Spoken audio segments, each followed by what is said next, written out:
the nation and the world is mourning him.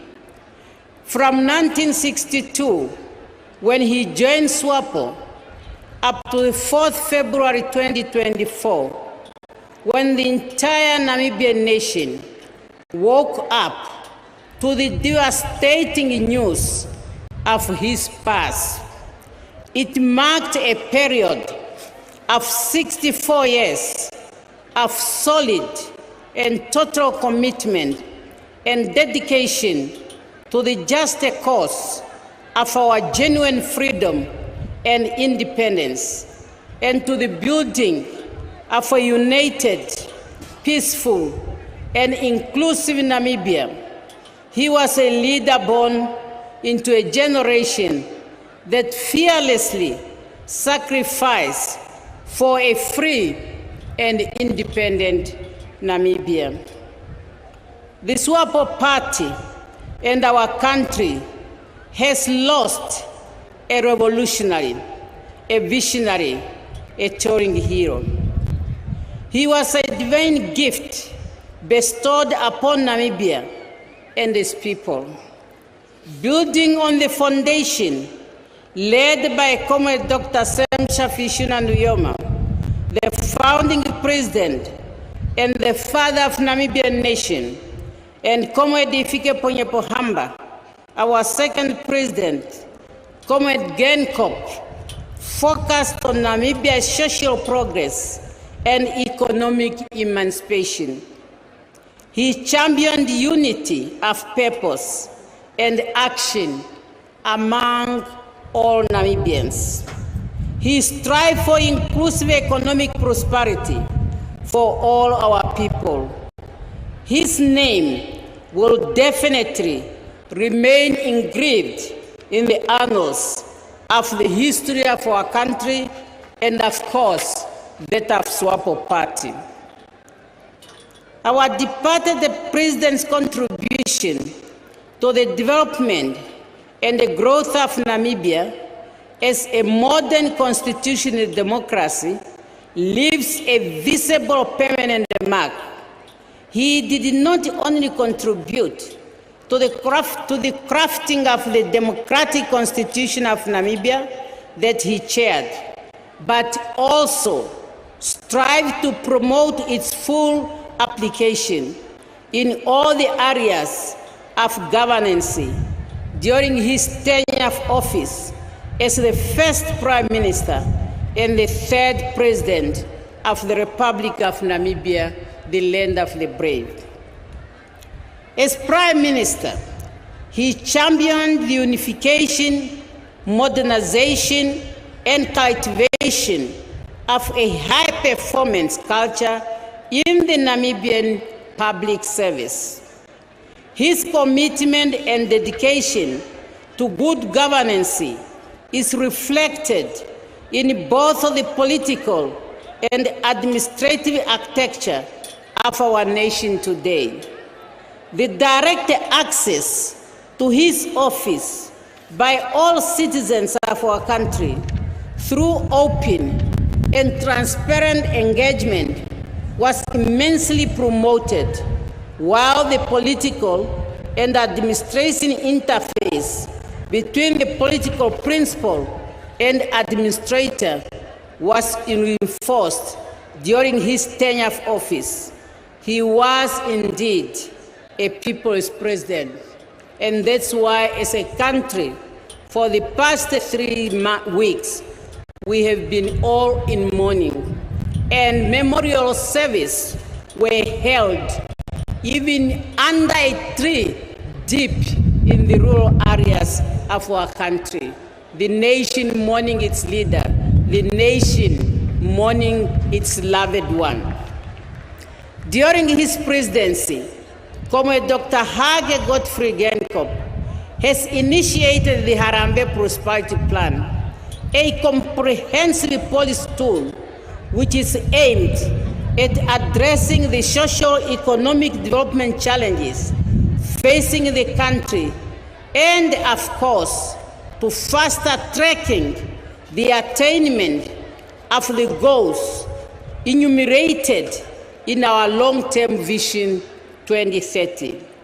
The 4 pillars in the Harambee Prosperity Plan, namely effective governance, economic advancement, social progression, infrastructure development, and international cooperation, represents his pioneering goal to bring about an inclusive prosperity for all Namibians. On the international front, our departed president leaves a legacy of a true champion of world peace and security, as well as equal sharing of prosperity among all nations of the world. His voice was vocal at various international fora, particularly the SADC, the African Union, the United Nations, and many others, for the promotion of multilateralism and equality among nations. The world was waiting with expectation for him, with his German counterpart present here today, to chair the UN Summit for the Future this year. Unfortunately, we will miss him. And the presence of many international guests here or mourners is a clear testimony that the world will miss him, particularly during the UN Summit for the Future. Fellow mourners, dear comrades, with the passing of our president, we will miss him, his parental caring and unifying character. His absence leaves a gap in our midst. As SWAPO and as members of the entire Namibian House, of course, one of his ventures that he deeply upheld and promoted when he was alive was unity of purpose and action among all the people of Namibia. At the party level, Comrade Geingob advocated for the organic unity of the entire SWAPO party leadership and the rank and the file. We will embrace and continue to promote his legacy in order to ensure that SWAPO party remains a part of choice and a true political home for all Namibians. As we mourn his passing, let us rededicate ourselves and continue to emulate his exemplary deeds in the second phase of the struggle for economic independence. It is our belief that Comrade Geingob has joined others, gallant sons and daughters of our land, who have preceded him. May the revolutionary spirit of Comrade Geingob endure and many of our honors, and may we honor him by building a prosperous Namibia where generations will live in unity, peace, and harmony. Comrade Geingob has also invested a Namibian house that is united, peaceful, and inclusive. Let the current and the future generation of Namibia continue to draw inspiration from his legacy, and let us really build a Namibian house in which nobody should feel left out. Meme Monica Geingob, our third First Lady of the Republic of Namibia, the children, and the entire bereaved family. You have lost a husband. You have lost a father. You have lost an uncle. You have lost a grandpa. But I want to tell you, you have not lost Namibia. You have not lost the Namibians. You have not lost the world. You have seen how many heads of state, first ladies, dignitaries who came to Casa Rosaria in the course of the 3 weeks. That's the assurance that you should have, that besides this dark crowd that befell in your house, you still have the people around you. And be hopeful. And as a family of SWAPO Party, we are also there.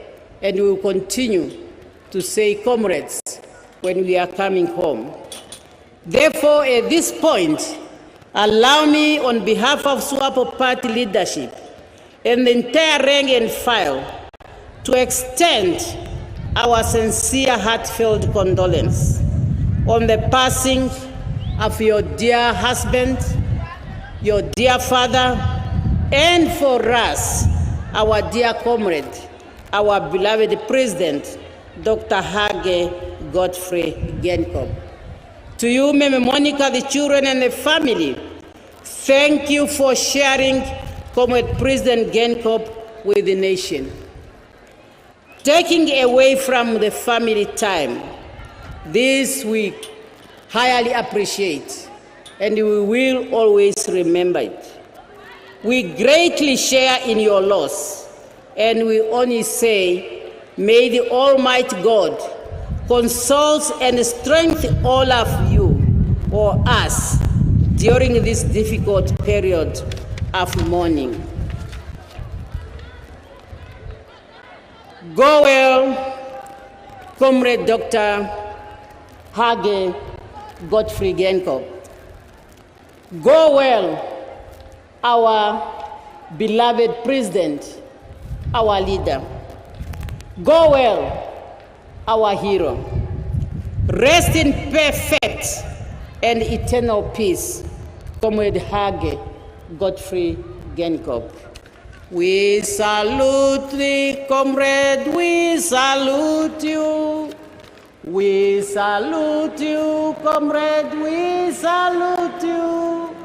We salute you, comrade, we salute you. We salute you forever.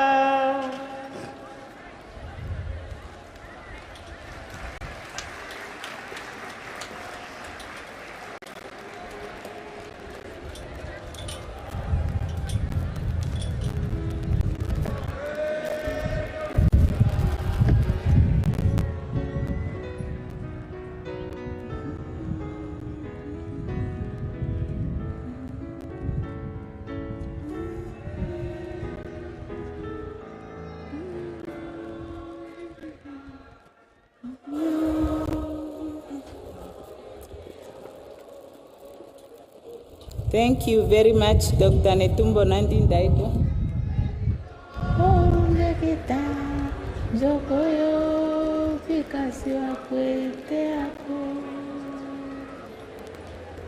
Very good. Thank you very much, Dr. Netumbo Nandi Ndaitwah, Vice President. I now move on to the next speaker, who is His Excellency Dr. Hifikepunye Pohamba, Second President of the Republic of Namibia, and I would like to invite His Excellency Dr. Pohamba to present his tribute. Your Excellency.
for giving me the floor.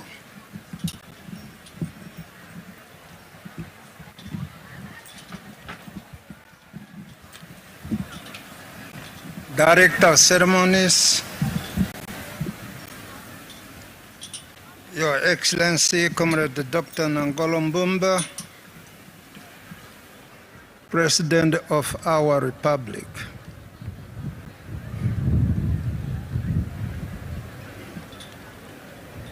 Excellency, Madam Sus Mbumba, First Lady of our Republic. Excellency,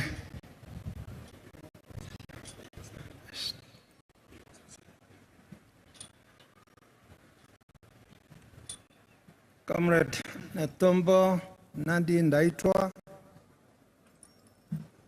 Vice President of our Republic, and Lieutenant Epaphras Ndaitwa, the widow, Madam Monica Geingob, former First Lady, Your Excellencies, heads of state and government, Your Excellencies, former heads of state and governments,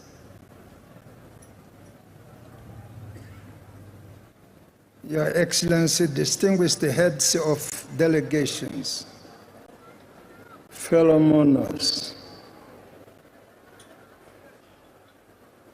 permit me to stand on the established protocol.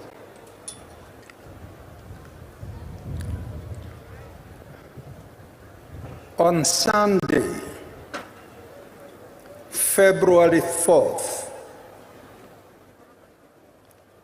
the Namibian nation woke up to the horrifying and the painful news of the passing away of our President, Dr. Hage Geingob. I, for one, was shocked and deeply touched by this devastating news. The news of the death of our President, a leader who, as a young man, influenced by the political situation in the country at the time, took a conscious decision to join his fellow Namibians abroad who were fighting to liberate his motherland.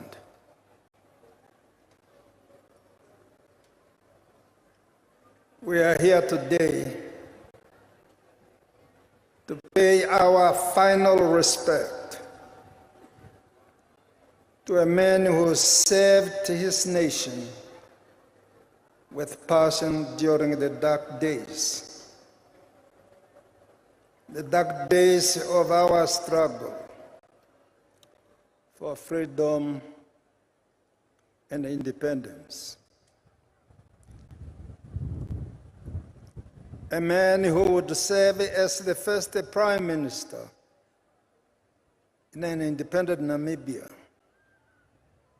and who went on to become the third President of the Republic of Namibia.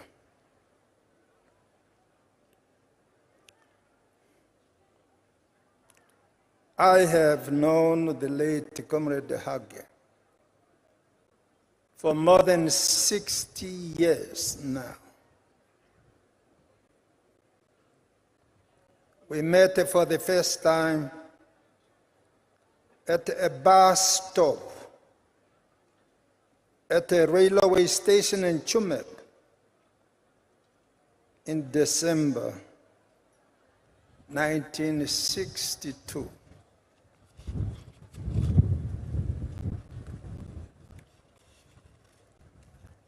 On that day, Comrade Eliandela Matale and I were being deported to our native homeland. Upon our release from imprisonment that lasted several months, we were imprisoned for being out of the country without a permission. This was after we were arrested upon our return from Tanganyika, now the United Republic of Tanzania, in 1962.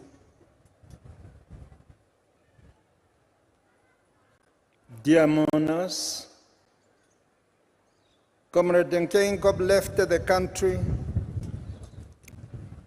and joined SWAPO office in the then Bechuana land, now the Republic of Botswana, where he temporarily served as an assistant representative of SWAPO. During the period between 1963 and 1964, after which he left to study in the United States of America. In 1964,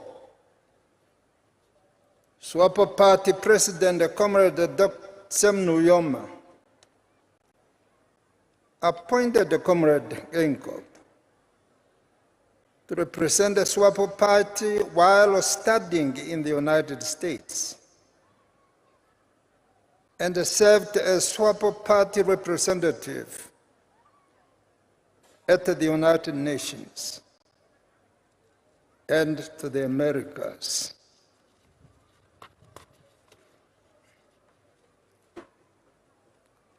During his tenure as SWAPO Party representative at the United Nations, Comrade Geingob traveled extensively within the United States, addressing meetings, and he was, in most cases, accompanied by his fellow students, such as Comrade Hidipo Hamtenya, Comrade Theo Benegurirab, and others.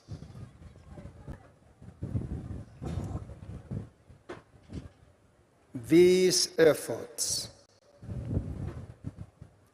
contributed to massively the recognition of SWAPO Party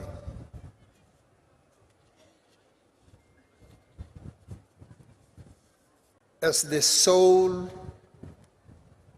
and authentic representative of the people of Namibia by the United Nations General Assembly, leading to, and that was after several years, the independence of Namibia in 1990. In 1975, Comrade Sam Nujoma, the president of SWAPO Party, recommended for the appointment of Comrade Hage Geingob to be director of the newly established United Nations Institute for Namibia.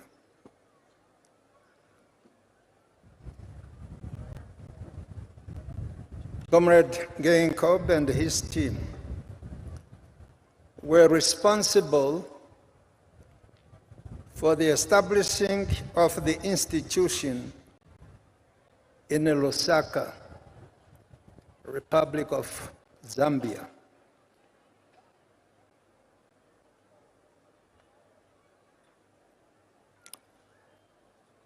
SWAPO asked the United Nations and the members of the international community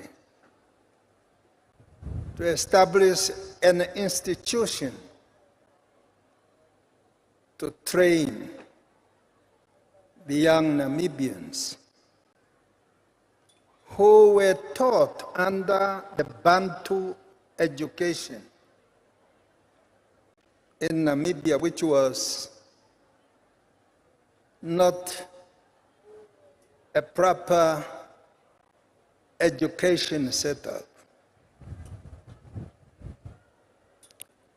The primary functions, that is Comrade Hage Geingob and his colleagues, was to train cadres who would take over the civil service in independent Namibia. Yes, indeed, this had happened. Today, we have the Chief Justice of this country, Peter Sibote. We have Petros Damaset, Judge President. We have Martha Imara, Prosecutor General. We have Albert Kawana, Minister of Home Affairs. We have Pendukeni Vulaitana, former Minister of Home Affairs. We have Inge Zamani Kamu, Presidential Advisor. All these 7 people I have mentioned were trained, or they went through the United Nations Institute for Namibia in Lusaka. Director of Ceremonies, Comrade Hage Geingob, served as Director of the United Nations Institute for Namibia until 1989, when he was reassigned to lead the SWAPO party leaders back home. That included me. I was also in that group.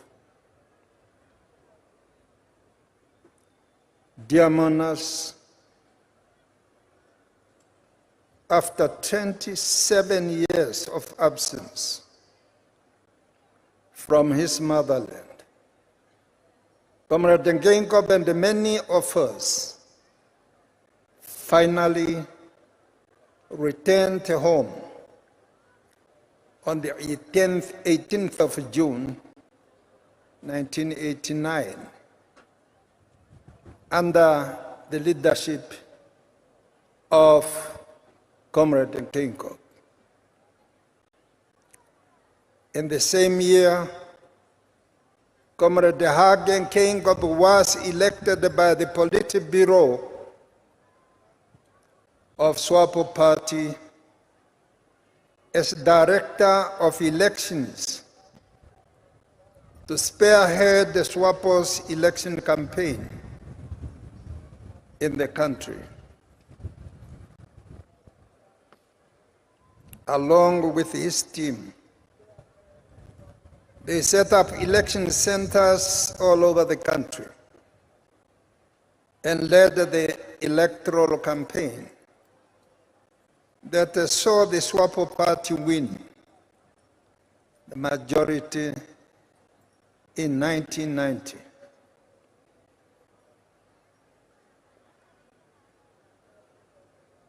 On 21st November 1989, Comrade Hage was elected chairman of the Constituent Assembly, which was responsible for the formulation and drafting of the Namibian Constitution. It was a process of building mutual trust between the former warring parties.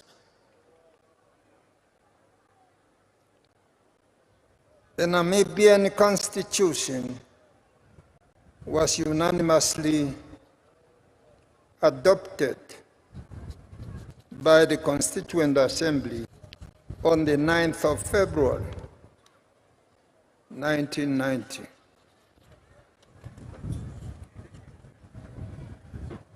On March 21st, 1990,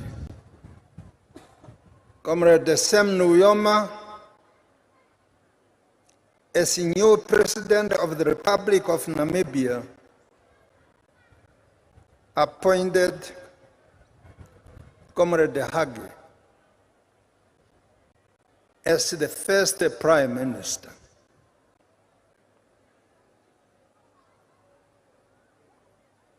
In November 2007, the Politburo nominated Comrade Hage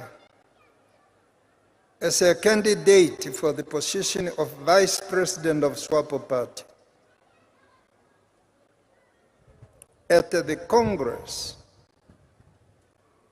Comrade Hage was elected the Vice President, unopposed, on 29th November 2007,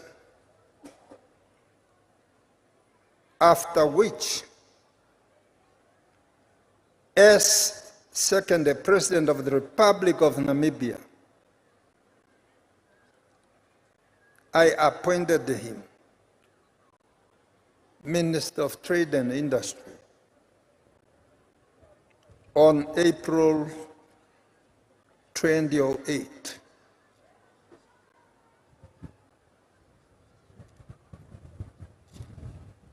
At the 2012 SWAPO Party Congress, Comrade Hage Geingob was re-elected as Vice President on the 2nd December 2012. After the Congress, I appointed the Comrade Hage Geingob Prime Minister on December 4th, making him the first Prime Minister to serve under two presidents. Comrade Hage Geingob was the best administrator in public and government business in this country. His dedication earned him respect and admiration, not only among the SWAPO party leadership, but also among the opposition parties, rank and file. Comrade Geingob was subsequently elected the President of Namibia by an overwhelming majority on the 28th November 2014.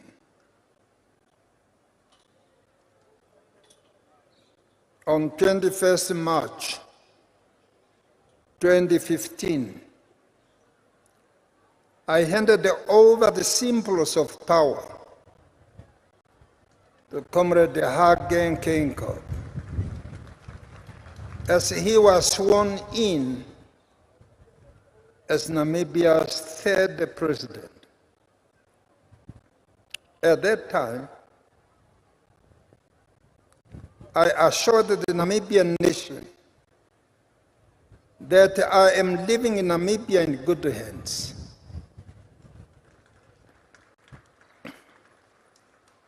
I still believe that in Geingob, Namibia was in good hands, judging by what his administration has accomplished during the reign characterized by many challenges, such as economic downturn that affected many economies in the world,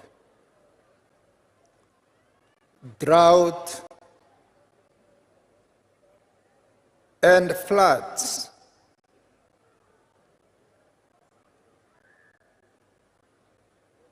and the COVID-19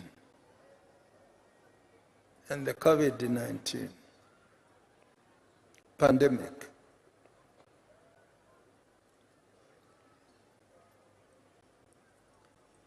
Director of Ceremonies on the 18th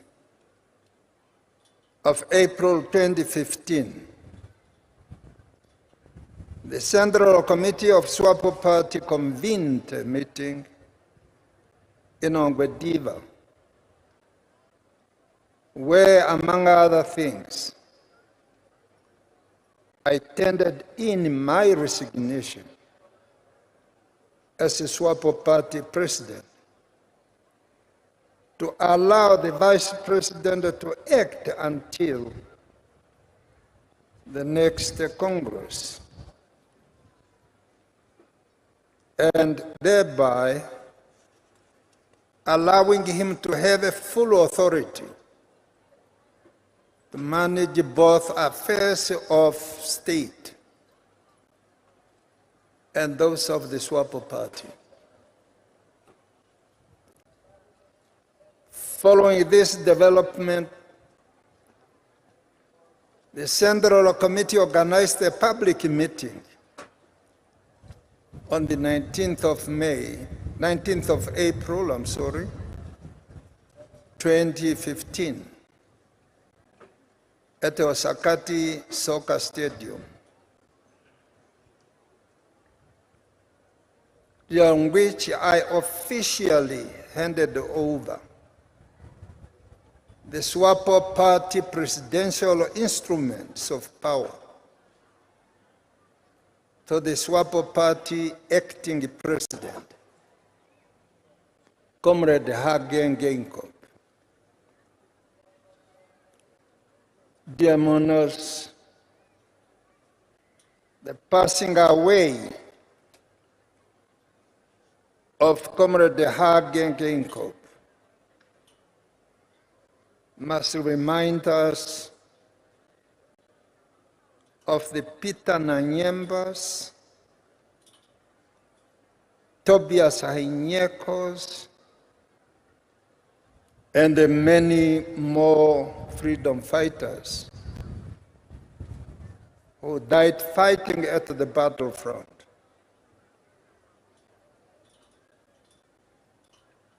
It must remind us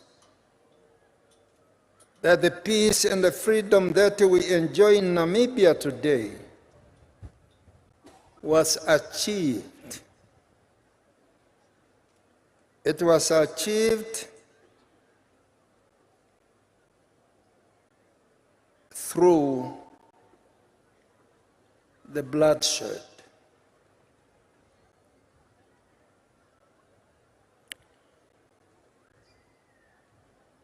President Geingob departed this earthly life at a time when he was still serving his country and the people as head of state and the government. As a freedom fighter, chairperson of the Constituent Assembly, minister, prime minister, president, and a political mentor to many. Comrade Geingob did indeed run a good race. His legacy should inspire us to continue to build from where he has ended, so that Namibia could continue on a positive trajectory in the fight against the challenges of economic development, unemployment, poverty eradication, and the effective provision of public services. We cannot talk about the Constitution of the Republic of Namibia without mentioning the name Hage Godfrey Geingob, because of his leading role that he played at the birth of our republic. When we were drafting the Constitution, his efforts should therefore inspire us to rededicate ourselves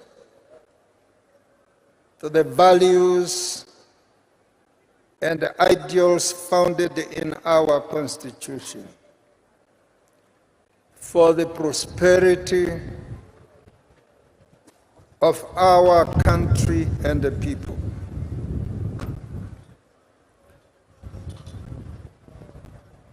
Comrade Hage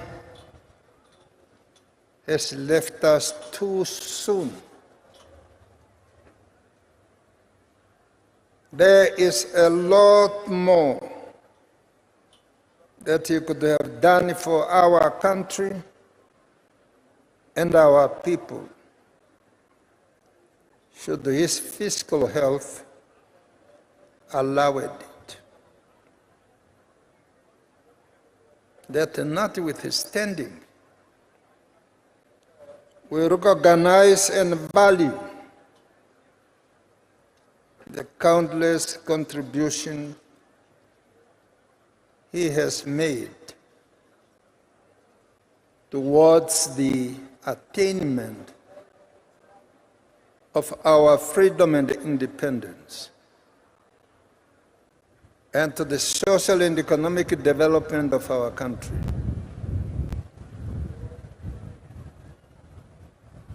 Our nation will remember him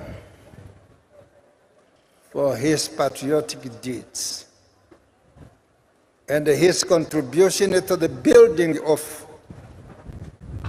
a new democracy after decades of subjugation and colonial brutality.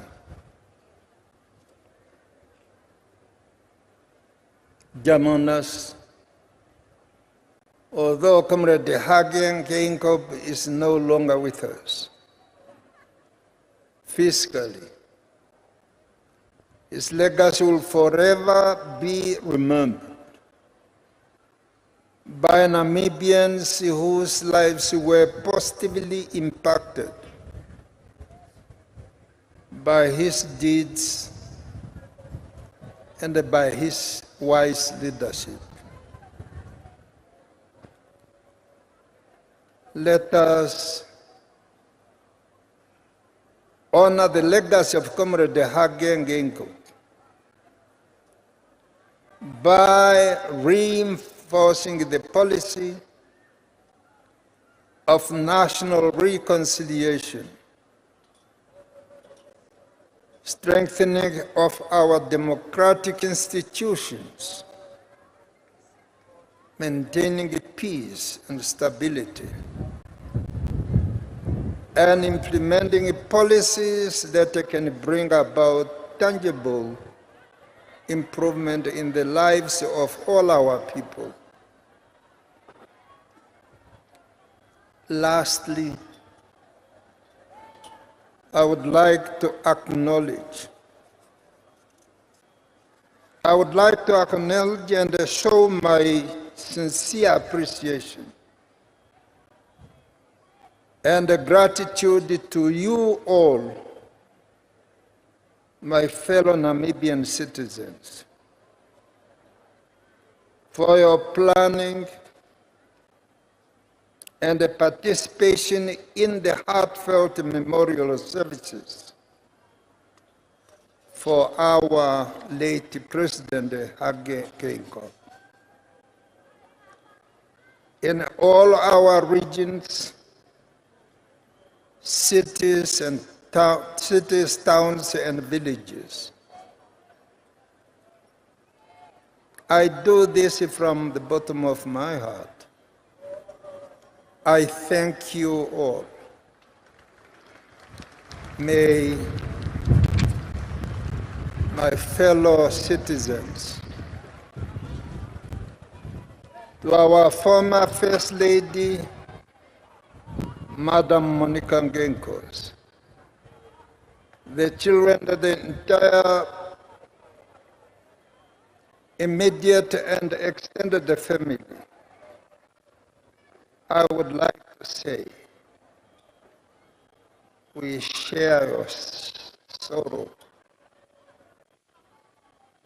your pain, and your loss. Our hearts and our prayers are with you during this difficult, dark time. We wish you solace, strength, and consolidation during this moment. May the Almighty God give you strength to carry on.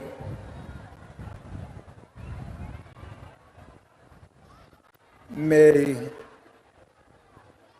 the soul of our dear departed President Hage Geingob rest in peace forever. Thank you.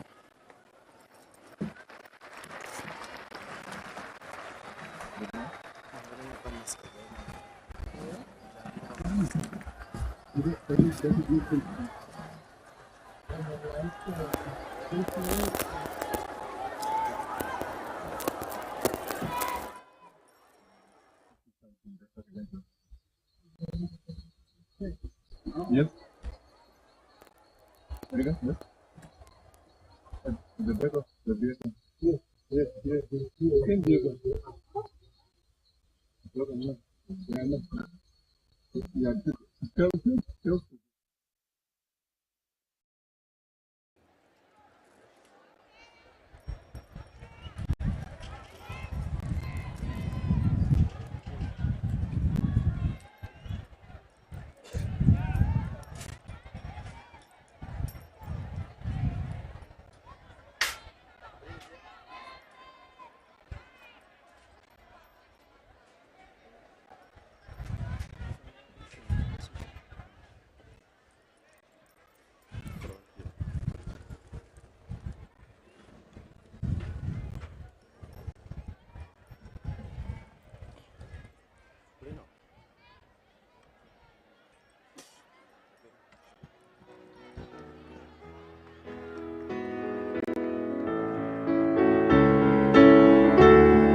Excellencies,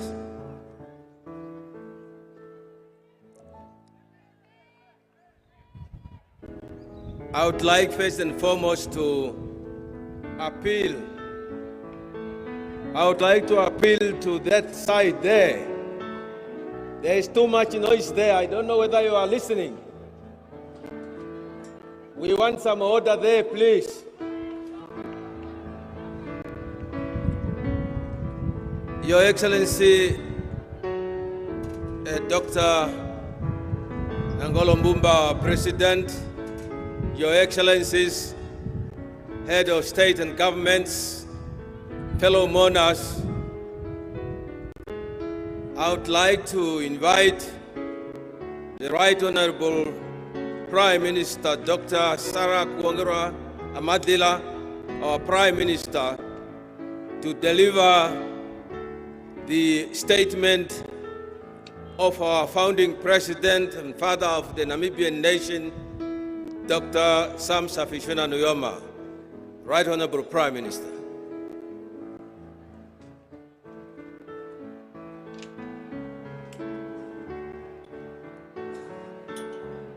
Thank you very much, Honorable Kapofi, Co-Director of Ceremonies.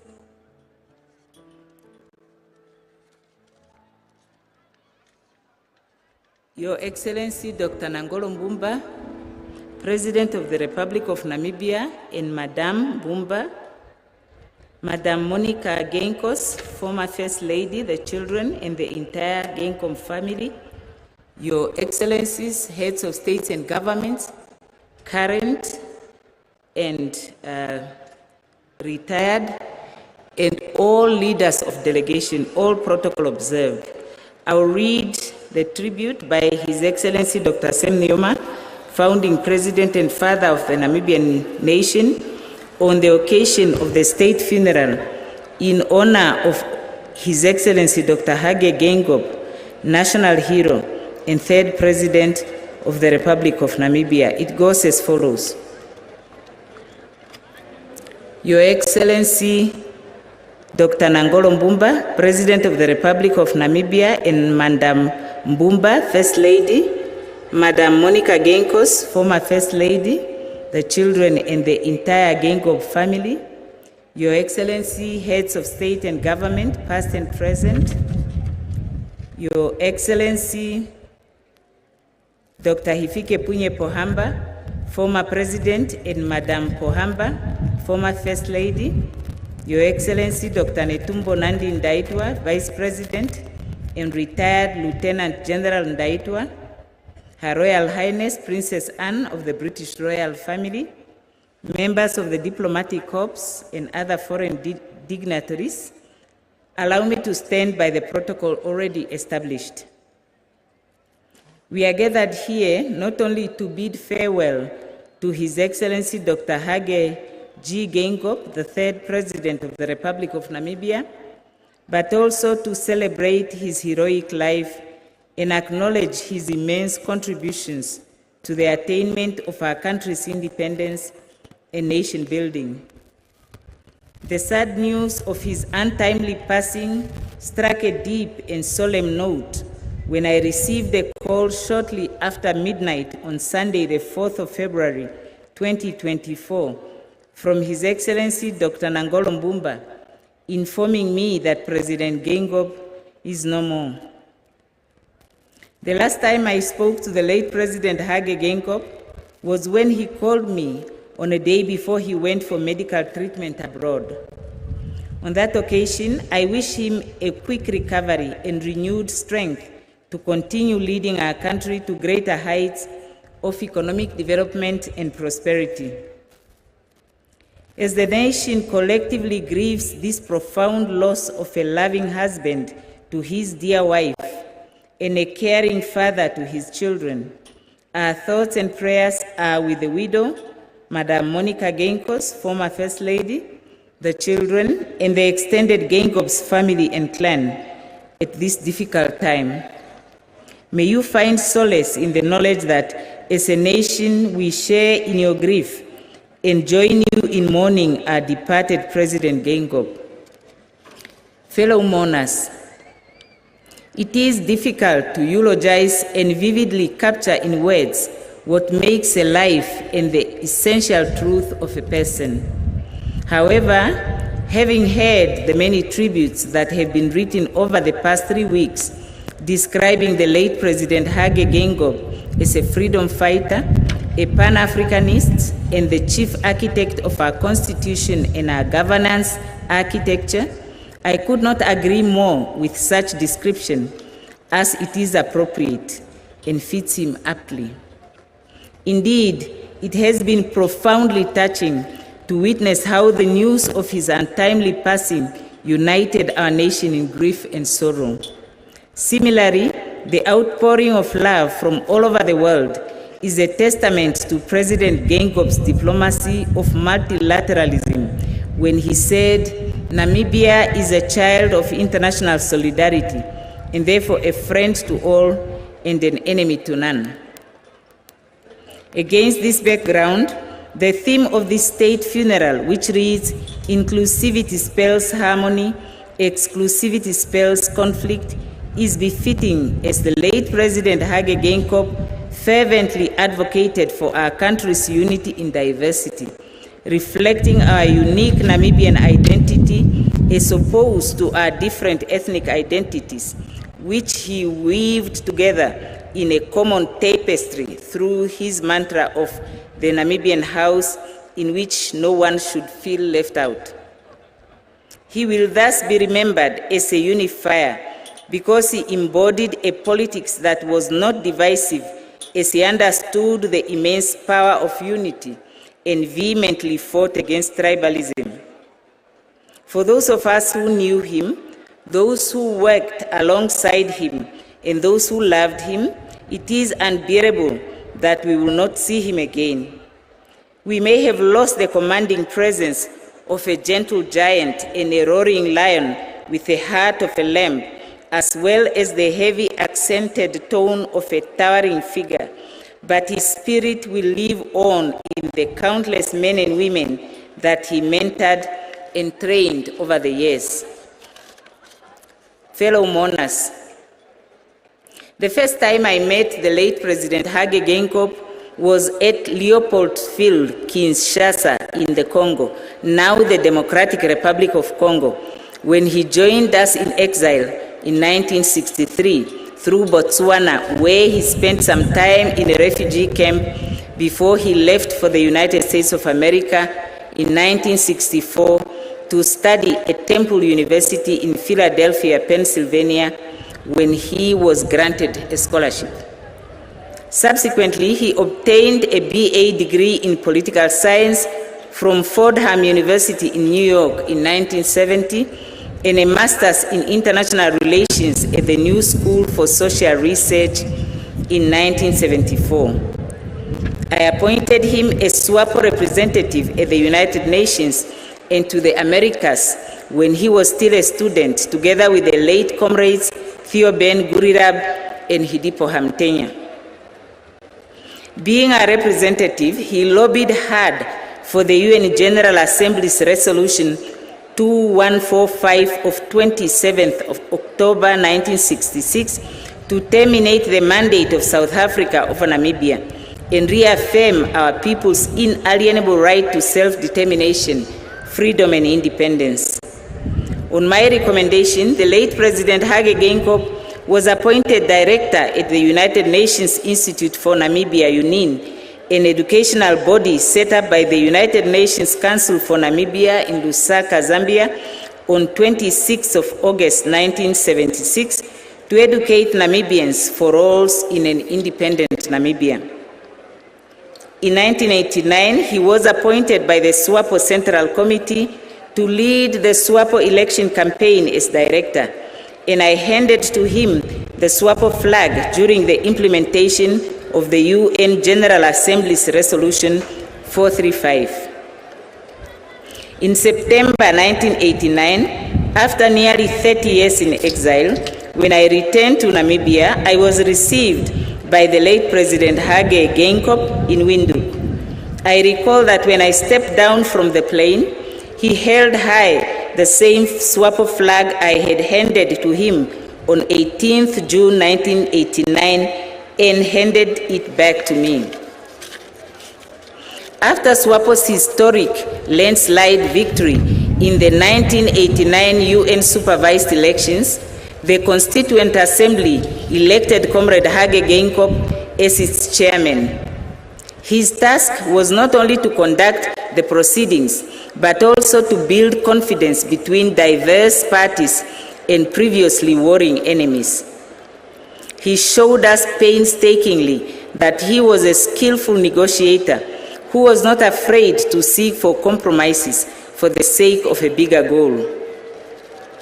Because of this, he was highly praised for his skillful handling of debates, which proved instrumental in ensuring that our country's supreme law was drafted in a record time of only 3 months and unanimously adopted on the 9th of February 1990. I then appointed Comrade Geingob as our country's first Prime Minister to oversee the restructuring of the public service that was fragmented along racial and ethnic lines, and to put up the new governance architecture of an independent Namibia. He executed his role with diligence and with dedication. I was therefore not surprised when he was elected as Vice President of SWAPO Party and eventually the third President of the SWAPO Party and of the Republic of Namibia. At this juncture, allow me to applaud the Namibian people for their calmness during the mourning period and for a seamless and peaceful transition of power. This is an indication that our democracy has matured and our state is stable because we have sound processes, systems, and institutions in place as envisioned by the late President Hage Geingob. In this regard, allow me to wholeheartedly convey good wishes to His Excellency Dr. Nangolo Mbuba for being sworn in as the 4th President of the Republic of Namibia when he filled the vacant post for the remainder of the term of office of the late President Hage Geingob in accordance with the provisions of the Namibian Constitution. In the same vein, allow me to extend my well wishes to Her Excellency Dr. Netumbo Nandi-Ndaitwah for her appointment as the Vice President of the Republic of Namibia. Fellow mourners, in according a hero's funeral to the late President Hage Geingob, we are giving a richly deserved recognition to a national hero and 3rd President of the Republic of Namibia as a recipient of many international awards, including the Jose Marti Order, which will be conferred on him posthumously by our Cuban friends and comrades in arms with whom we shared trenches together with the Angolan FAPLA forces until the final historic battle of Quito Cuanavale. The late President Hage Geingob is also a recipient of Namibia's highest award when he was conferred the most ancient order of the Welwitschia Mirabilis, and thus he deservedly enters the pantheon of Namibia's heroes and heroines. We will miss his towering presence in the corridors of the UN, the AU, and the SADC headquarters and summits, as well as at State House. But let me say to the young people of our country and Africa at large that they too can make his life's work their own. The late President Hage Geingob hails from humble beginnings, and the white minority colonial regime of South Africa thought that he will live a life of servitude because he was a child of farm laborers. However, life had a different destiny for him to endure a life of service, but not to any master other than to the struggling masses of the Namibian people, and he rose through the ranks to the highest office in the land of the brave. Looking at the scope of his accomplishments and the admiration that he so rightly earned, he has shown us that he earned his place in history through struggle and unrelenting spirit, and that is why we learned so much from him, and we can still learn from him. He taught us the importance of reason and arguments and the need to study not only those you agree with, but also those you do not agree with. As he used to say, you do not make peace with your friends, but with your enemies. In addition, he demonstrated that action and ideas are not enough, no matter how right. They must be molded into processes, systems, and institutions. Furthermore, he always demanded the best from everyone around him. In summary, he was very attentive, teachable, and a very consultative person who placed great emphasis on dialogue. Above all, being truthful was very important to him.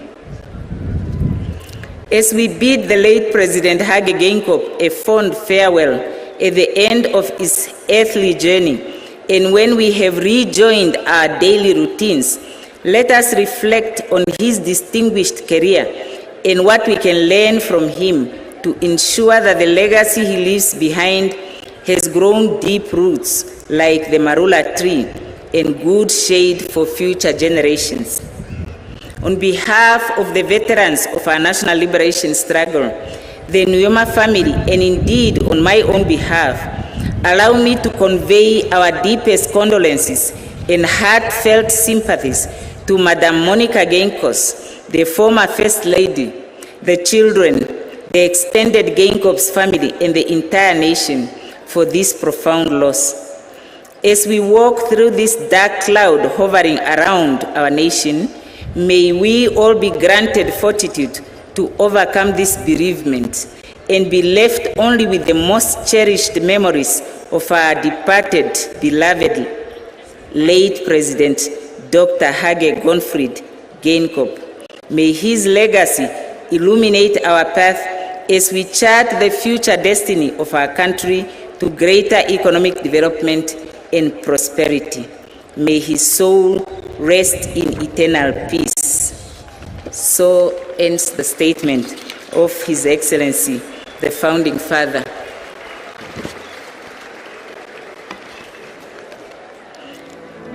I will now proceed to call on the Namibian Defense Force Military Band to give us one item as we prepare for the next item, which is the tributes by the heads of states and government and other foreign dignitaries.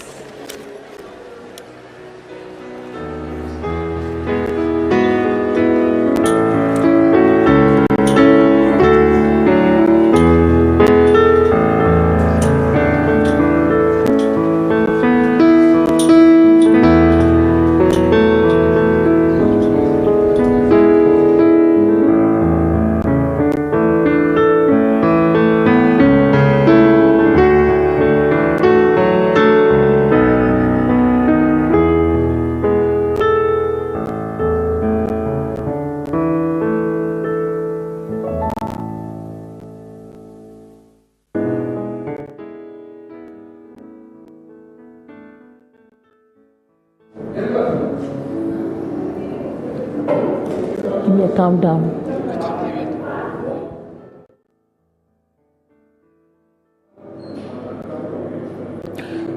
Yes, and a very well welcome if you are watching us for the first time. We're coming to you live from the Independence Stadium, where the memorial service of Dr. Hage Geingob is just underway. We've had several speakers. And the last speaker was the founding president of Namibia, President Sam Nyoma. So we're almost halfway through with the program. It got off to a very good start, although there have been some late arrivals. What's next on the program, Denver? What's left? So right now we'll see a performance by the Namibian Defence Force military band. That will be followed by heads of state and government and other foreign dignitaries delivering their tributes. Then we'll have another performance by the Namibian Defence Force military band. Thereafter, The former First Lady, the widow, Madam Monica Geingob, will deliver her tribute, followed by the address by the chief mourner, that is the President of the country, President Nangolo Mbumba, and then there will be announcements by the Directors of Ceremonies, followed by the benediction, and that more or less concludes the program for today's memorial service. And in fact, thereafter, the body will again lie in state, which means that the public can then pay their respect once the VIPs have viewed the body, paid their respects, and left the stadium. Then the general public can then view the body and pay their respects. We will be with you until this evening when this actually happens, but we'll also be with you tomorrow morning when the actual burial takes place at Heroes Acre. And that will conclude 3 weeks of mourning. The Namibian nation since Sunday, the 4th of February 2024, when the tragic news reached us, has been in mourning. President Nangolo Mbumba on Monday, the 5th of February, of course, declared the official mourning period to commence.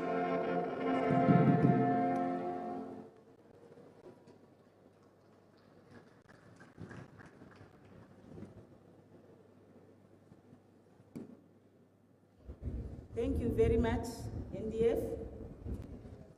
Now, before I start to call on their excellencies, the heads of states and governments, and leaders of delegations who would be presenting tributes, I would just like to acknowledge some of the heads of states and governments that have not been included in the list of recognized leaders when we made the announcement earlier, and others arrived after we have commenced already.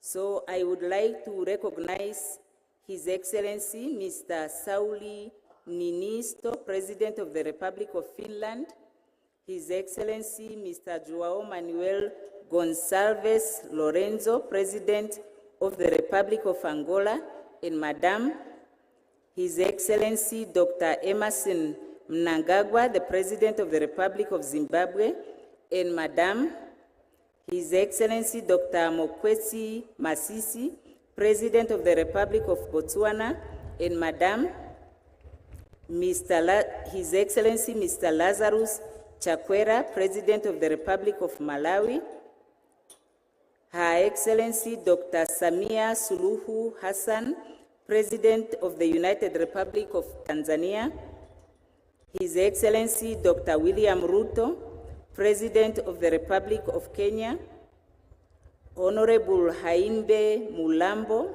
Acting Minister of Foreign Affairs of the Republic of Zambia, His Excellency Mandarapu, High Commissioner of India, His Excellency Mr. Olusegun Obasanjo, former President of the Federal Republic of Nigeria, Her Excellency Ms. Amina Mohammed, Deputy Secretary General of the United Nations Organization, and Her Excellency Ms. Eunice Ipinge, President of the Pan-African Women Organization. Welcome to you all, Your Excellencies.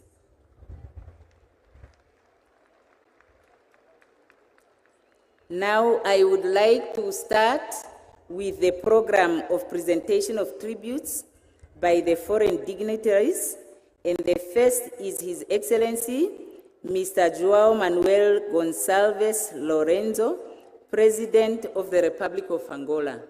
I invite you to the podium, Your Excellency.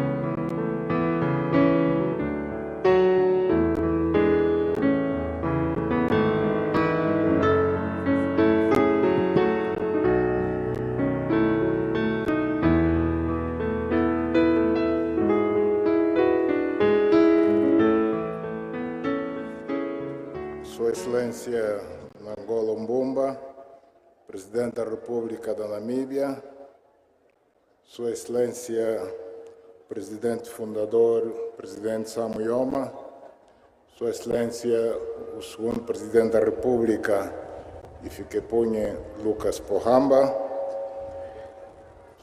Your Excellency Ngolo, President of the Republic of Namibia, Your Excellency Sam Nujoma, the first President of Namibia, Your Excellency Lucas Efikine Pohamba, the second President of the Republic of Namibia. Senhora Mônica Geingob, estimados membros da família do Malogrado, Excelências, chefes de Estado e do Governo, distintas entidades, minhas senhoras e meus senhores.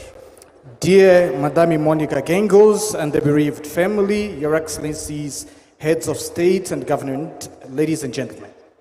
Cabe-me, na qualidade de Presidente da República de Angola e na de Presidente em exercício da SADC, a dolorosa responsabilidade de render homenagem nesta cerimônia profundamente triste, em que nos despedimos para a eternidade do nosso irmão, amigo, camarada e companheiro de luta, o Presidente Hage Geingob, figura incontornável do processo de libertação de África, um intrépido defensor da liberdade, da democracia e da dignidade dos povos africanos e do povo namibiano em particular, pelo qual dedicou grande parte da sua vida.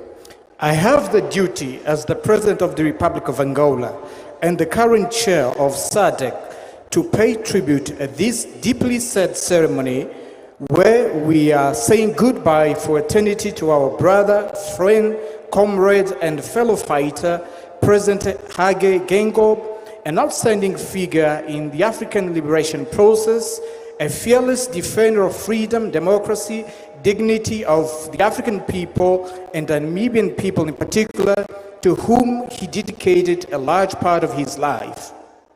Nesta cerimônia fúnebre, ficamos sem palavras para expressar a nossa emoção e a nossa dor pela ausência irreparável do Presidente Hage Geingob. At this memorial ceremony, we are left without words to express our emotion and our pain due to the irreparable absence of President Hage Geingob. Em nome dos líderes e dos povos da SADC e dos nossos parceiros, gostaria de dizer que o legado deixado pelo nosso camarada, de quem hoje nos despedimos, deve ser preservado e servir como referência para a concretização dos grandes objetivos da SADC e de África, como forma de homenagearmos esta grande figura africana da nossa história contemporânea. On behalf of the leaders and people of SADC and our partners, I would like to say that the legacy left by our comrade, to whom we are saying goodbye today, must be preserved and should serve as a reference for the achievement of the great objectives of SADC and Africa. Such is the way of paying homage to this great African son of our contemporary history. Permitam-me destacar o papel ativo e impulsionador que o Presidente Hage Geingob desempenhou enquanto exerceu a função de Presidente em exercício da SADC em 2018, durante a qual liderou a agenda de industrialização regional, promovendo o desenvolvimento de infraestruturas regionais, a capacitação dos jovens e o desenvolvimento sustentável da região, no âmbito do cumprimento dos objetivos que a sua presidência se propôs alcançar. Allow me to highlight the active and visionary role played by President Hage Geingob while serving as SADC chairperson in 2018, during which he spearheaded the regional industrialization agenda by promoting the development of regional infrastructure, youth empowerment and sustainable development of the region within the scope of fulfilling the objectives that his chairmanship had set out to achieve. Destaco ainda o papel que exerceu na defesa da paz, da estabilidade e da segurança da região, premissas fundamentais para o desenvolvimento econômico e social da nossa sub-região. I also would like to highlight the role he played in advocating for peace, stability, and security in the region, which are fundamental premises for the economic and social development of our sub-region. Os feitos do presidente Hage Geingob são de tal dimensão e de tão grande amplitude que não conseguiríamos descrever em breves palavras o modo como se dedicou e se entregou à causa da construção, do progresso e do desenvolvimento da sua nação, da África Austral e do continente africano no geral. The achievements of President Hage Geingob are such magnitude and scope that we would not be able to describe them in few words. That's the way in which he dedicated himself and gave his life to the cause of building the progress and development of his nation, the Southern African region, and the African continent in general.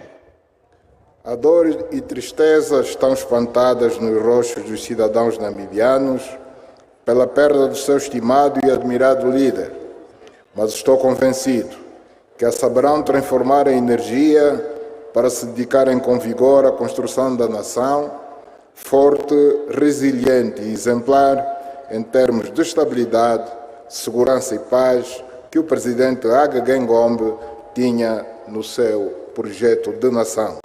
The pain and sadness are written on the faces of the Namibian citizens due to the loss of their esteemed and admired leader.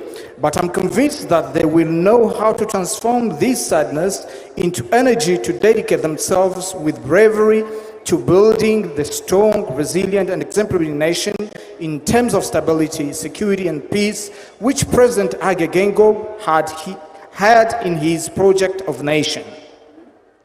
Ao longo dos anos da luta comum contra o regime do apartheid da África do Sul, Angola e a Namíbia estabeleceram inquebrantáveis e duradouros laços de amizade, irmandade e de cooperação que muito nos orgulham. Over the years of the common struggle against the apartheid regime in South Africa, Angola and Namibia have established unbreakable and long-lasting bonds of friendship, brotherhood and cooperation that make us proud. A dor do povo namibiano é nossa dor e por esta razão estamos presentes para partilhar esta dor e dizer que em momentos difíceis como este podem contar sempre com a nossa solidariedade. The pain of the Namibian people is our pain, and for this reason we are present here to sharing this pain and say that in difficult times like this, you can always count on our solidarity. Em nome do governo angolano e no da SADC, permitam-me que apresente a viúva do malogrado, aos filhos, a toda a família enlutada, ao povo e ao governo namibiano, os nossos mais profundos sentimentos de pesar. On behalf of the Angolan government and the behalf of SADC, allow me to convey to the widow of the deceased president, his children and the entire bereaved family, to the people and the government of Namibia, our deepest condolences. Que a alma do malogrado presidente Hage Geingob descanse em paz.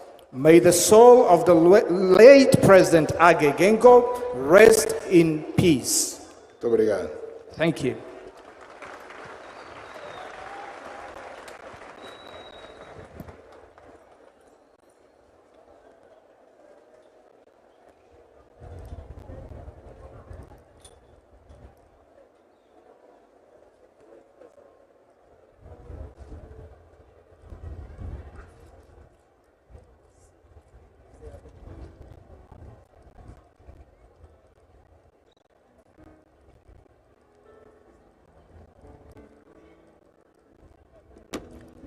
Thank you very much, Your Excellency President Lorenzo of the Republic of Angola, for your tribute. Now, before I proceed to call the next speaker, I would like to recognize the presence of His Excellency Mr. Philippe Jancito Nyusi, President of the Republic of Mozambique. Having done so, I will proceed to invite His Excellency Dr. Mokwetsi Masisi President of the Republic of Botswana, to present his tribute.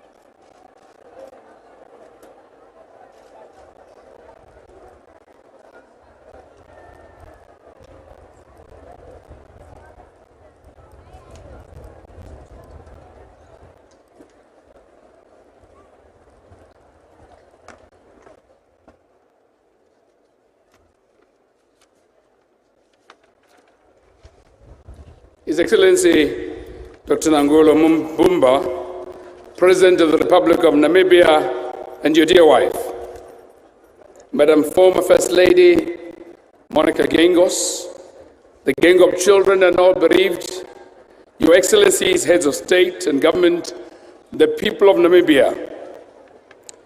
On this sombre day, as we gather to repose our final respects on one of Africa's heroes, and while the mood in the atmosphere is filled with sadness at the demise of Dr. Hage Gottfried Geingob, it is our fond memories of this stalwart that enable us to gather the strength to observe this occasion as a celebration of our life well lived. It is sad as we mourn the loss of a beloved husband, father, brother, uncle, friend and colleague, and yet also celebratory as we acknowledge and recognize the magnificence of his example. My wife and I, the Botswana delegation, are here today because my departed elder brother, Dr. Hage Geingob, was a true friend of Botswana. He had a special place in his heart for my people and country. I came to realize this as on several occasions when we met and conversed, he reminisced about his days as a refugee in Botswana. I always admired his humble demeanor, his straight talk, and his genuine appreciation of the contribution Botswana made to the liberation of his country. The people of Namibia that gallantly fought against brutal colonization and also apartheid's occupation and racial oppression. While some are not as informed about the sacrifices Botswana made to the liberation struggle in our sub-region, in Dr. Geingob, I found a man who understood and sympathized with our unenviable position, which is right in the belly of the beast. When talking about his stay in Botswana, he would say to me, I open quote, in my wildest dreams, I could not imagine that one day a refugee in a small white house in Francistown would become president of his country, close quote. He would then unleash his trademark, handsome and infectious smile and chortle. I surmise that this disposition on how an individual's life chances may unfold in the course of time is not alien to us, as each one of us has some narrative to tell regarding the hand of fate in our earthly and mortal existence. Since his untimely demise, the world has been awash with messages that epitomize this remarkable man as a distinguished servant of the people, a liberation struggle icon, the pillar and gatekeeper of the Namibian house. Dr. Geingob and I shared a common vision and an unwavering determination to achieve higher levels of development for our peoples. His remarkable statesmanship endeared him to many globally. He was a true Pan-Africanist and genuine believer in multilateralism. I recall with fond memory our numerous meetings and robust exchanges on the challenges facing our people and our resolve to act in unity and solidarity to address the common challenges and achieve the goal of shared prosperity for our peoples.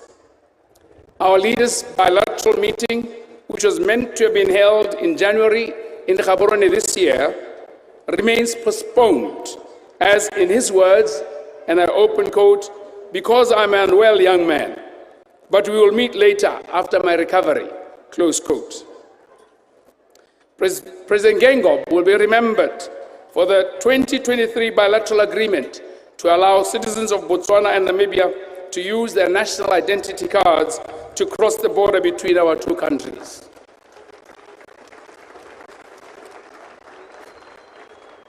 I deeply valued President Geingob's support as a senior statesman, a confidant, and trustworthy partner in building the extraordinary partnership our two countries and people enjoy today. We are all the better for having been touched by President Geingob's influence and huge sacrifices. My confidence is firm that our two countries and people will leverage on the solid foundation built by Dr. Geingob for us to broaden and deepen our relations and strong bonds of friendship that subsist between our countries and people. I thank Monica Geingos and family for sharing and supporting him to the very end.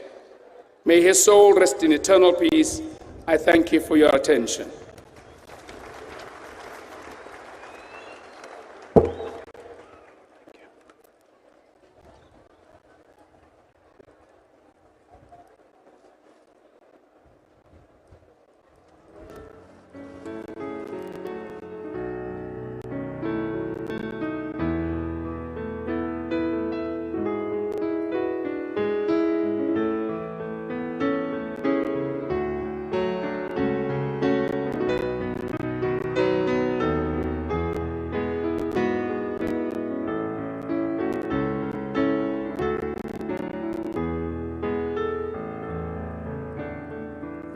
Thank you very much, Your Excellency, President Masisi, for that tribute. I would now like to invite His Excellency General Evariste Ndayishimiye, President.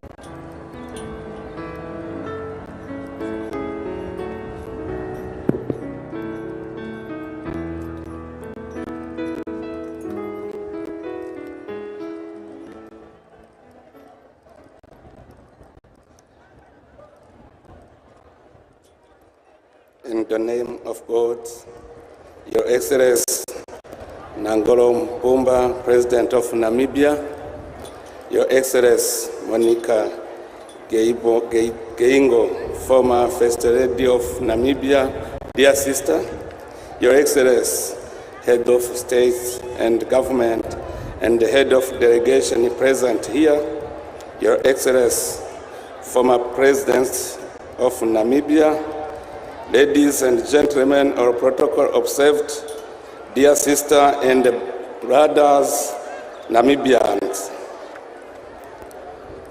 I am here with my wife on behalf of the people and the government of the Republic of Burundi to express our deep sorrow and heartfelt sympathy to the government and the people of the Republic of Namibia and the family of His Excellency Hage Geingob, particularly to Her Excellency Monica Geingob's former First Lady.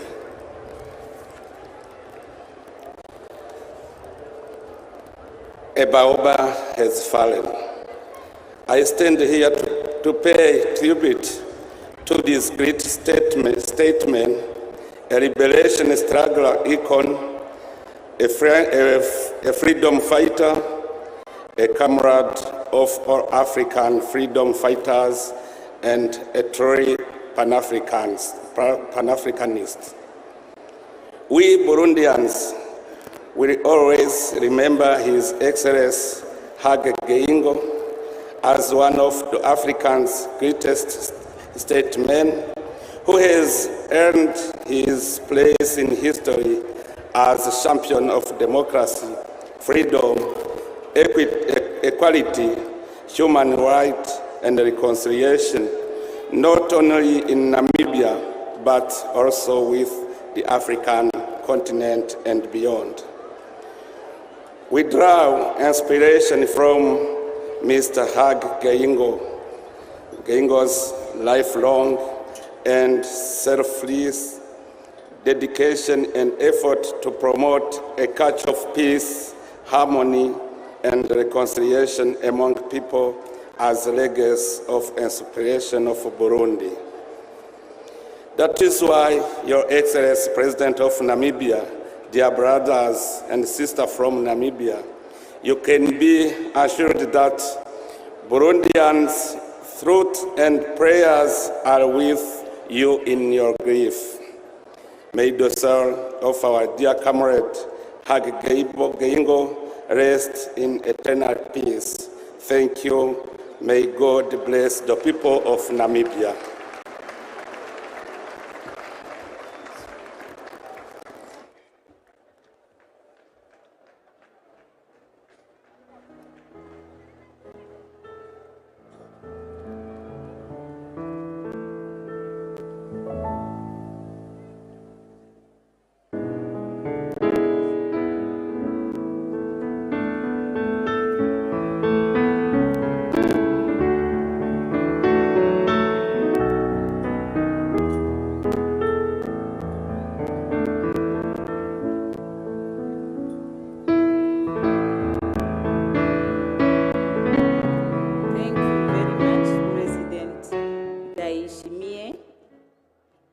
I would like to invite His Excellency Felix Antoine Tshisekedi Chilombo, President of the Democratic Republic of Congo. Your Excellency.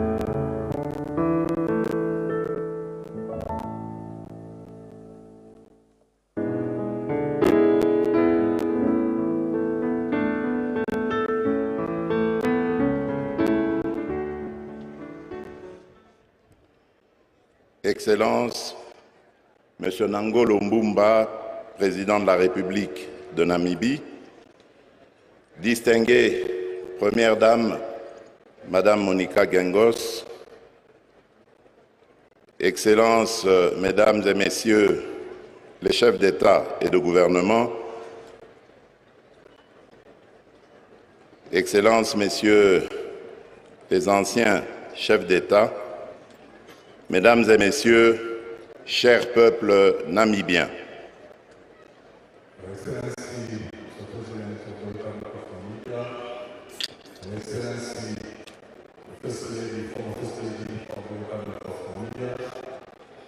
Your Excellency, Head of State of Government, distinguished invitees, the people of Namibia, ladies and gentlemen.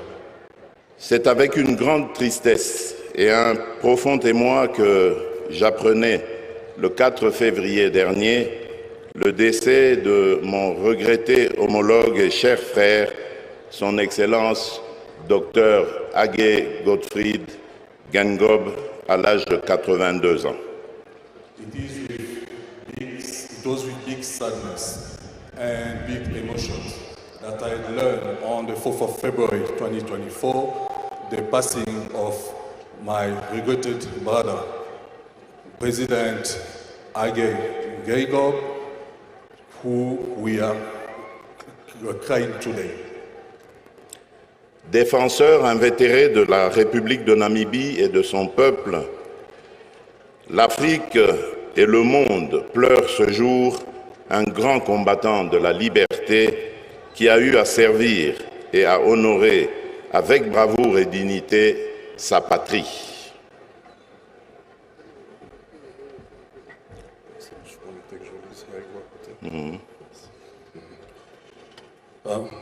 Défenseur invétéré.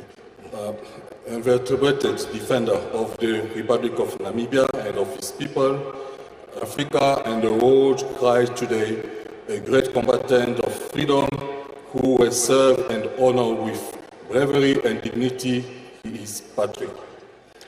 En effet, le président Hage Geingob fait partie de ces grands hommes qui, très jeunes et au prix de nombreux sacrifices, dont un exil de près de 30 années loin de sa mère patrie, ont fait de la justice et du bien-être du plus grand nombre un objectif.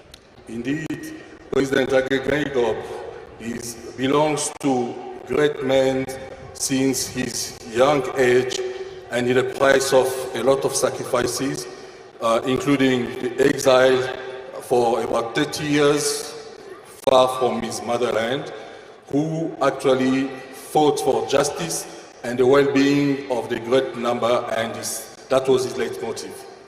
Tout premier ministre de la République de Namibie à l'indépendance, puis président de la République à partir de 2015, le docteur Geingob aura marqué d'une empreinte indélébile la destinée de tout un peuple et inspiré bien des leaders par sa vision d'une Namibie harmonieuse et prospère, mais aussi par son combat pour une Afrique intégrée, développée et mieux représentée, notamment dans le concert des nations. He was the first Prime Minister of the Republic of Namibia at its independence, then President of the Republic from 2015. Dr. Geingob marks the destiny of the whole people and inspired many leaders by his vision of an harmonious Namibia and prosperous one, but also for his fight for an integrated Africa, developed one, and moreover represented in the nations, among the nations. Excellences, Monsieur le Président de la République de Namibie, cher peuple namibien, aux larmes versées depuis le 4 février 2024 et à l'annonce de la disparition du défunt, j'aimerais que se substitue ce jour le souvenir du sourire enjoué de celui que nous portons aujourd'hui en sa dernière demeure et que soit célébrée la vie, la vision ainsi que les valeurs qu'ont pu transcender le président Hage Geingob tout au long de son existence et qui se caractériseront pour l'éternité. Excellency, Mr. President of the Republic of Namibia and the dear people of Namibia, toward or up to the tears that we have shared since the 4th of February 2024, and after the announcement of the passing of the President Geingob, I would like you to substitute the remembrance of all the smiles that you got from him that brought us today and help him to go toward his last house. And then we would like to celebrate his life, his vision, as well as the values that went beyond his life during his existence that will be characterized by eternity. En effet, nous garderons le souvenir impérissable de ce vaillant homme d'État, héros de l'indépendance namibienne et de la lutte contre l'apartheid, Dr. Hage Gottfried Geingob, grand leader panafricain. Indeed, we will always remember this imperishable great man, that hero of the independence of Namibia, and then the one who fought for apartheid, Dr. Hage Gottfried Geingob, great Pan-Africanist leader.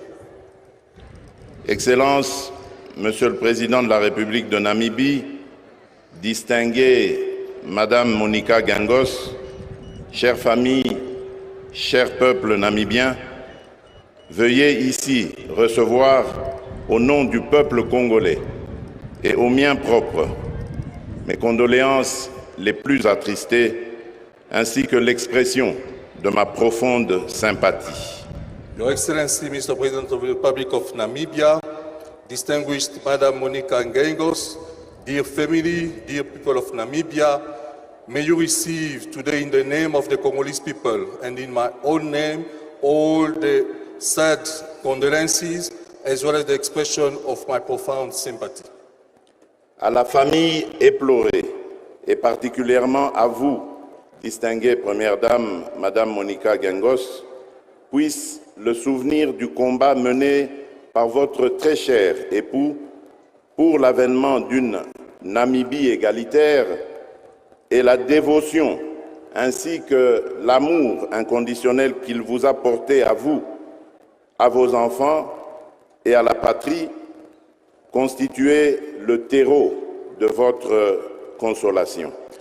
To the bereaved family, and particularly to you, distinguished First Lady, Madame Monica Geingob, may the remembrance of his struggle goes or done by your dear spouse for the upcoming of the equal Namibia, as well as the devotion and the love, unconditional love that he has given you and to your children, may this constitute a way of consolation for you.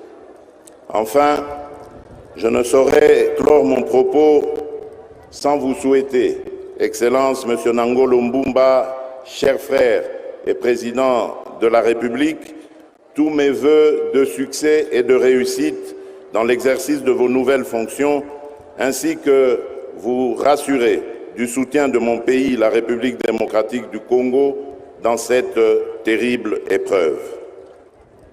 At the end, I cannot close my speech without wishing you, Your Excellency, Mr. Nangolo Mbumba, dear brother and President of the Republic, all my wishes for success in the exercise of your new duties. I would like to reassure you of the support of my country, the Democratic Republic of Congo, during this sad event. Puisse Dieu bénir la République de Namibie et son peuple. Puisses-tu, cher frère, Dr Hage Geingob, reposer en paix. Je vous remercie. May God bless the Republic of Namibia and its people. May you, dear brother, Dr. Hage Geingob, rest in peace. I thank you.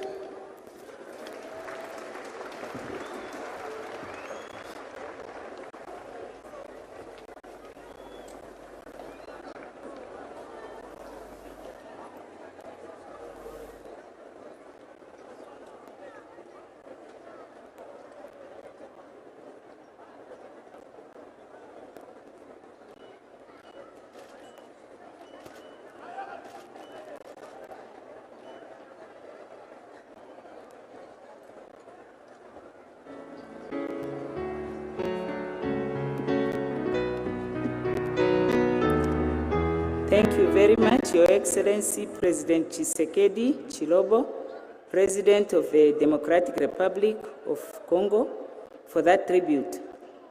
I now invite Her Excellency Madame Sahle-Work Zewde, President of the Federal Democratic Republic of Ethiopia.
Your Excellency Nangolo Mbumba and Madam, former First Lady and my dear sister Monica Gengos, the family of the late President, Excellencies, the first and second President of Namibia, Excellencies, heads of state and government, fellow Namibians. On behalf of the government and the people of Ethiopia, and indeed on my own, I would like to extend our sincere, heartfelt condolences to the family of President Geingob, to the government and people of this brotherly country. We stand with you in sorrow. Moments such as this takes us back the memory lane. Late President Geingob fought for the independence of his country, the rights and well-being of his people, putting in many occasions his own life in danger. He amplified the voices of liberty of Namibians. He fought the fight worth fighting. Indeed, he fought the good fight. This is what makes a person with vision and leadership skills a giant, a hero. Last year in February, we inaugurated together the new embassy in Namibia in Addis Ababa. This is essentially what he said. I am going to borrow his own speech. Ethiopia and Namibia's relations date back to the 1960s, long before Namibia's independence, when Ethiopia and Liberia, the only African countries member of the League of Nations, took the case of independence for the then Southwest Africa to the International Court of Justice, challenging the continuous presence of South Africa in Namibia. Disappointedly, the court ruled in favor of the apartheid South Africa. President Geingob just said, "We sought justice, but were served injustice." But Ethiopia didn't relent. The successive governments of my country continued to provide diplomatic and political support to SWAPO while giving military training to its combatants as well as pilot trainings. In fact, it was on board Ethiopian Airlines flight with an Ethiopian pilot and Namibian pilots trained in Ethiopia that the first president of this country, His Excellency Samia, returned to his country. Late President Geingob told us the role he played in this as well. Because no country will be independent enough if Africa is not totally free from colonialism. That was the clear position of the leader. I have been knowing President Geingob for a long time. He had this remarkable ability to easily connect with everyone he met. His legacy will live for generations to come. This is a life to celebrate, as we should celebrate those who fought for the total independence and liberation of our continent, especially those who are still alive. It is for us to play a positive role in the life of our countries and our continent. The bond that was established before independence between our two countries will continue to shape our current relations. That's what he told us last year. We are committed to take it to a higher level. We will miss President Geingob in Addis Ababa, which we used to see him every year. May his soul rest in eternal peace. Thank you very much.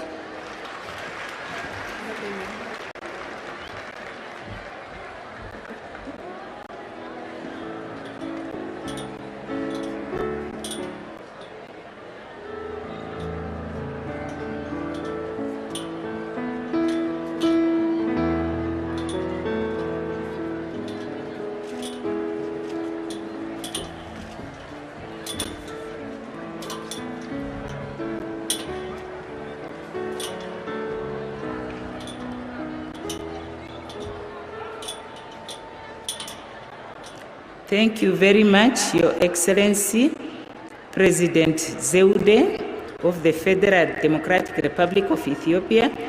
I now invite His Excellency, Mr. Sauli Niinisto, President of Finland.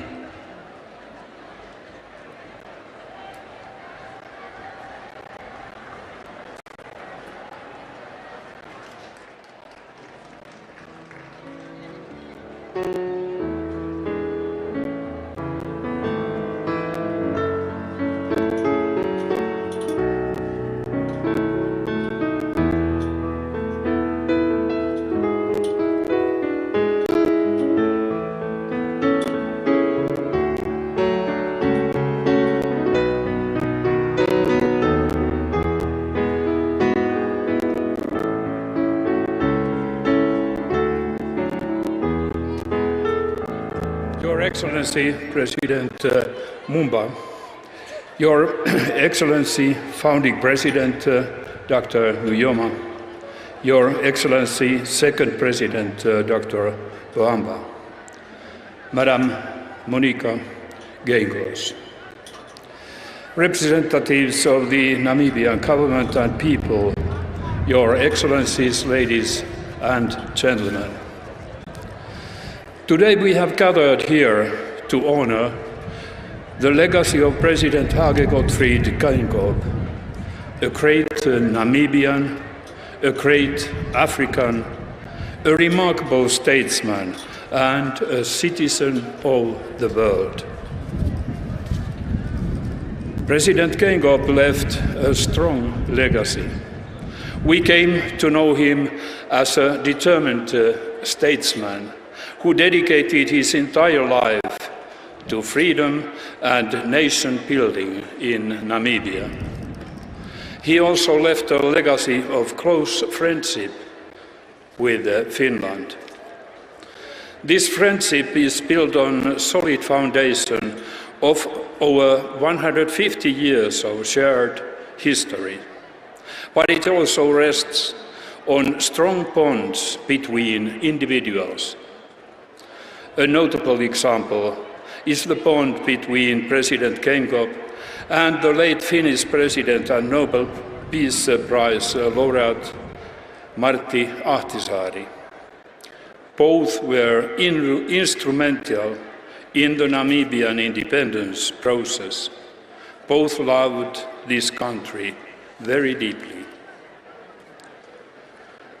Ladies and gentlemen, over the past year I had the privilege of getting to know Hage Geingob personally. At his invitation, I made a state visit to Namibia in April. That visit left a deep impression on me. The heartfelt hospitality and friendliness of the Namibian people and the inspiring exchanges I had with Hage. We shared thoughts and ideas on peace, equality, and the importance of multilateralism. Physically, of course, our countries are thousands of miles apart. Still, maybe due to history, maybe something else, we connected. We consider it as a good example for others. The last beautiful manifestation of the friendship between our nations at the highest level was President Geingob's and Madam Geingob's attendance at the funeral of Martti Ahtisaari in November. Symbolically, at the service, Bible passages were read in the Ndonga language. A friend wanted to pay tribute to his friend for the last time. I have today the same honor. As my term as President of Finland soon comes to a close, I promise to leave this legacy of friendship between Finland and Namibia to my successor. With these remarks, let me once again express my deepest sympathy with Mrs. Monica Geingob, the Geingob family, his community, and the government and nation of Namibia. Rest in peace, our friend, President Hage Geingob.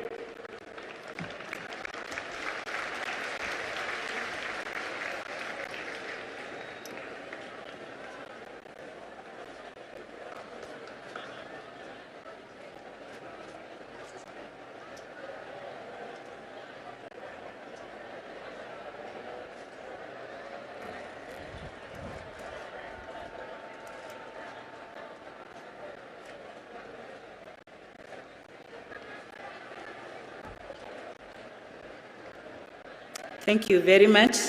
President Sauli Niinisto, President of Finland, for your tribute. I now invite His Excellency Mr. Frank Walter Steinmeier, President of the Federal Republic of Germany.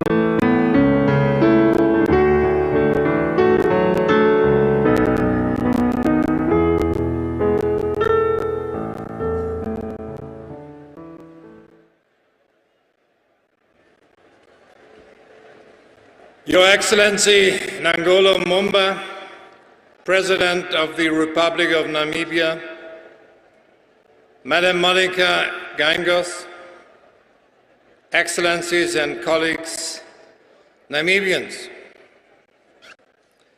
Today we are assembled to bid farewell. Farewell to a great statesman who shaped the Republic of Namibia like no other. The presence of so many of us here today is a tribute to his unmatched achievements and his lasting legacy. In all of Africa and around the world, Hage Gottfried Geingob will be remembered for his fight to free this nation from the yoke of apartheid. In Namibia, he will be remembered for his instrumental role in crafting Namibia's constitution and steering its country towards democracy, stability, and prosperity. In Germany, however, in the hearts and minds of my compatriots, President Geingob will always be remembered for his courage to reach out to the German people over the dark abyss of our history.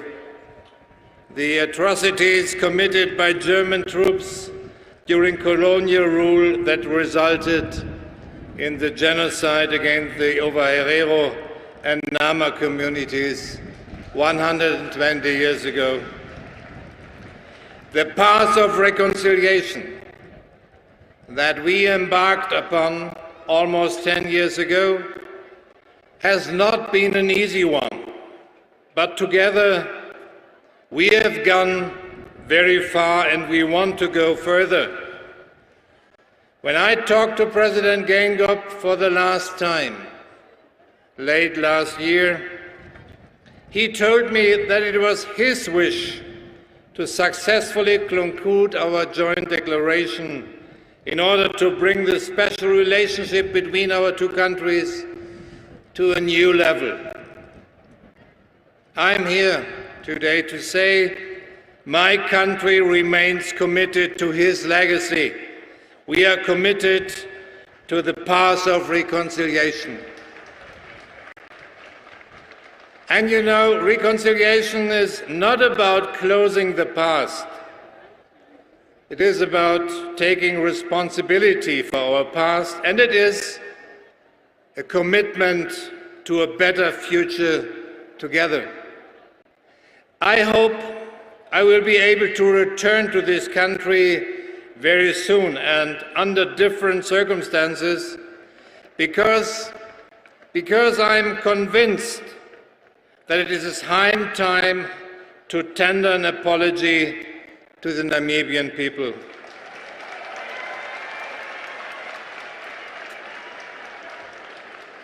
Ladies and gentlemen, my only regret is that our friend, the great President Geingob, will not be there to bring the process he started to an end. And again, I bow my head to Hage Geingob, a brilliant leader of the land of the brave. We share the grief of the Namibian nation and his family. My colleague, partner, and friend, rest in peace. Thank you.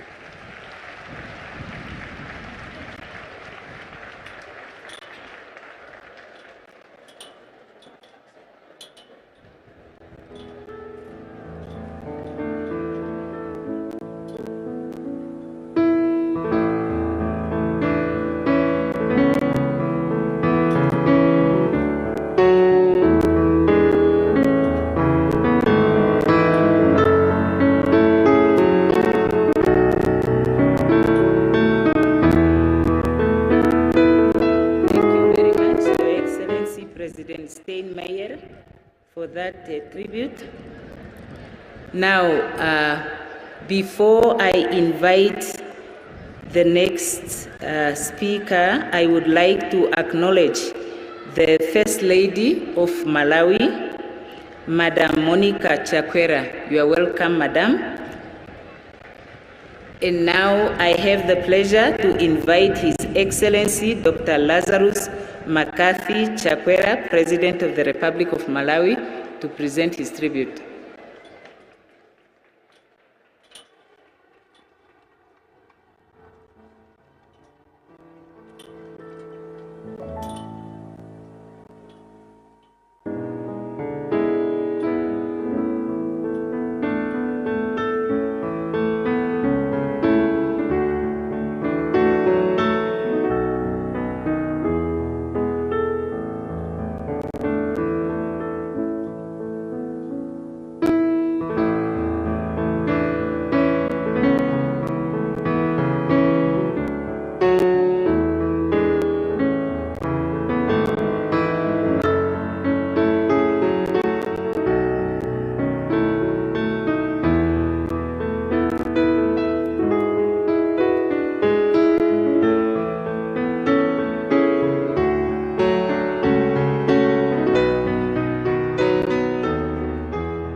Your Excellency, Dr. Nangola Mbumba, President of the Republic of Namibia and Chief Mourner, Your Excellency, Madam Monica Geingob, former First Lady of the Republic of Namibia, and the bereaved family, Your Excellencies, heads of state and government, distinguished guests, all Namibians everywhere, ladies and gentlemen. From all over the world, we have come to one of Africa's greatest nations to escort one of Africa's greatest sons on his greatest journey home. From all over the world, we have been summoned here by the sound of 2.5 million Namibian hearts breaking from the passing of a national father. We have been summoned here by the sobering sight of the glass chamber of a Namibian gun carriage taking the remains of a great Namibian soldier from State House to Hendrik Witbooi, from Moses Gareb to Katutura, from Casa Rosaria to Parliament Gardens, from Independence Avenue to Independence Stadium, before this hero comes to rest where heroes belong. From all over the world, we have felt the river flowing, a river of Namibian tears. The tears of Zambezi and Kalahari, tears of Kavango and Kunene, tears of Erongo and Komas, the tears of Omusati and Oshkoto, the tears of Mahehe and Okakwena, the tears of Hadap and also Jupa, the tears of Oshana and Karas. Late President Geingob was no ordinary man. And because he went all over the world sowing the seeds of freedom, peace and prosperity for Namibia and Africa, we have come from all over the world to mourn the passing of this great man, whose gravitas in life can only be matched by our grief in his death. In the 3.5 years that I got to and wipe your tears, and just as the golden sun rises on the Namibian flag, and the red sun rises on the Malawian flag, may God himself be the sun that rises upon you to birth a new dawn of unity from this dark night of pain. Malawi mourns with you, Namibia, and you can rest assured that anytime anyone says that late President Geingob was a great freedom fighter, a great statesman, a great thinker, a great president, and a great Pan-Africanist, Malawi will be the first to say amen and amen. May his soul rest in peace.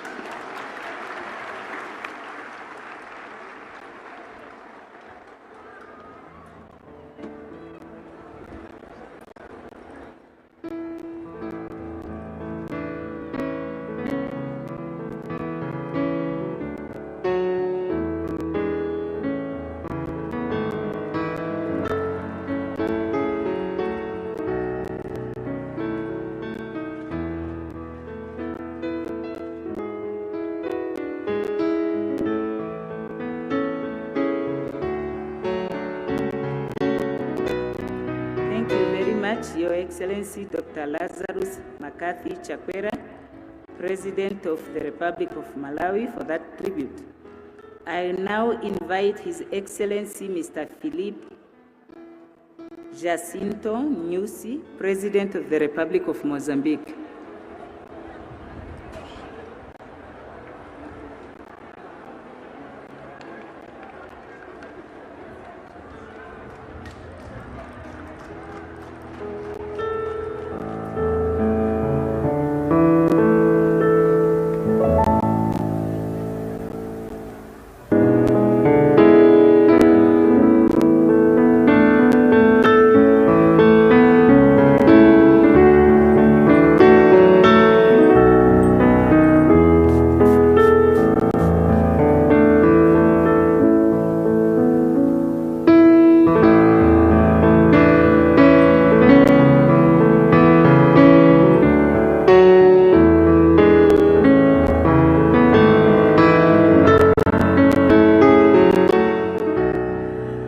Excelência Nangolo Mbumba, Presidente da República de Namíbia, esposa.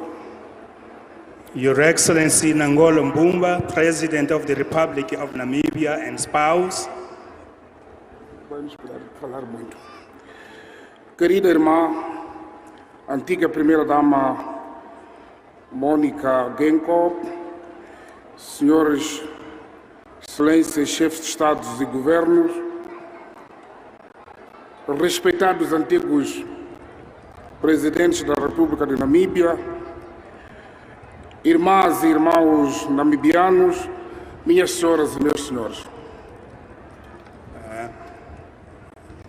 Dear sister Monica Gengos, dear former presidents of the Republic of Namibia, respected heads of state and government, and former heads of state and government, ladies and gentlemen, people of Namibia.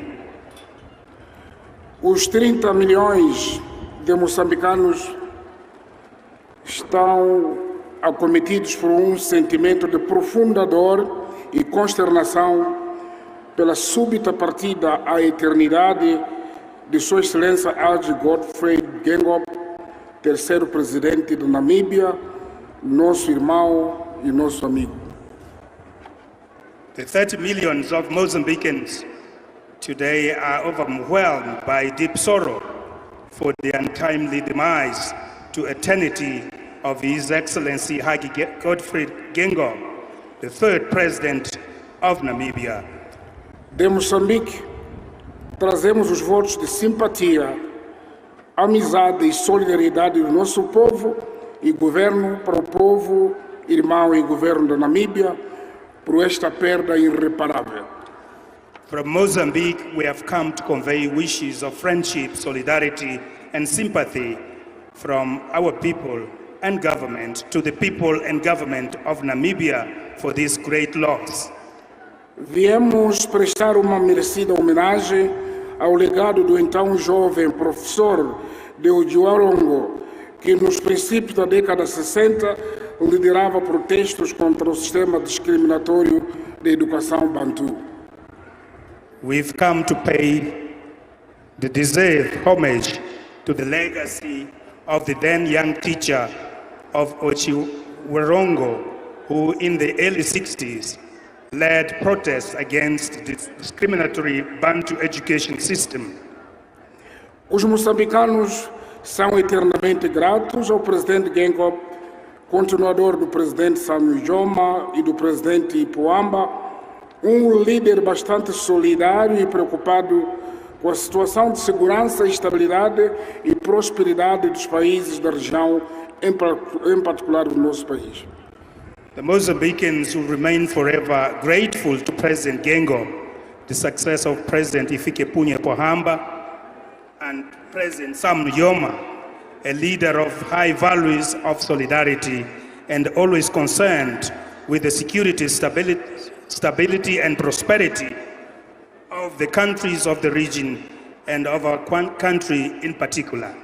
Enquanto presidente da SADC e da troika do órgão, o presidente Geingob incentivou o processo de diálogo para a paz em Moçambique, que culminou com a assinatura em Maputo do Acordo de Paz e Reconciliação Nacional em 6 de agosto de 2019, numa cerimônia em que ele fez questão de presenciar pessoalmente. As SADC chairperson and Organ Troika chairperson, President Geingob encouraged the process of dialogue for peace in Mozambique that culminated with the signing of the Peace and Reconciliation Agreement in Maputo on 6 August 2019 at a ceremony where he felt it was his duty to attend personally. Eu posso contar um episódio. O presidente Geingob era homem alegre e de humor positivo. Quando assinei o acordo de paz com o líder da oposição, o Geingob veio junto de nós os dois assinantes e disse: se vocês desfizerem este acordo e voltarem entre irmãos a lutar, chame a nós todos de novo e depois digam isso em nossa frente.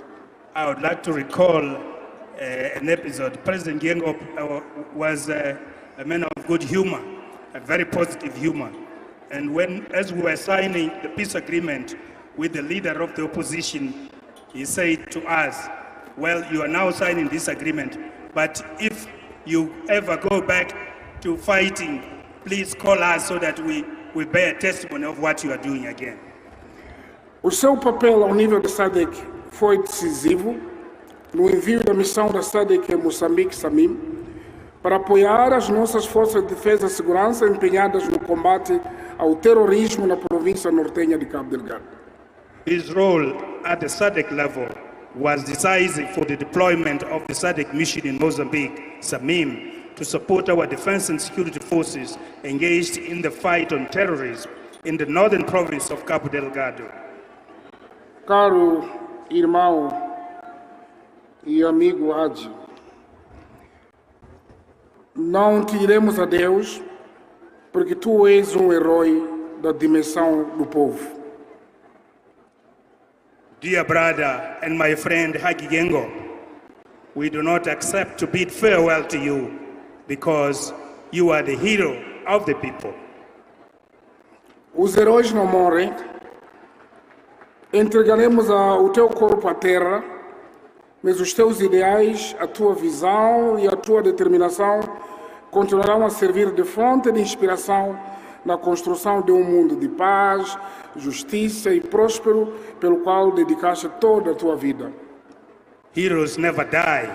We will surrender your body to the soil, but your ideals, your determination and vision will remain the source of inspiration to building a world of justice, peace and prosperity, for which you devoted your entire life.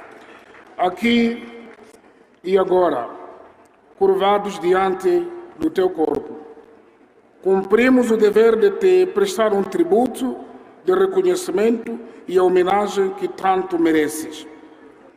Here and now, we bow our heads before your body to fulfill the duty of paying tribute of recognition to you as so much deserved homage. Ao nosso irmão, Sua Excelência Nangolo Mbumba, a quem incumbe dar continuidade à obra do presidente Geingob, reafirmamos a nossa elevada consideração, estima pessoal e apoio pleno na nobre missão de liderar a República de Namíbia, guiado pelos princípios e valores funcionais desta nação, sob o vosso lema da unidade, liberdade e justiça. To our brother, His Excellency Nangolo Mbumba, on whose shoulders the continuity of the work of President Geingob rests, we reaffirm our highest consideration, personal esteem, and full support in the noble duty of leading the Republic of Namibia, guided by the same founding principles and values of this nation under your motto of unity, freedom, and justice. A família enlutada, a senhora Mônica Geingob, minha irmã e amiga da nossa família, aos filhos e demais familiares, ao povo da Namíbia em geral, em nome dos moçambicanos, do meu governo, da minha esposa e no meu próprio, reiteramos os sentimentos de pesar por esta perda, bem como votos de consolo dos moçambicanos e certamente de todos os povos irmãos da África Austral e do continente. To the bereaved family, to Madam Monica Gengos, my sister and friend of our family, to the children and other family members, and to the people of Namibia at large, on behalf of the Mozambicans, my government and my spouse, and indeed on my own behalf, we extend our heartfelt condolences for this loss as well as wishes of solace. Que a alma do presidente Hage Geingob descanse em paz. May the soul of President Hage Geingob rest in eternal peace.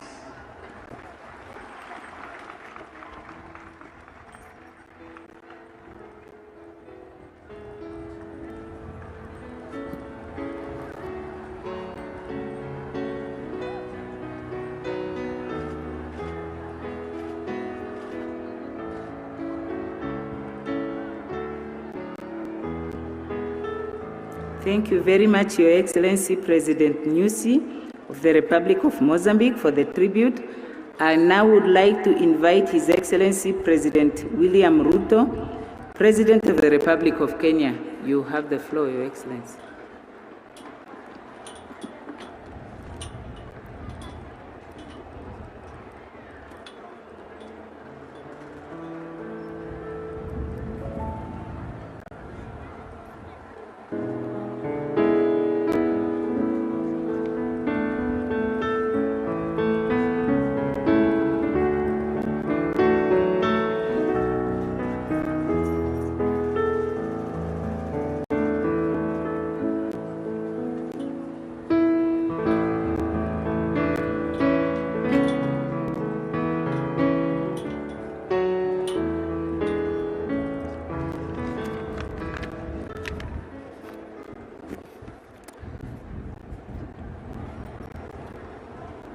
Your Excellency Nangolo Mbumba, my brother, the President of Namibia, and your dear wife, Madam Monica Geingob, and your family and children, Your Excellency, Madam Vice President of Namibia, Your Excellencies, heads of state and government, and the head of delegations, I bring you solemn greetings from the people of Kenya and profound condolences on the demise of our brother, the President of Namibia, President Hage Geingob. I learned of his demise with shock. And the first thing I did was to pick my phone and call the Vice President, who we were colleagues before. And I passed my condolences and those of the people of Kenya to him. Today, I join you on behalf of the people of Kenya and government of Kenya on this solemn send-off of our brother, the President of Namibia. President Geingob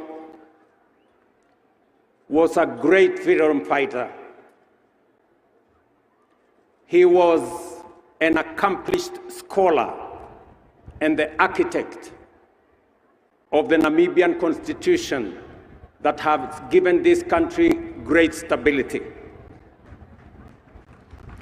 President Geingob was a passionate leader and the third president of Namibia, and he stood tall as a Pan-Africanist who believed in the unity of our continent. We know that President Geingob believed that independence is a project and work in progress.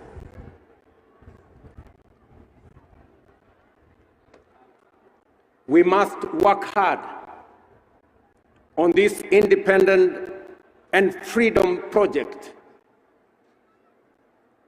especially now, so that we can liberate, not just for independence sake, but we can liberate our economies, saddled with debt, liberate our young people trapped in unemployment.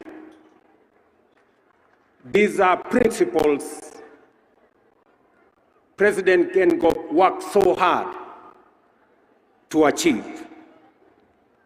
Inspired by his spirit of Pan-Africanism, those of us in SADC, in EAC, in COMESA, and all of us as members of the Africa Union, we must work together to make sure that we execute the reform of the international financial architecture so that we can liberate our economies from debt, so that we can demand that as nations, we are not profiled negatively, we are not profiled unfairly, that together again, we must demand responsible sovereign lending that ensures that our countries have resources, concessional resources, that can help us position our continent as the epicenter of the next industrial revolution.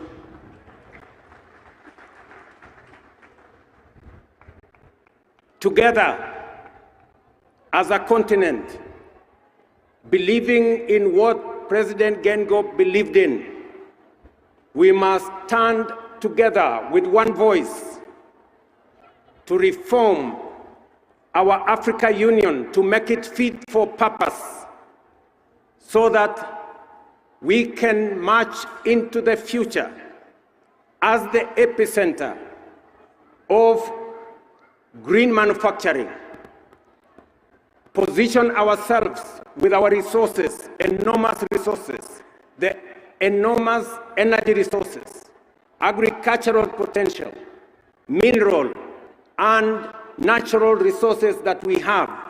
We cannot certainly be a continent defined by poverty. We must be a continent defined by opportunity, by potential, and by investment. That is what President Geingob believed in. I will miss my brother Geingob next month in April, when we convene.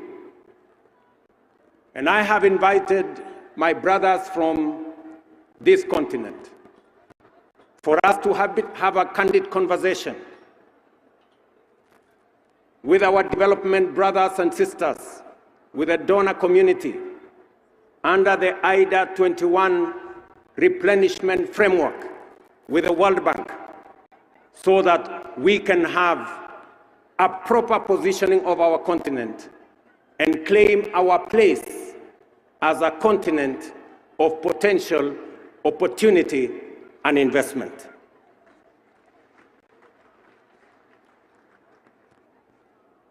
My brother Nangolo Mbumba, you're fitting into the big shoes of our departed brother.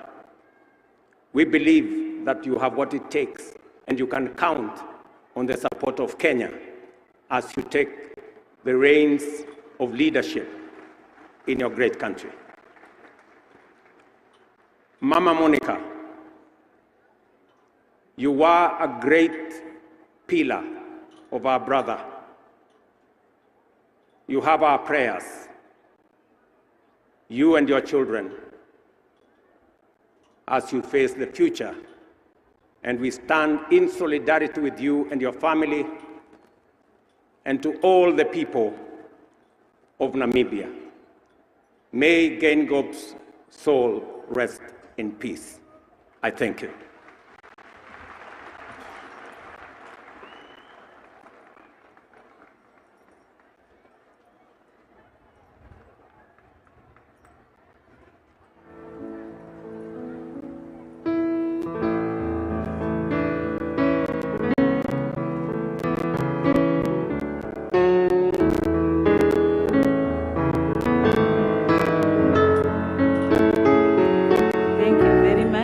Excellency President Ruto, for that tribute. I would like to recognize the presence of Nuncio Dario Pavisa, representative of the Holy See. I would then proceed to call on Her Excellency Dr. Samia Suluhu Hassan, President of the United Republic of Tanzania, to present her tribute.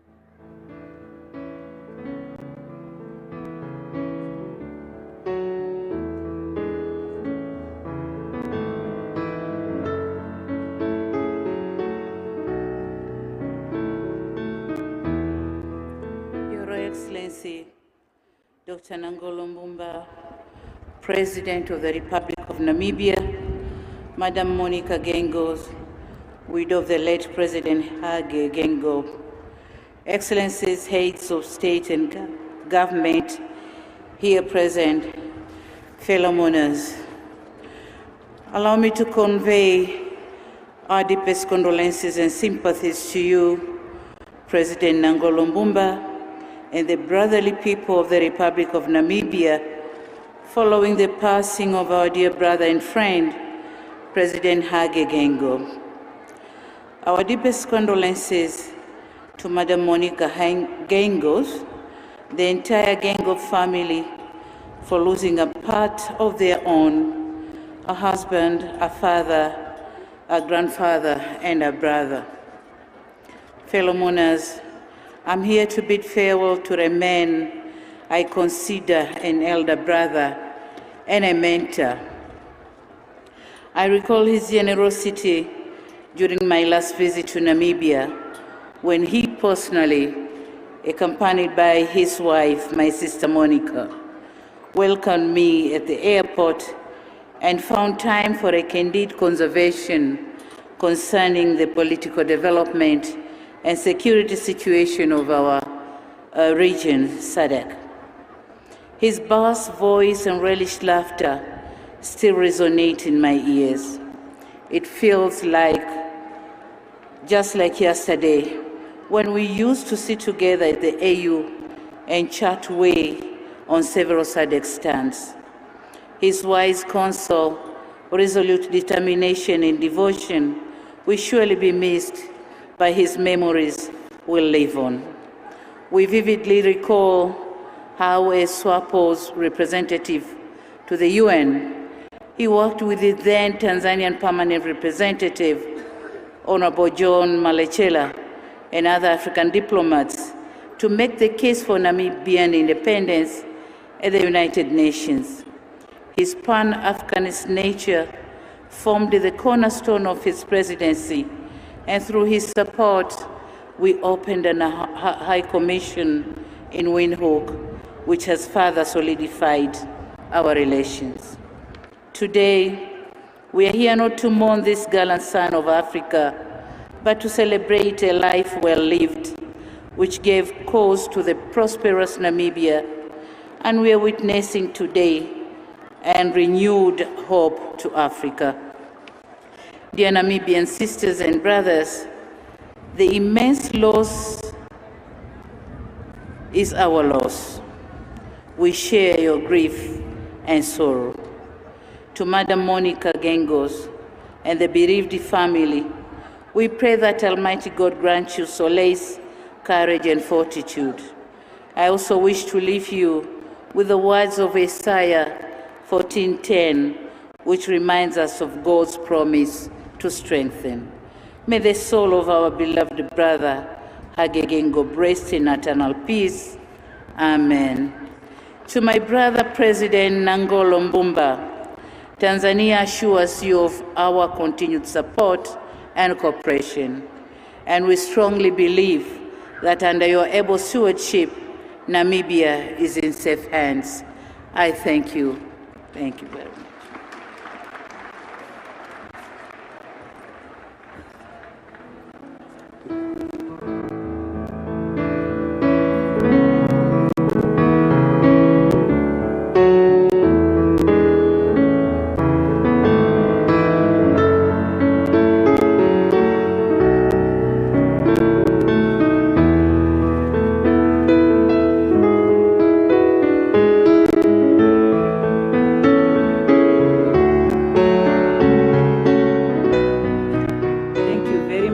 Excellency Dr. Hassan, President of the United Republic of Tanzania, for your tribute. I now invite His Excellency Dr. Emerson Mnangagwa, President of the Republic of Zimbabwe.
Your Excellency, my dear brother, President Nangolo Mbumba, and Madam, Your Excellency, Mrs.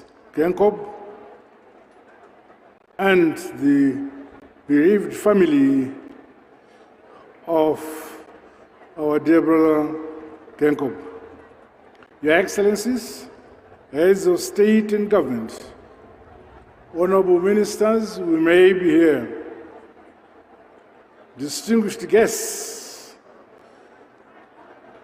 my dear fellow mourners, comrades and friends, it is with a heavy heart that I join you, Your Excellency, dear brother, President Mbumba, the government and the people of Namibia, and members of SWAPO party, along with distinguished guests, as we mourn the passing on of a gallant son of Africa, a revolutionary, a comrade and a guerrilla, His Excellency Dr. Hage Geingob.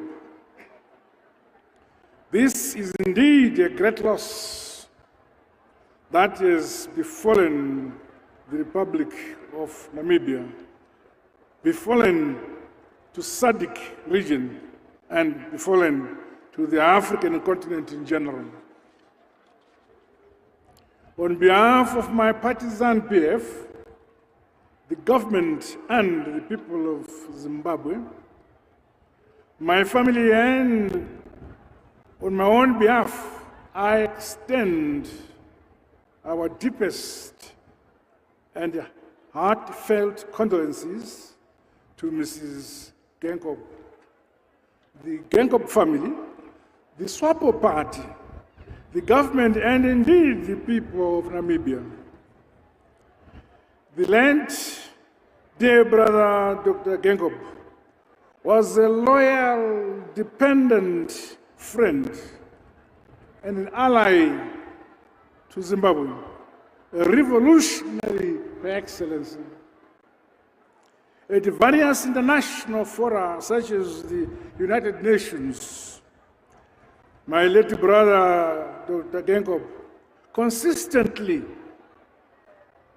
and fiercely called for the unconditional removal of the unilateral illegal sanctions imposed on Zimbabwe by some Western countries. In Zimbabwe, we shall also fondly remember the late dear brother, President Geingob, for having worked tirelessly to consolidate the long-standing and excellent relations that exist between our two countries.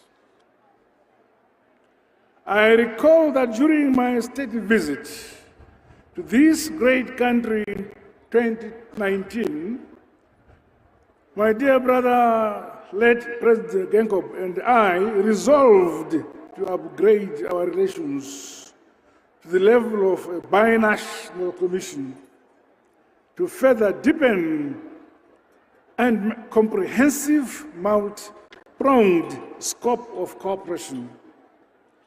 The late President Geingob was a liberation hero and a visionary statesman who wholeheartedly served his people with utmost distinction. He was a pragmatic leader who believed in and worked for the economic empowerment of the people of Namibia and those of our region in SADC as a whole. He championed the values of Pan-Africanism and the emancipation for the peoples of Africa in general. He was a staunch defender of African independence, African freedom, African democracy, and non-interference in our internal affairs as sovereign states. He bequeathed to us and posterity an indelible legacy which we must preserve and hand down to successful young generations, particularly his unwavering commitment to justice, African dignity, solidarity, and equality.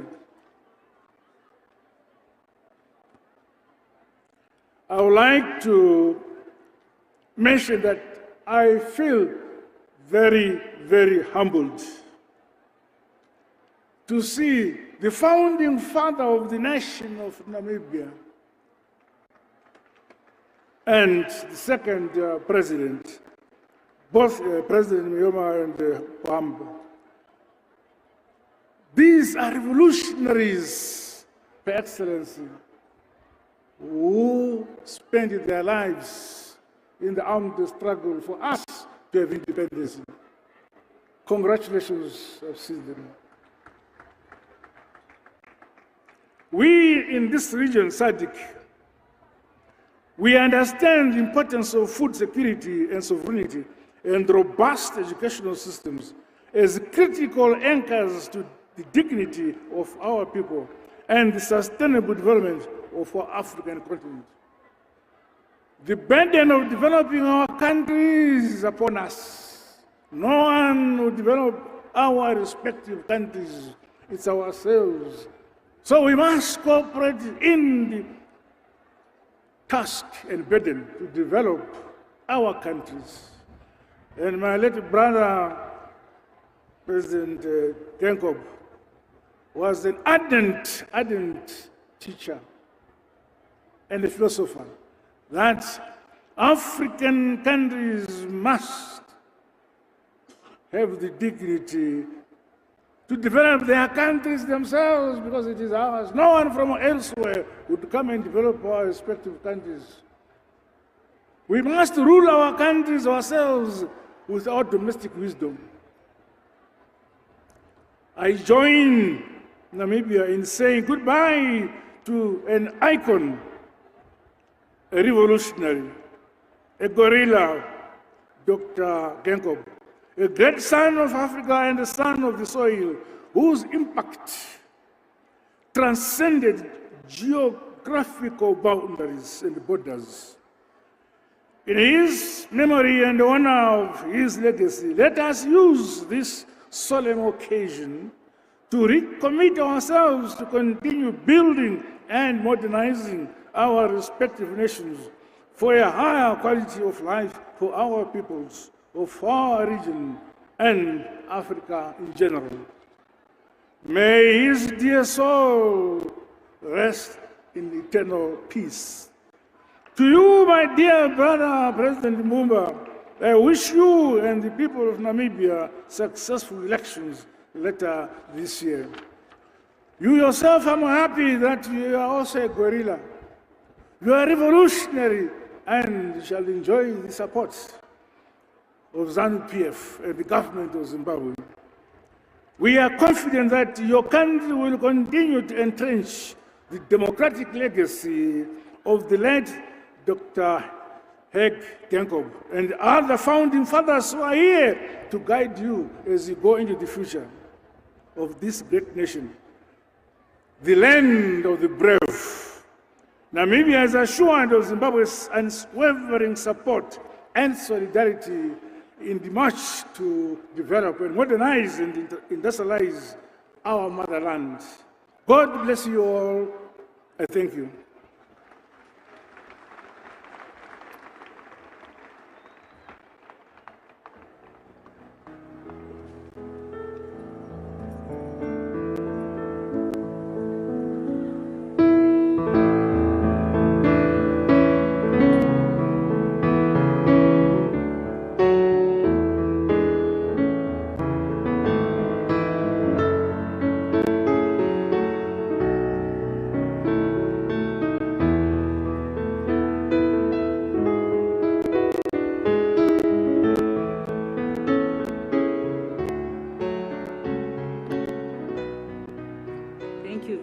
Your Excellency, President Mnangagwa, for that tribute.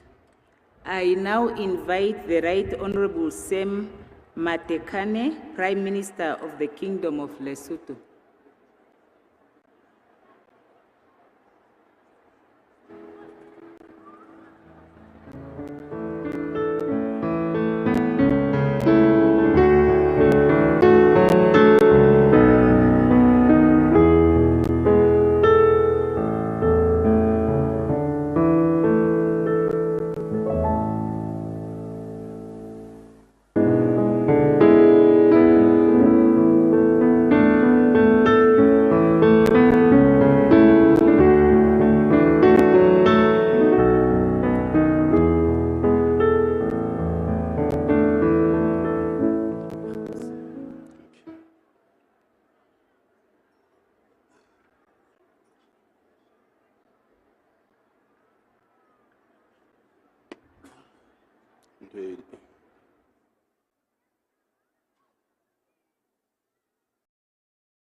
President Nangolo Mbumba and the Chief Monarch, Your Excellencies, Heads of State and Government present here, former President of the Republic of Namibia, Madam Monica Geingob, and members of the family of former President Dr. Hage Geingob.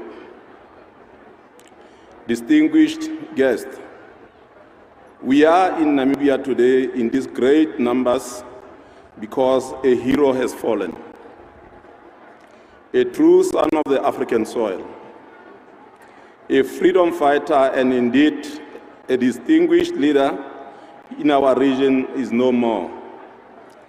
Words cannot describe the depth of our grief and the pain that this untimely death has occasioned. We in Lesotho held President Geingob in the highest esteem. When I assumed office as Prime Minister of the Kingdom of Lesotho, President Geingob was the first head of state that I paid a courtesy call on. I shall forever cherish his warm welcome, good sense of humor, guidance at all times, and words of wisdom that he would always share with me. Though on the one hand, we mourn his loss, on the other hand, we should also thank God for having given us a leader of this caliber during these difficult times. He dedicated his life to the Namibian nation, SADC, the entire African continent, as well as the world at large. The legacy that he leaves behind of selfless love for humanity, sacrifice for his people, high moral standards, and dedication to peace and security should continue to inspire us to work for a better life for all. On behalf of His Majesty King Letsie III, the government and the people of the Kingdom of Lesotho, I wish to convey to you, Madam Monica and the Geingob family, Your Excellency President Mbumba, the government and the people of the Republic of Namibia, our sincere and heartfelt condolences. May his soul rest in peace. I thank you.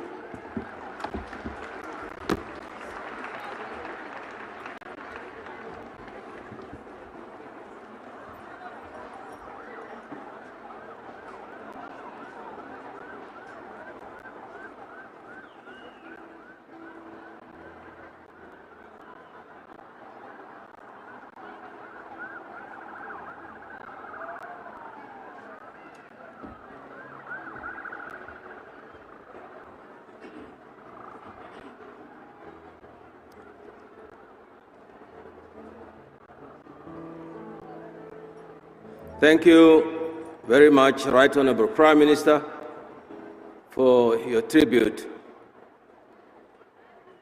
I would like to invite His Excellency Theodora Ngwema Obein Manwe, Vice President of the Republic of Equatorial Guinea.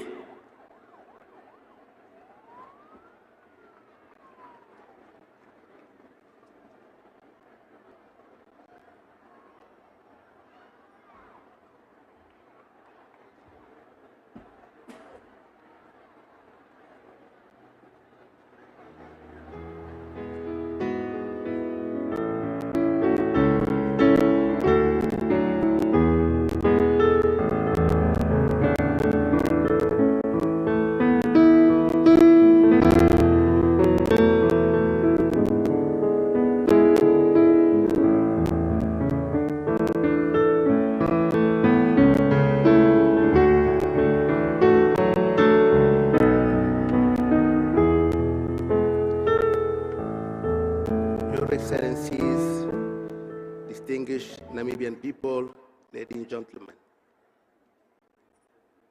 On behalf of the people of the Republic of Equatorial Guinea and its President, His Excellency Obiang Head of State and Government, the delegation of the Republic of Equatorial Guinea join me in expressing our deep pain and dismay at the sad event of the death of His Excellency Hage Geingob, President of the Republic of Namibia.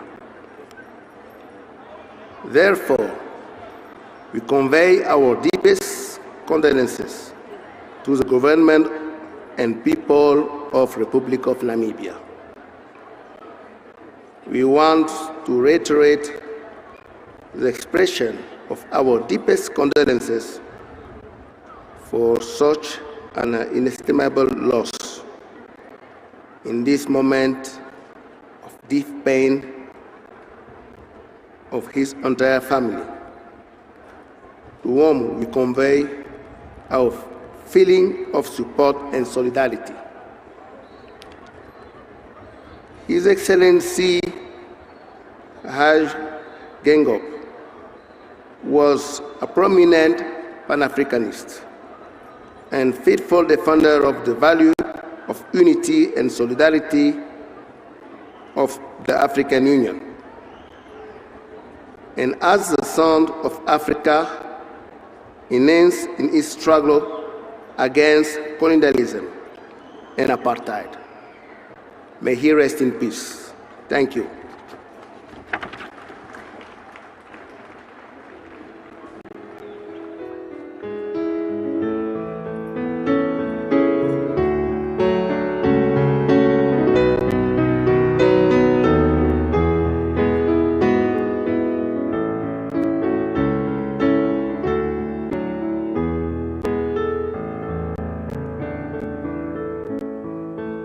Excellency, Comrade Nangolo Mbumba, Your Excellencies, heads of state and government, we are making progress. However, before I invite the next speaker, I would like to appeal to my fellow mourners on the other side to please bear with us. We will be done very soon, but please pay attention to the messages we are receiving. We must extend the courtesy our international guests deserve. So please, my countrymen and women, listen to what we are saying and just lower your voices, please. I would like to invite His Excellency Christian Ndesei, Prime Minister of the Republic of Madagascar. Your Excellency.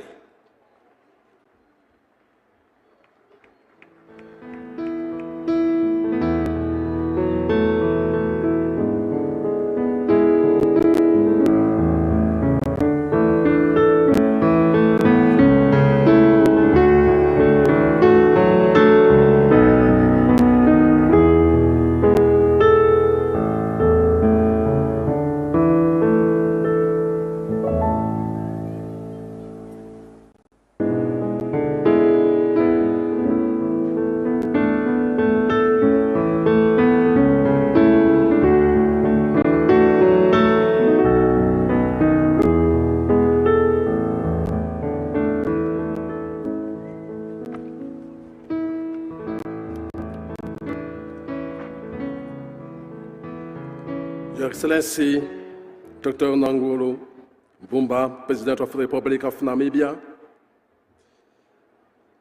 Madame Monica Gengos, former First Lady, and the entire bereaved family, Your Excellencies, aides of state and government, dear people of Namibia, ladies and gentlemen, we gather here today to honor the memory of His Excellency, the late President Hage Geingob, a towering figure in the fight for liberation in our region. President Geingob was not just a leader, he was an hero. President Geingob's legacy of patriotism and Pan-Africanism serves as a beacon of hope and inspiration for all who strive for justice and freedom. He will forever inspire generations to come. His unwavering dedication to the Namibian people leaves an indelible mark on our hearts.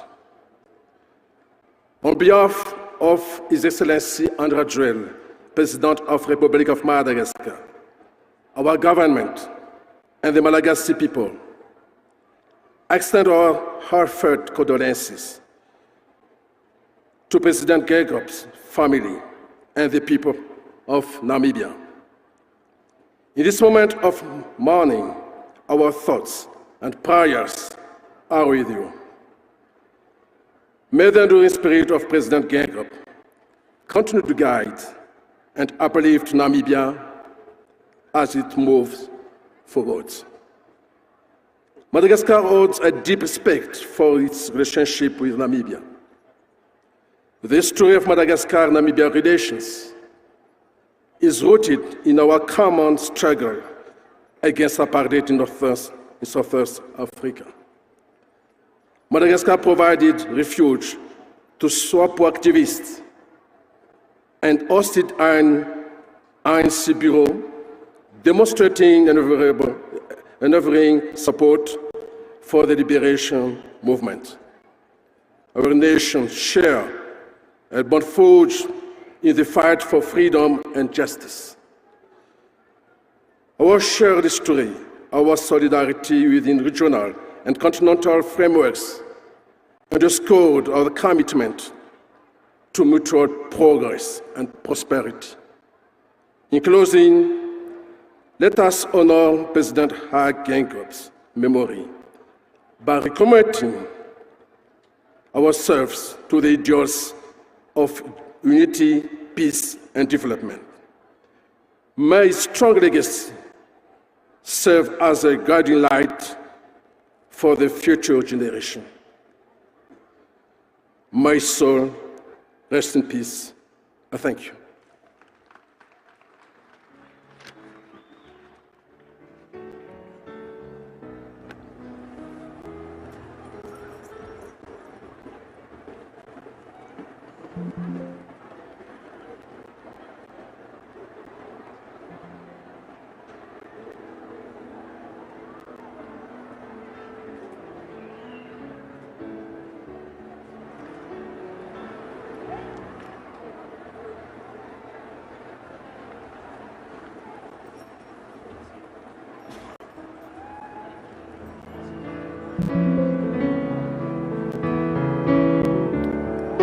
Thank you very much, Your Excellency, for your tribute.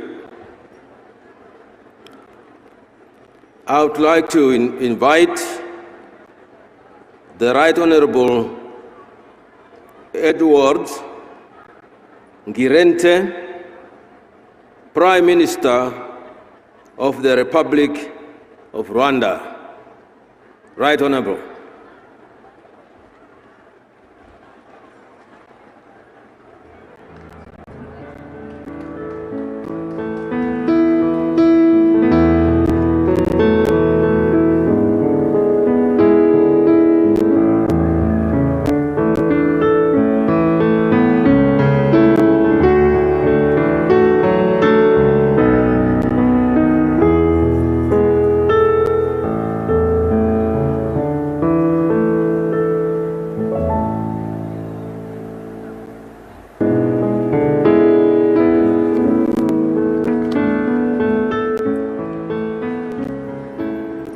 Excellency Dr. Nangolo Mbumba, President of the Republic of Namibia, family members of our departed friend, former President Dr. Hage, Geingob, Excellencies, Head of State and Government, dear people of the Republic of Namibia, distinguished guests. Today, we come together to honor a true champion of Africa's liberation struggle and celebrate the remarkable life of a statesman who served his great nation of Namibia.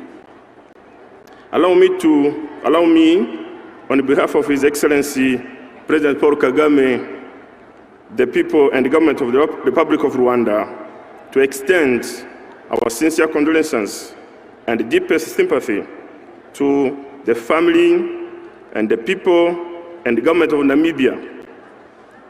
As we mourn this great loss, we reflect on the remarkable tenure of Dr. Hage Geingob as the President of Namibia, as well as the indelible mark he has left on our continent. His quest for freedom and justice inspired generations across Africa and beyond. His legacy will forever be etched in the hearts of those who strive for self-determination and dignity. Rwanda will always remember his contributions to the excellent and brotherly relationship between our two countries. I wish to take this opportunity to reaffirm our commitment to continue strengthen this strong foundation of friendship and cooperation. As we pay our last respect to a beloved leader, I assure you that Rwanda stands in solidarity with the family of the President Geingob and with the government and the people of Namibia. May the legacy of the President Geingob live on for generations to come, and may so rest in eternal peace. Thank you.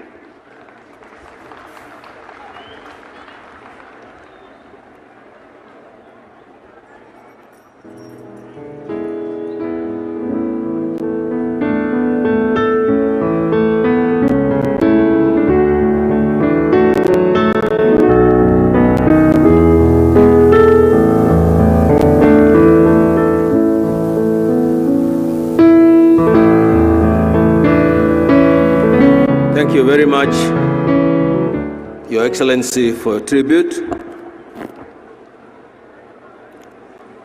I now would like to invite His Excellency, Mr. Brahim Bogali, President of the People's National Assembly of the Democratic People's Republic of Algeria.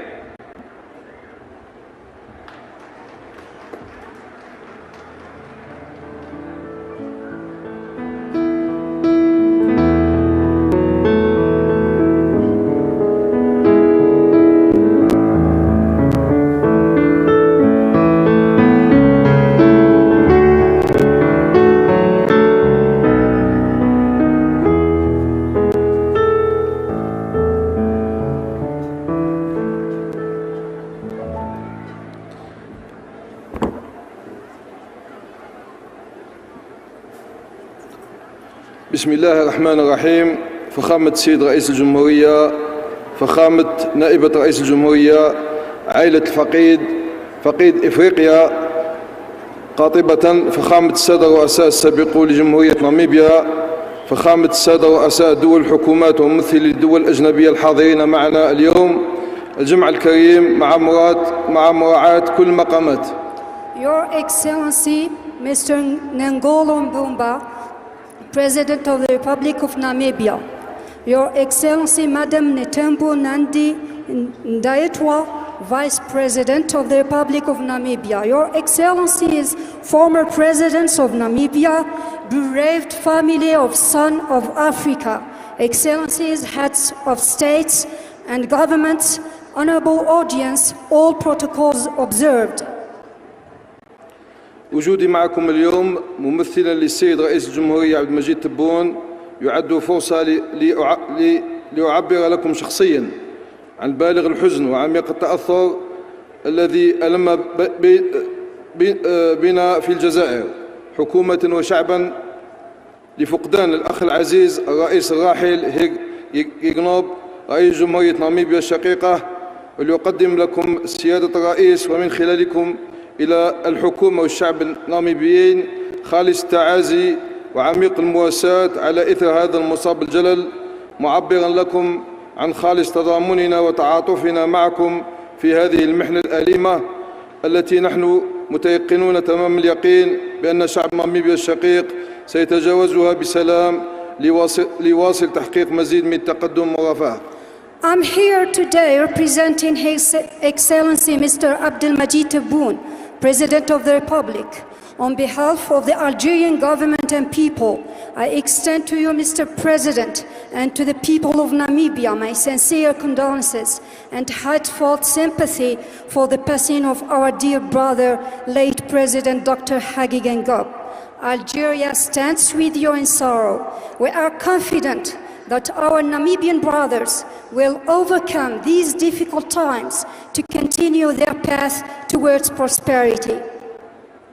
فخامة السيد رئيس الجمهورية نقول مبوما الحضور الكريم، إن رحيل هذا الرمز الوطني والإفريقي وهذا المناضل الفذ الذي أفنى حياته في خدمة وطنه ناميبيا خلال كفاحها الثوري التحرري وكذا خلال مرحلة بنائها وتشييدها الوطنيين، المتميز أيضا بوقوفه الدائم إلى جانب الشعوب المستضعفة في دعم حقها في الحرية والكرامة، المؤمن بإفريقيا قوية ومتضامنة والداعم لحقها المشروع في التقدم والرفاه، لا يعد خسارة كبيرة ليس لناميبيا فحسب بل إفريقيا قاطبة وفاجعة مؤلمة، نسأل الله أن يعيننا جميعا على تجاوزها. Your Excellency, Mr. President, ladies and gentlemen, the passing of this great man, this fighter, is a tremendous loss for not only Namibia, but for all Africans, because he was a national and African iconic figure. He dedicated his life to serve Namibia during the independence struggle and for building Namibia after liberation. He stood for the rights of all oppressed people. He was a powerful voice for unity, dignity, prosperity in Africa.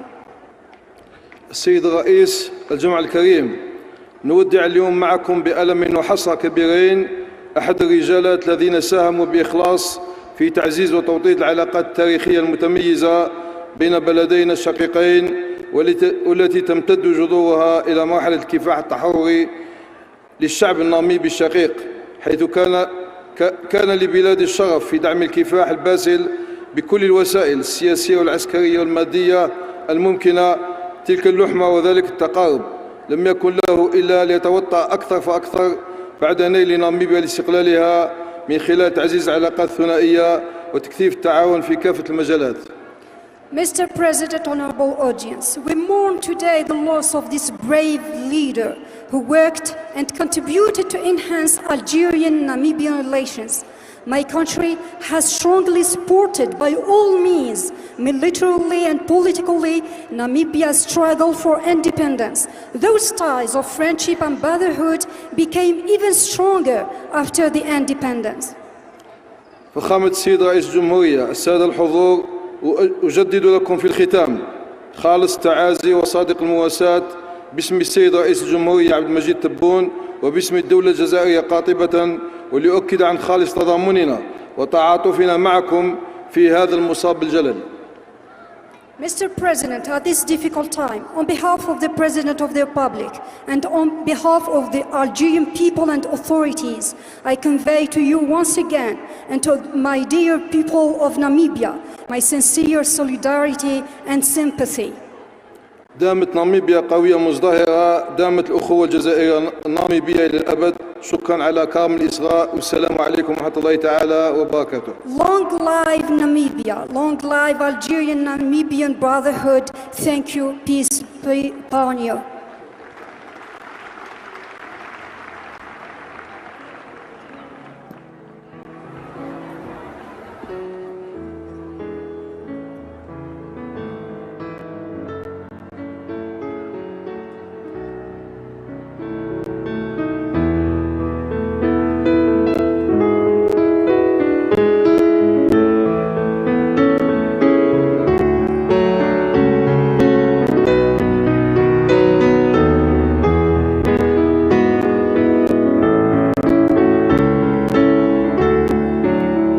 Very much, Your Excellency, for your tribute. I would like to invite His Excellency, Mr. Esteban Lazo Hernandez, President of the Council of the State of the National Assembly of Popular Power,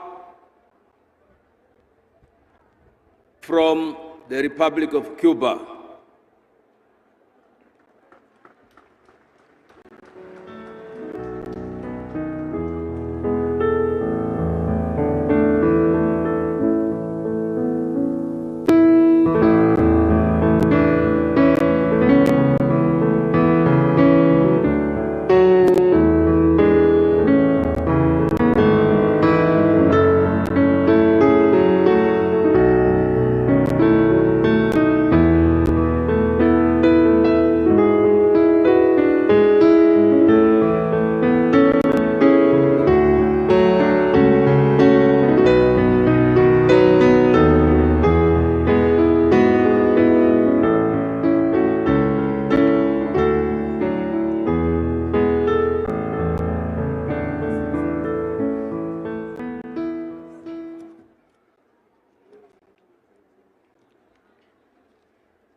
Querido maestro de ceremonia, excelentísimo señor Nangolo Mbumba, presidente de la República de Namibia, excelentísimo señor doctor Sam Nujoma, padre fundador de la República de Namibia, excelentísimo señor Hifikepunye Pohamba, segundo presidente de la República de Namibia, excelencia, jefe de Estado y de Gobierno, jefe de delegaciones, excelentísima señora Mónica Geingob y su distinguida familia, querido pueblo de Namibia, con profundo dolor transmito la más sentida y sincera condolencia del Partido Comunista de Cuba, del líder de la revolución Raúl Castro Ruz, del presidente Miguel Díaz-Canel,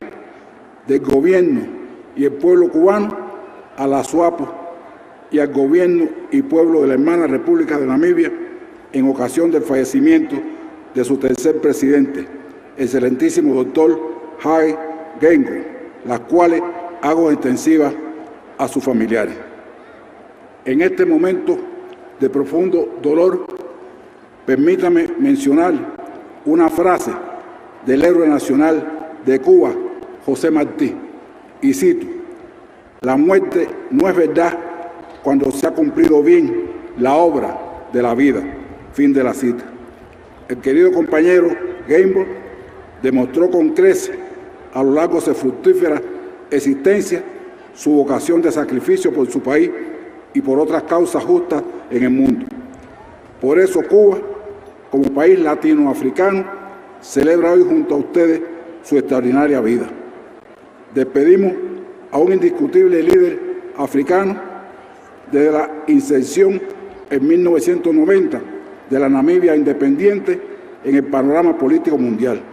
El doctor Geingob defendió con pasión el derecho de África suboccidental primero y de Namibia después a forjarse como nación independiente y soberana, y supo oponerse vehementemente al racismo y al oprobioso régimen del apartheid.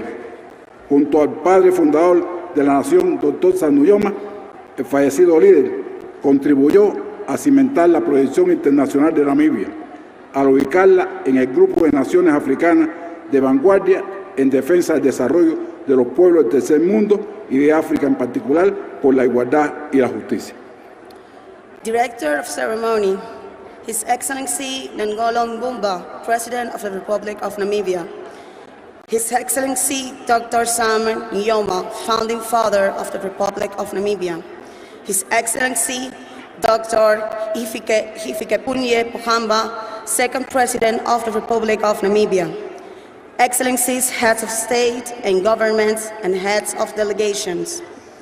Her Excellency, Madam Monica Geingob, and her distinguished family.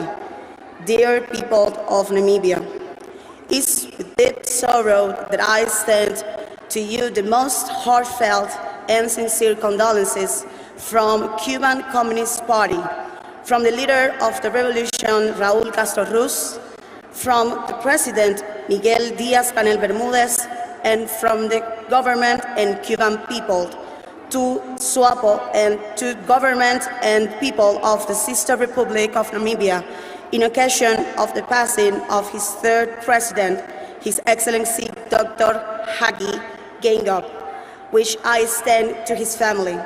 In this moment of profound pain, allow me to evoke a phrase of Cuban national hero José Martí, and I quote, "Death is not true when the work of life has been well accomplished," end of the quote. Dear Comrade Geingob largely demonstrated throughout his fruitful life his calling of sacrifice for his country and for other just causes in the world. That's why Cuba, as a Latin African country, celebrates today with you his extraordinary life. On this day, we bid farewell to an undisputed African leader since he in 1990 accepted the independent Namibia in the international political scene. Dr. Geingob defended with passion the right of Southwest Africa and especially Namibia to forge as an independent sovereign nation, and he knew how to vehemently oppose to racism and to opprobrious apartheid regime.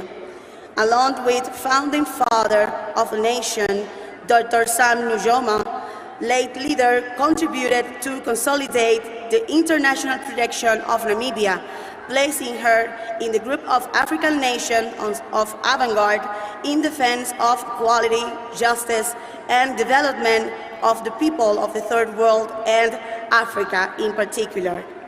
Maestro de ceremonia, Cuba, situada a miles de kilómetros de Namibia, tenía la obligación moral de estar presente en esta despedida a uno de sus más fieles amigos en la tierra de los bravos, como reza en una estrofa del himno nacional de este hermoso país. Con especial afecto, él forjó una amistad perdurable con los principales líderes de la Revolución Cubana, en particular con el comandante en jefe Fidel Castro Ruz, con el líder de la Revolución Cubana, Raúl Castro Ruz, y en los años más recientes con el presidente Miguel Díaz-Canel. Como dirigente de la SWAPO, se desplazó en reiteradas ocasiones al frente de batalla en Angola, donde las Fuerzas Armadas Populares de Liberación de ese país, el Ejército Popular de Liberación de Namibia y las tropas internacionalistas cubanas lucharon contra el ejército sudafricano de aquel entonces. En fecha más reciente, y siendo presidente del país, el doctor Geingob pronunció en la Plaza de la Revolución de La Habana palabras muy sentidas en ocasión de las honras fúnebres del líder histórico de la Revolución Cubana, agradeciendo al pueblo cubano y en especial a Fidel por la liberación de Namibia. En recíproco y merecido gesto de gratitud, desde que se conoció de su deceso, Cuba ha rendido honores al compañero Geingob, quien, desde sus diferentes cargos políticos y gubernamentales, exhibió una postura valiente, firme, independiente y solidaria hacia la Revolución Cubana, en contra del cerco económico que nos ha sido impuesto por más de 60 años y también para paliar las consecuencias de fenómenos naturales y otros eventos adversos que nos han afectado, además de sus acciones en favor del bienestar de nuestro pueblo y por la consolidación de la cooperación bilateral en diferentes sectores. Director of Ceremony, President Nangolo Mbumba, dignitaries, Cuba, located thousands of miles from Namibia, had the moral obligation of being present in this farewell to one of his most faithful friends in the land of the brave, as he says a verse of the national anthem of this beautiful country. With a special affection, he forged a friendship long-lasting with the main leaders of the revolution in Cuba, in particular with Commander-in-Chief Fidel Castro Ruz, with the leader of the revolution, Raúl Castro Ruz, and in more recent years with the President Miguel Díaz-Canel Bermúdez. As a SWAPO leader, he traveled in several occasions to the battlefront in Angola, where the Popular Armed Forces for the Liberation of that country, the Popular Army of Liberation of Namibia, and the Cuban Internationalist troops were fighting against the South African Army at the time. In a more recent moment, and as a president, he pronounced in the Square of Revolution in Havana a very heartfelt words in occasion of the funeral service of the historical leader of the revolution, always grateful towards the Cuban people and especially towards Fidel for Namibia's liberation. In a reciprocal and well-deserved gesture of gratitude, since the very moment we knew of his passing, Cuba has rendered honors to Comrade Geingob, who from different political and governmental positions always showed a brave, firm, independent and solidary posture towards the Cuban Revolution and against the economic siege imposed to us for over 60 years. He did it also to reduce the consequences of natural disasters and other adverse events that has affected us, in addition to his actions in favor of the well-being of our people and in favor of the consolidation of bilateral cooperation in several areas. La hermosa historia que unió al presidente Geingob con nuestro país le ha valido el calificativo de amigo entrañable del pueblo cubano y de su revolución, y por tanto, merecedor de las dos condecoraciones más importantes que otorga la República de Cuba. Primero, en 1995, siendo primer ministro, Fidel le impuso la Orden Carlos Manuel de Céspedes. Luego, en virtud del decreto presidencial número 452 del 1 de julio del 2022, el presidente Miguel Díaz-Canel le otorgó la Orden Nacional José Martí, distinción que no pudo recibir en vida y de la que soy portador para entregarle a su viuda de manera póstuma. Jamás olvidaremos a nuestros amigos y Namibia y Geingob han sabido serlo. Un baobab ha caído, pero su ejemplo se multiplicará en los jóvenes que encarnan el futuro y que harán de Namibia un mejor país como él lo soñó. Muchas gracias. The beautiful history that brought President Geingob and our country together has earned him the title of enduring friend of the Cuban people and his revolution, and therefore worthy of the two most important decorations granted by our country. First, in 1995, while he was Prime Minister, Fidel bestowed him with the Order of Carlos Manuel de Céspedes. Then, in virtue of the Presidential Decree number 452 of July 1st, 2022, President Miguel Díaz-Canel bestowed with the Order of José Martí, a distinction he couldn't receive in life and of which I am bearer to deliver to his widow posthumously. We will never forget our friends, and Namibia and Geingob has been one of those friends. A baobab has fallen, but his example will multiply in the young people who embody the future and who will make of Namibia a better country as he dreamed. Thank you.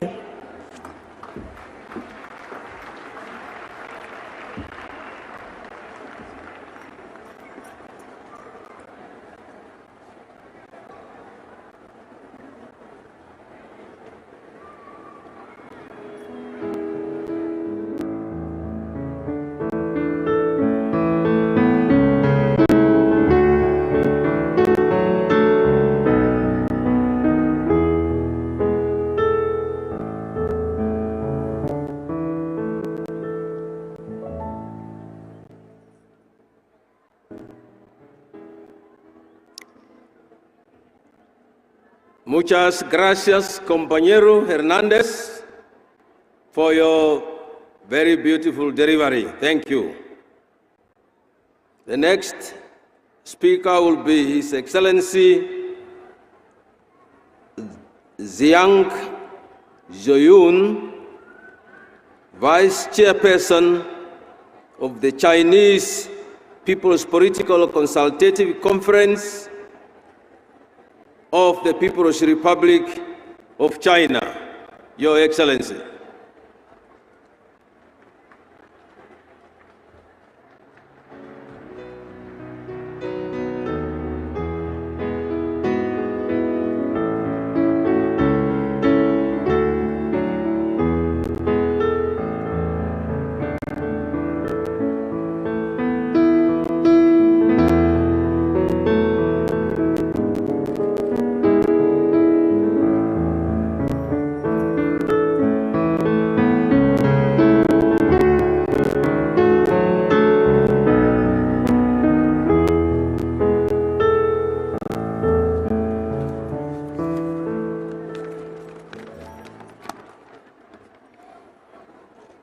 尊敬的摩本巴总统阁下，尊敬的各国和各国际地方组织领导人，各位贵宾、女士们、先生们 Your Excellency, President Ngolo Mbumba, Your Excellencies, heads of state and government, and heads of international and regional organizations, distinguished guests, ladies and gentlemen.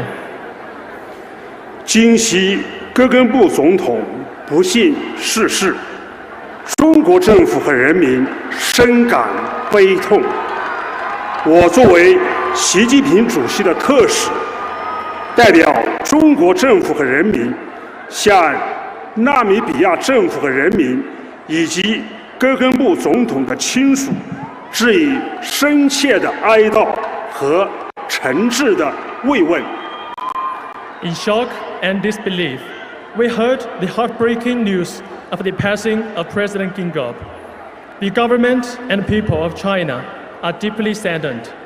As the special envoy of President Xi Jinping, and on behalf of the government and people of China, I want to extend our deepest and most heartfelt condolences to the government and people of Namibia and President Geingob's family. 戈根布总统是纳米比亚杰出领导人，为纳米比亚独立解放和发展振兴做出了巨大贡献。过去近10年来，在戈根布总统领导下，纳米比亚社会稳定、经济发展、民生改善，各领域都取得了瞩目的成就。President Geingob is an extraordinary statesman of Namibia who has made great contribution to the independence, liberation, and development of Namibia. In the last nearly 10 years, under the leadership of President Geingob, Namibia enjoyed a stable society, economic development, and the improvement of people's livelihood, with achievements for all to see in all sectors. 戈根布总统致力促进国际和地区和平与解放事业，深受非洲和国际社会的尊重。在他的领导下，纳米比亚高举放非主义旗帜，积极推动非洲团结和一体化建设，在国际事务中坚持公道立场，捍卫国际公平和正义。President Geingob is committed to promoting international and regional peace and development, and is deeply respected by Africa and the international community. Under His Excellency's leadership, Namibia held high the banner of Pan-Africanism, actively promoted solidarity and integration of Africa. And on international affairs, it always safeguarded international justice and fairness. 戈根布总统是中国人民的好朋友，他生前高度重视发展对华关系，曾多次访华，推动中纳全面战略合作伙伴关系深入发展，为促进中纳中非友谊倾注了大量心血，做出了重要贡献。President Geingob is a great friend of the Chinese people.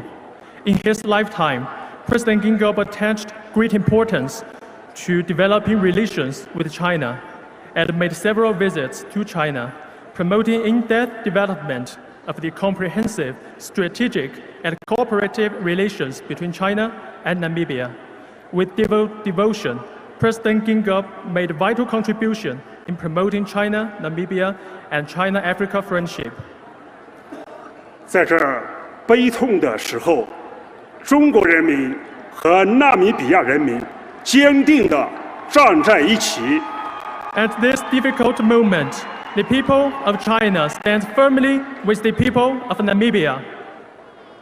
中方相信，纳米比亚人民一定会继承和发扬戈根布总统的遗志，在国家建设和民族振兴的道路上阔步前进，不断取得新的成就。We believe that the people of Namibia will carry on the mission of President Geingob, making strides in national construction and revitalization, constantly scoring new achievement. 中方愿同纳方一道努力，持续深化两国人民的友谊和各领域的合作，推动双边关系取得更大的发展。谢谢。China is ready to work with Namibia and will continue to deepen the friendship between our peoples and cooperation in all fields, promoting greater development for our bilateral relationship. Thank you.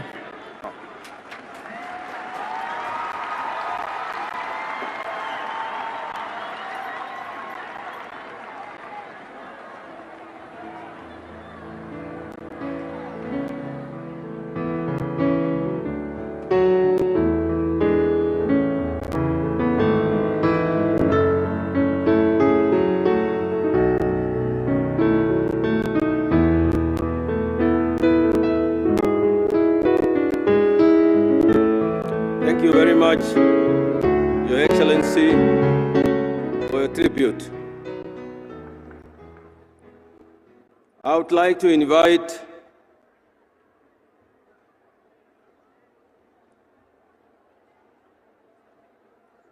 Senator Godswill Akpablo, President of the Senate of the Federal Republic of Nigeria. Senate, sir.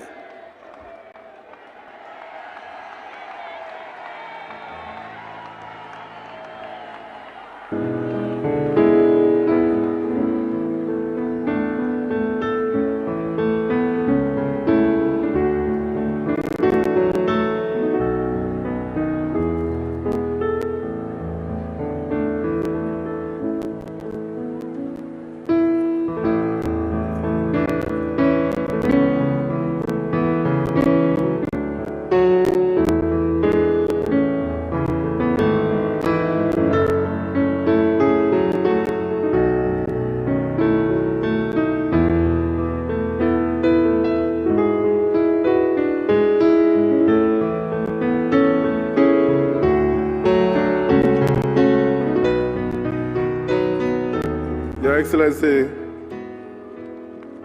the President, Commander-in-Chief of the Republic of Namibia, President Nangolo Mbumba, Your Excellency,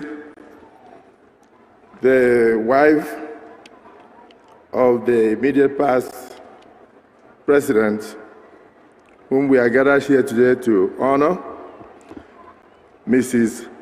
Monica Geingob, Your Excellencies, all the presidents, former presidents, distinguished personalities across the world who are here today in Namibia, the great people of Namibia who are here in their number, I bring you fraternal greetings from Nigeria, a country of just 250 million people. Our dear President, President Asiwaju Bola Ahmed Tinubu, empaneled a team, of which I'm the head, currently the chairman of the National Assembly, Senate President, and I also chair the two chambers of the National Assembly. He sent a strong delegation made up of the Minister of Special Duties, Intergovernmental Affairs, his special advisor on political affairs, and of course I'm accompanied by some of my senators who are here in this gathering today. So I'll read the message of Mr. President. But just before then, as I arrived in Namibia, I was surprised to meet a few of my former classmates in Federal Government College, Port Harcourt, who are Namibians and who are also mourning today. Nigeria happens to be one of those states that form the frontline states that assisted greatly in the struggle for the independence of Namibia, assisted strongly in the struggle for the liberation of South Africa, and assisted strongly in the liberation of Angola, very far away in West Africa. So we are sharing today the pains of the demise of this great icon and hero. Of course, Nigeria had in the past supported SWAPO, your ruling political party, with materials and human development to achieve its objective of ensuring the freedom of the good people of Namibia. We granted scholarships to train a lot of Namibians, some of whom I've met since my arrival, in the 1970s and the 1980s. We supported Namibia to develop its manpower immediately after the independence, post-independence. We helped to achieve a lot of manpower for this country through technical aid program in the area of education, healthcare, and other endeavors. And this, you can imagine that when we heard the sad news of the demise of this great icon, a hero, a patriot, a Pan-Africanist, our country also felt the sadness, and we are sad equally.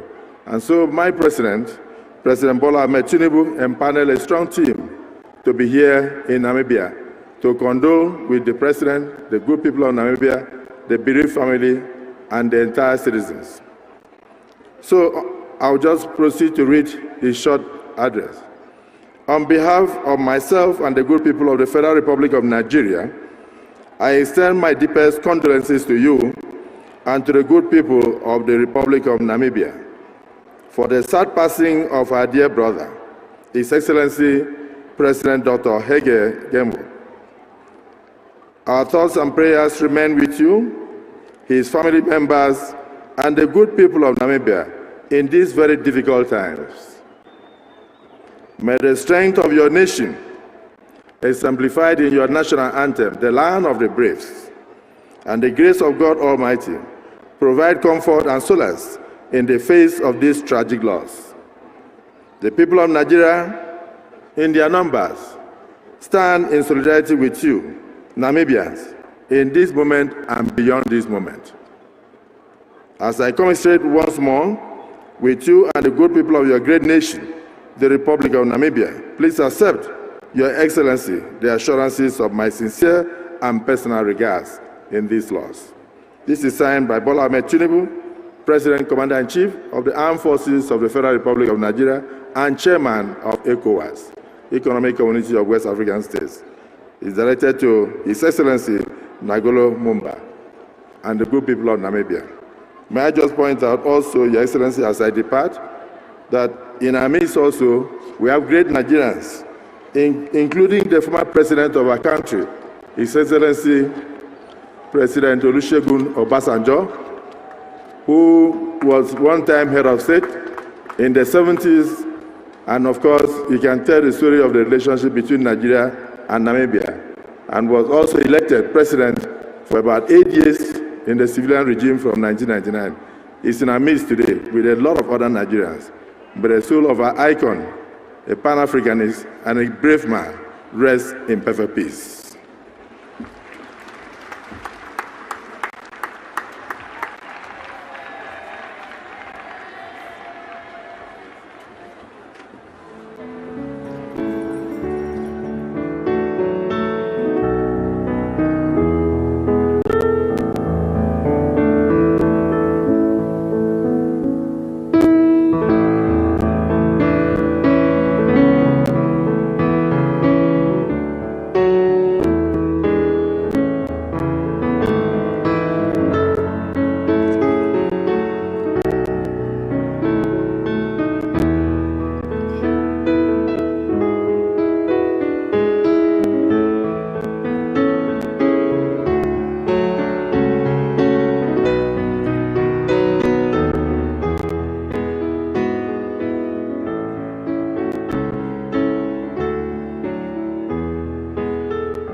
Thank you very much, Your Excellency, for the tribute from the Federal Republic of Nigeria.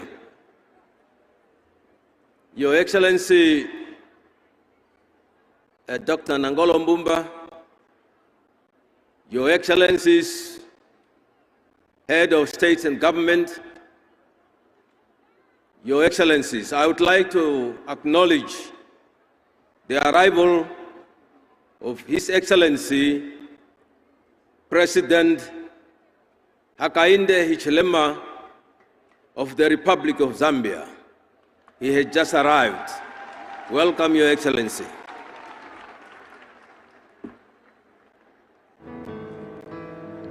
I now would like to invite Honorable Tulisile Dladla, Deputy Prime Minister of the Kingdom of Eswatini. Your Excellency.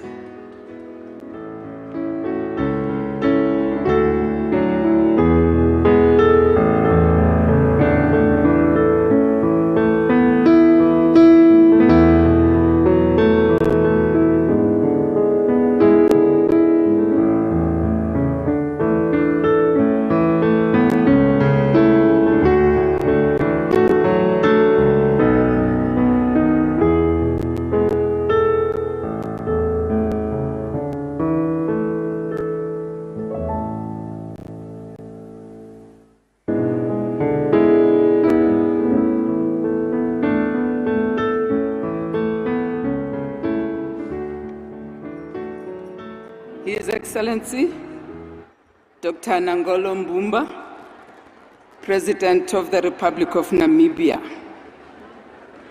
Madam Monica, Geingob, children, grandchildren, and the entire family. His Excellency, Dr. Sam Nujoma, founding president and father of the Namibian nation, and Madam Nujoma. His Excellency, Dr. Pohamba, second president, and Madam Pohamba, heads of state, government, and other foreign dignitaries. Her Excellency, Dr. Netumbo Nandi Ndaitwah, Vice President of the Republic of Namibia and of the SWAPO Party. Fellow monarchs, we have been delegated by His Majesty King Mswati III of the Kingdom of Eswatini, together with His Royal Highness Prince Simelane and the Minister for Public Service, to bring his heartfelt condolences to the people of Namibia. Your Excellency, in the wake of the passing of His Excellency, Dr. Geingob, President of the Republic of Namibia, it is with profound sorrow that His Majesty King Mswati III, the King of the Kingdom of Eswatini, extends his heartfelt condolences to the people of Namibia, the Southern African Development Community, the African Union, and all those affected by this profound loss. The President's legacy as a statesman, visionary leader, and champion of democracy resonates deeply not only within the borders of Namibia, but across the African continent and beyond. His unwavering dedication to the advancement of his nation, coupled with his steadfast commitment to regional cooperation and global solidarity, leaves an enduring imprint on the pages of our history. Throughout his tenure, President Geingob's leadership epitomized integrity, compassion, and a tireless pursuit of justice and equality for all Namibians. His inclusive governance style and the unwavering advocacy for social justice and economic empowerment have served as guiding beacons for nations aspiring toward progress and prosperity.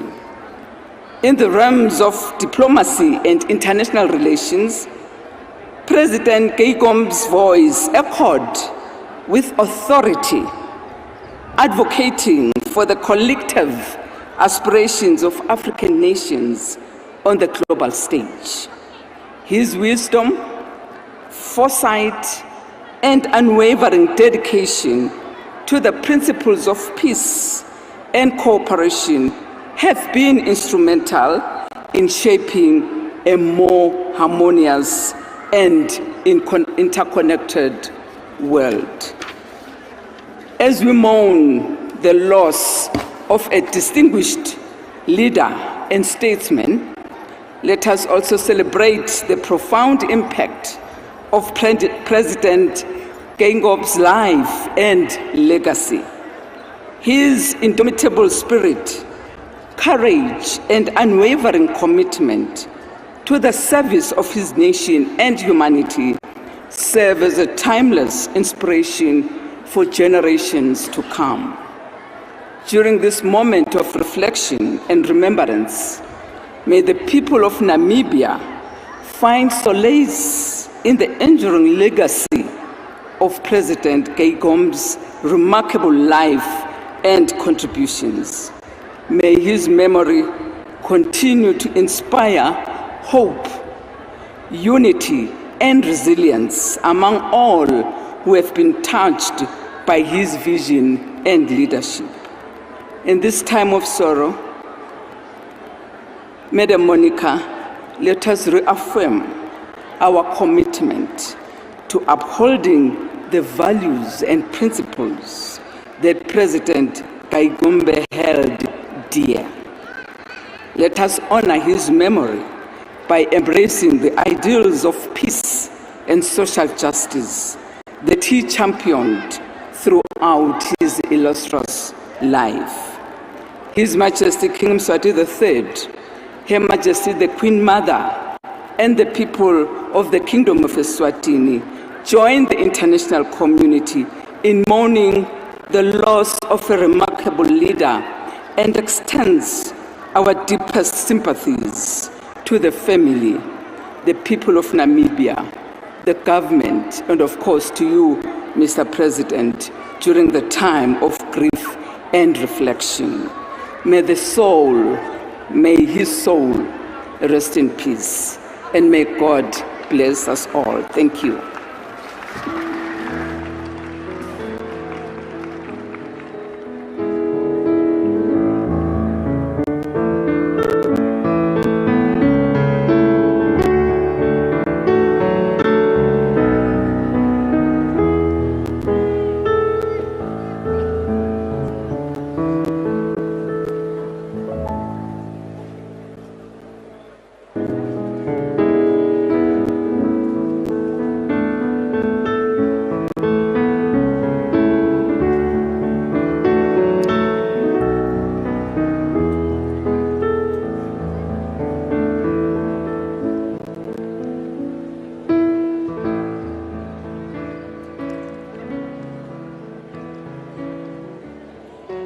Thank you.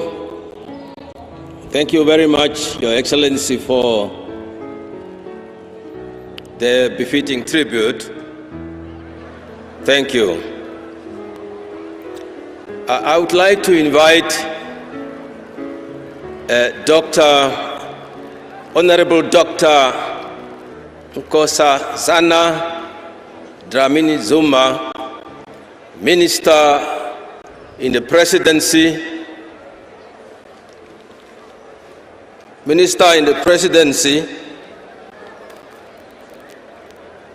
for Women, Youth and People with Disabilities, the Republic of South Africa. Honorable Zuma.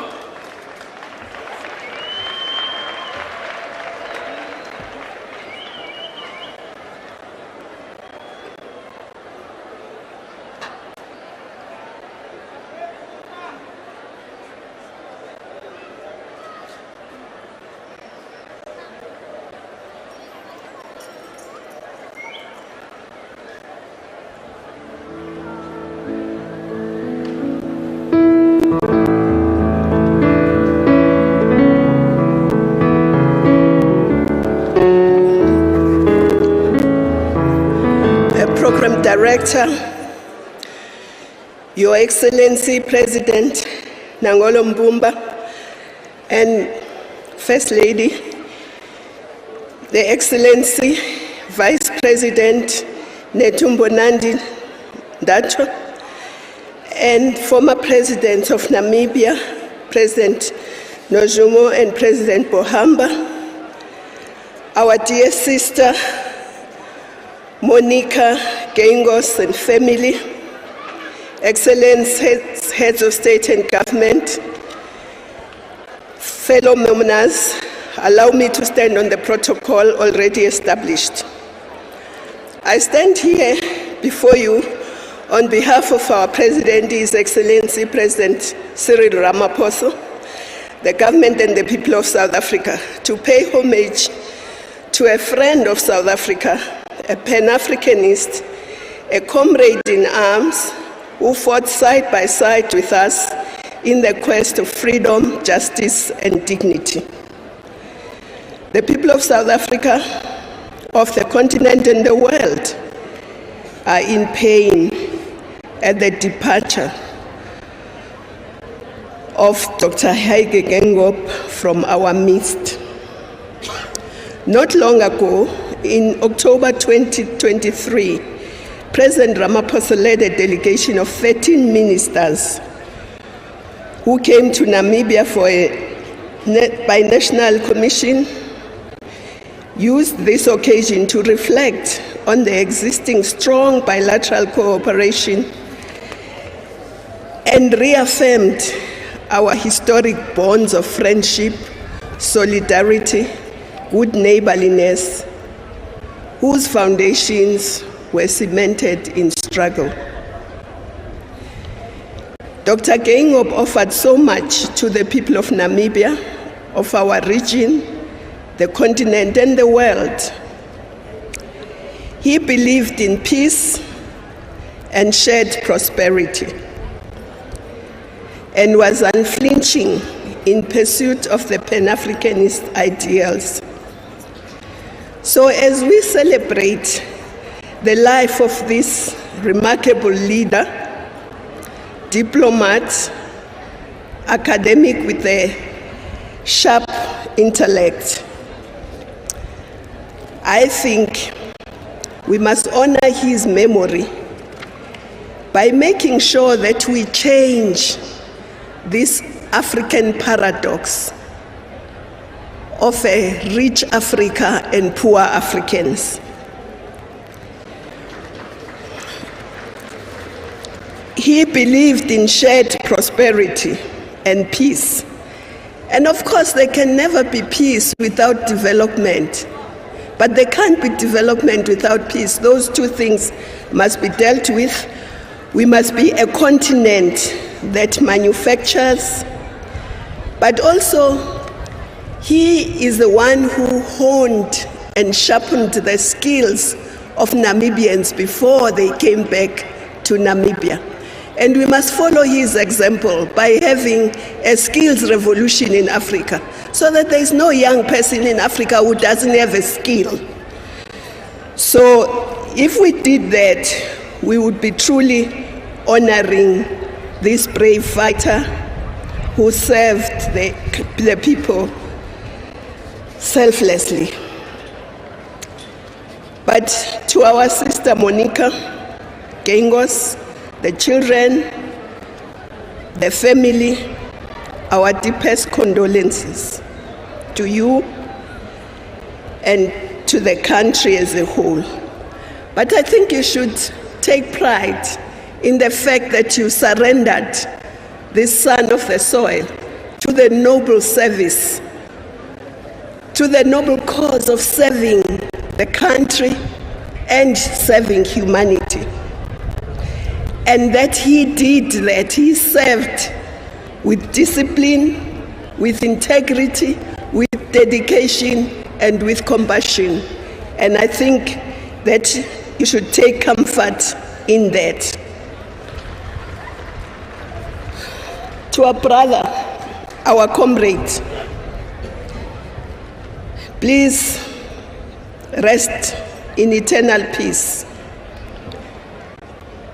You have now joined the galaxy of our heroes and heroines.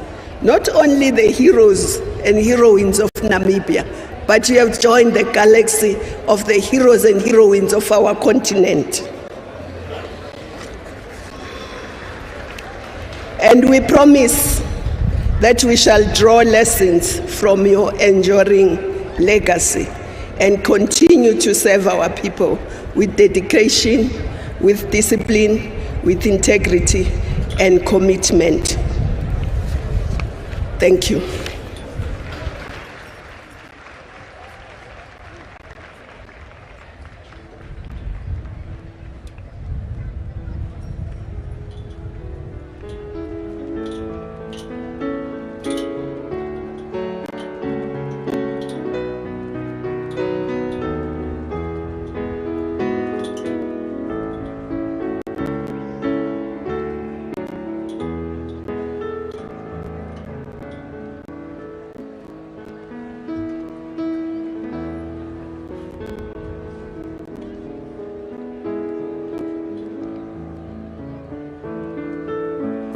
Thank you very much, Honorable Minister Dlamini Zuma, for that tribute. I now would like to invite His Excellency Hakainde Hichilema, President of the Republic of Zambia, to present his tribute. Your Excellency, sir.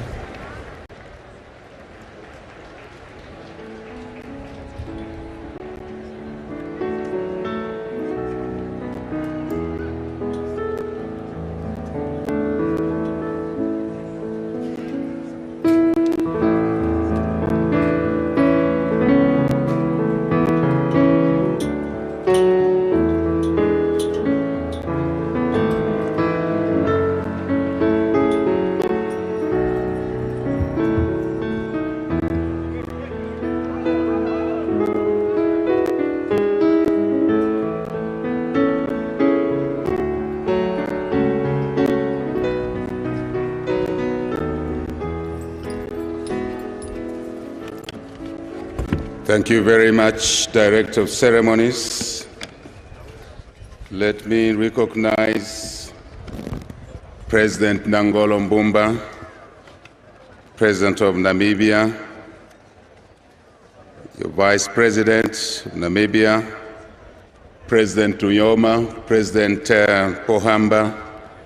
Let me recognize our SADC Summit Chair, President Lorenzo of Angola, African Union Chair, Your Excellencies, fellow heads of state and government, Madam Monica Geingob and the Geingob family, fellow mourners.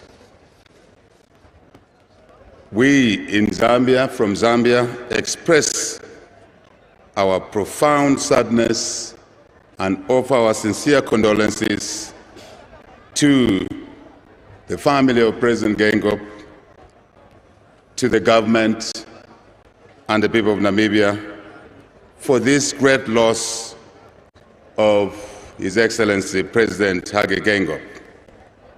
Truly, Zambians mourn with you, and deeply so, because I'm coming from one of our outlying provinces, and they sent me with an emphatic message that please inform the Namibians that we mourn with them.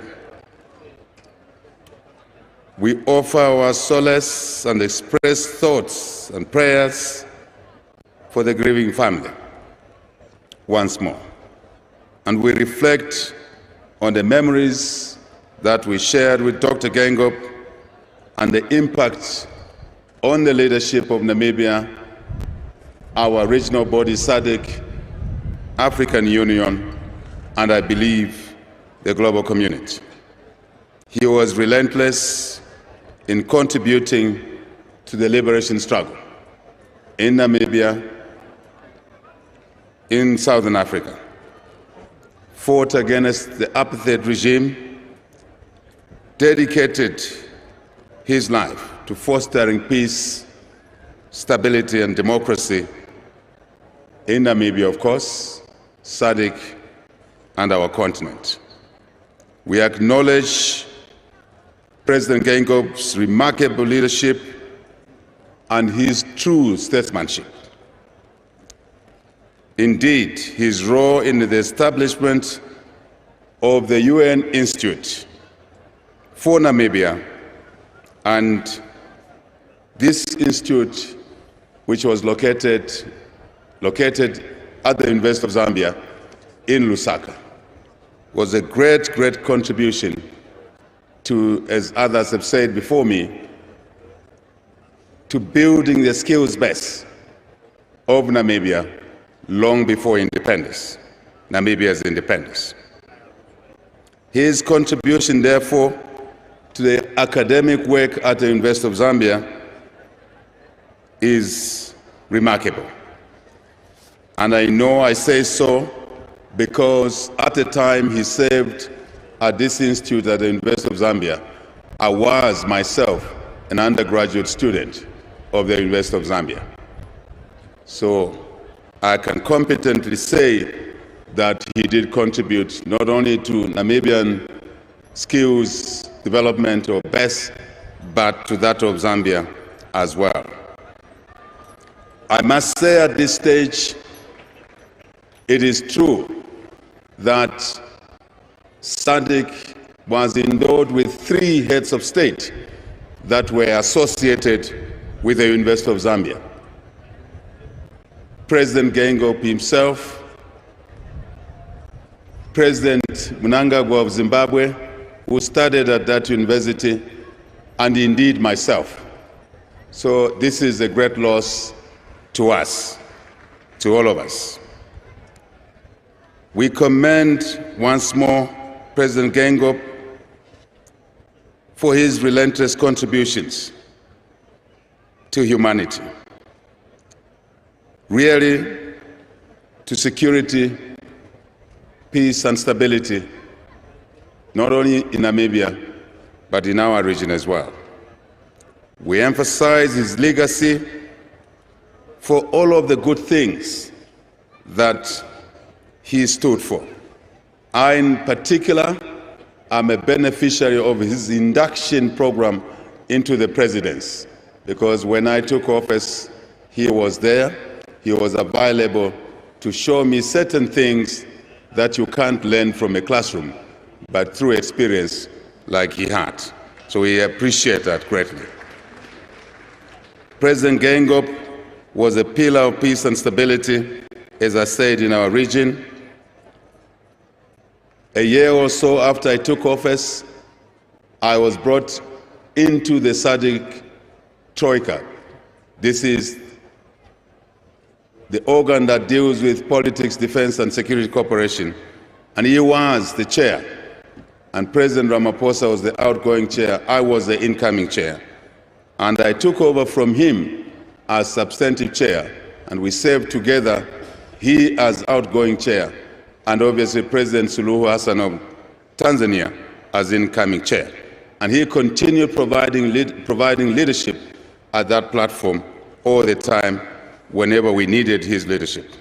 We thank him for that. We thank the people of Namibia for having allowed him to serve in those capacities. We can go on to talk about his unmatched, if you like, direct character. He said things, even in our closed-door meetings, which certain presidents wouldn't say, but President Geingob said them if they needed to be said. So we knew that if there was a tough issue that was delicate, we would whisper to him to be the one to raise it. And he would raise it very, very well on our behalf. Thank you, President Geingob.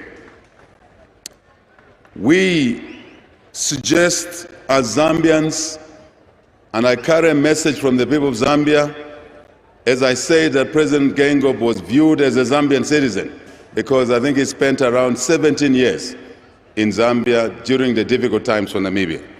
And the citizens of Zambia have asked me to retain his name in our country and to announce that we as a country have taken a decision to rename one of our critical roads in Lusaka, Kasama Roads, which is in one of the suburbs of Lusaka, into Dr. Geingob Road from tonight.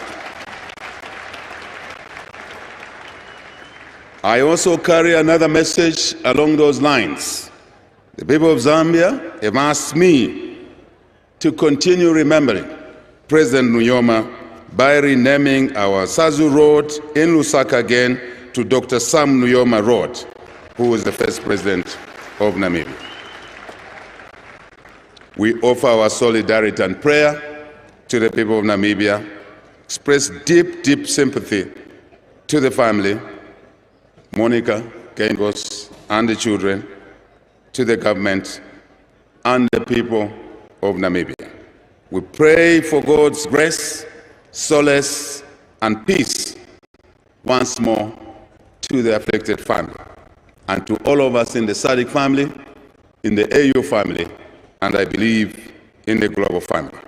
May the soul of President Geingob live on in eternal peace, and he will be with us as we continue to serve our people to better our lives in our individual countries and SADC, AU, and the global community. I thank you for your kind attention.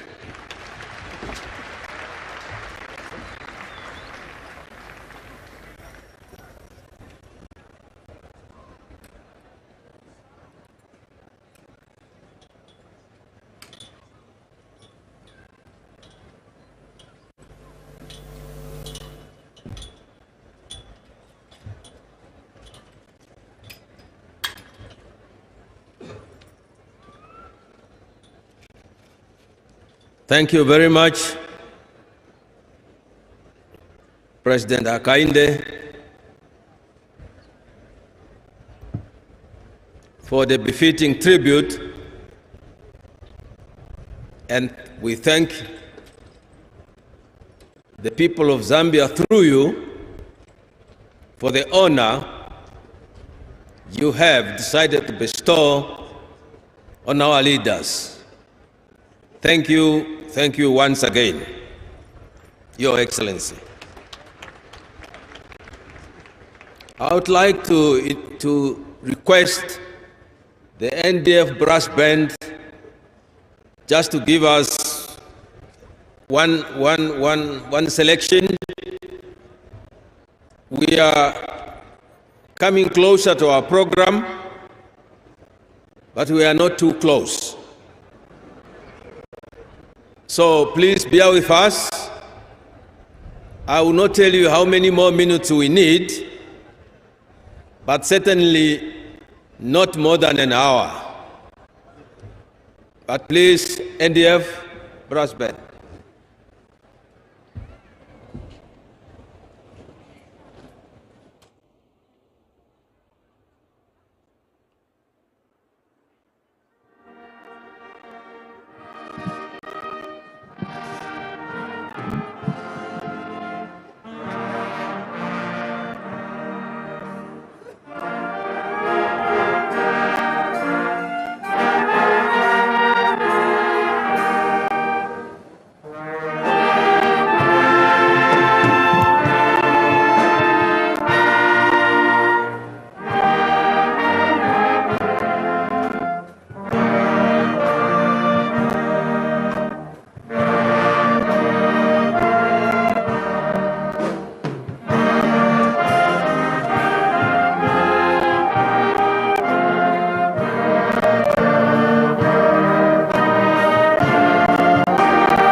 Thank you.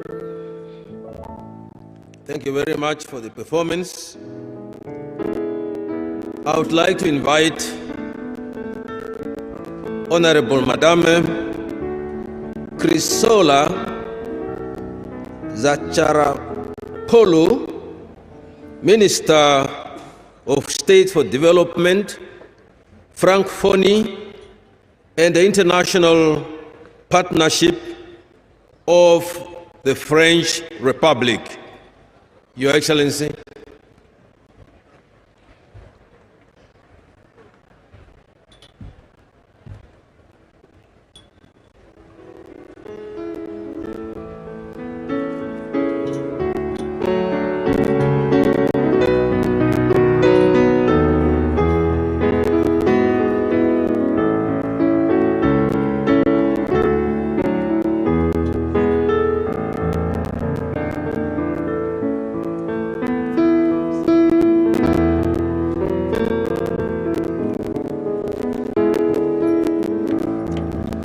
Your Excellency, Dr. Nangolo Mbumba, President of the Republic of Namibia. Madame Monica Geingob, former First Lady of the Republic of Namibia and spouse of His Excellency, Dr. Hage Gottfried Geingob.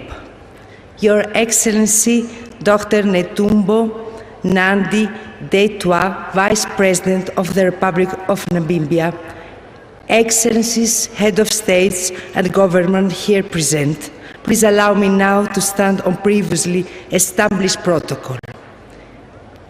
It is a singular honor to be with you today to celebrate a life like no other.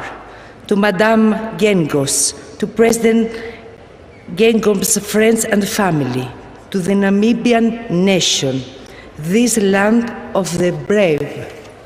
On behalf of His Excellency, Mr. Emmanuel Macron, President of the French Republic, I would like to express our condolences, our highest sympathy, and our deepest solidarity. As many colleagues said before me, President Geingob was a scintillating member of the generation of Africa's founding fathers.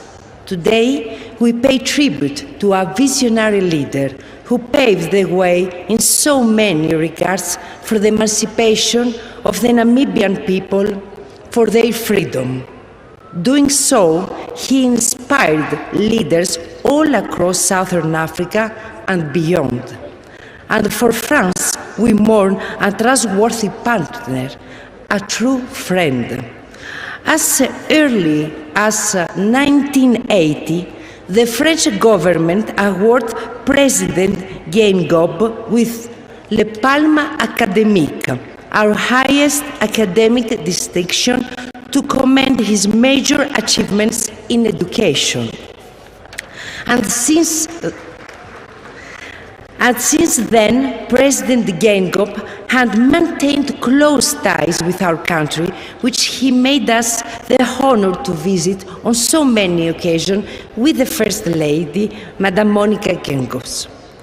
France pays today tribute to President Geingob's legacy, and we reaffirm our commitment to build on this legacy, to strengthen even more the long-lasting friendship and the unique partnership between Namibia and France, which President Geingob cherished.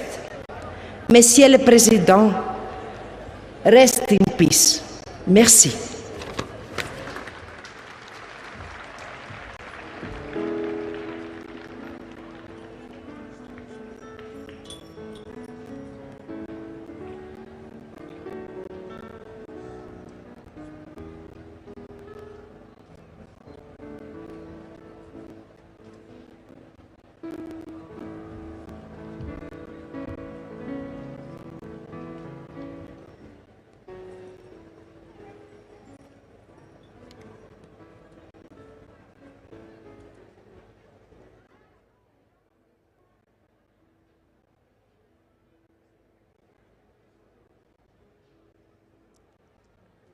Thank you,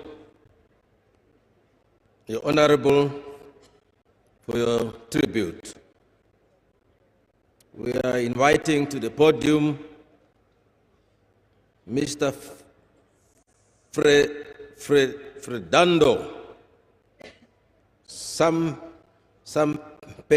Sampedro, Deputy Minister for Foreign Affairs for Africa from the Kingdom of Spain.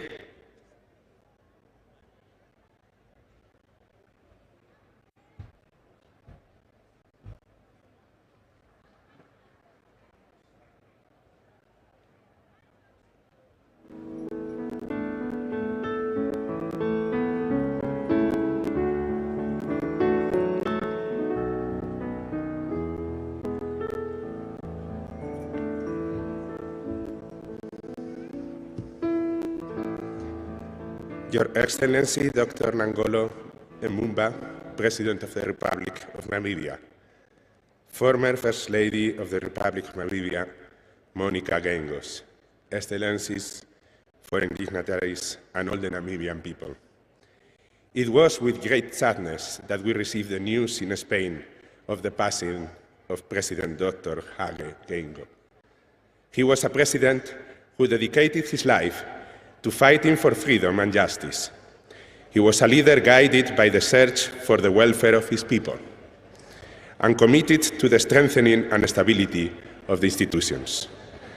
President Geingob was determined to fight for the prosperity of Namibia, with the essential objective of improving the living conditions of all citizens. We celebrate his vision, guidance, and legacy.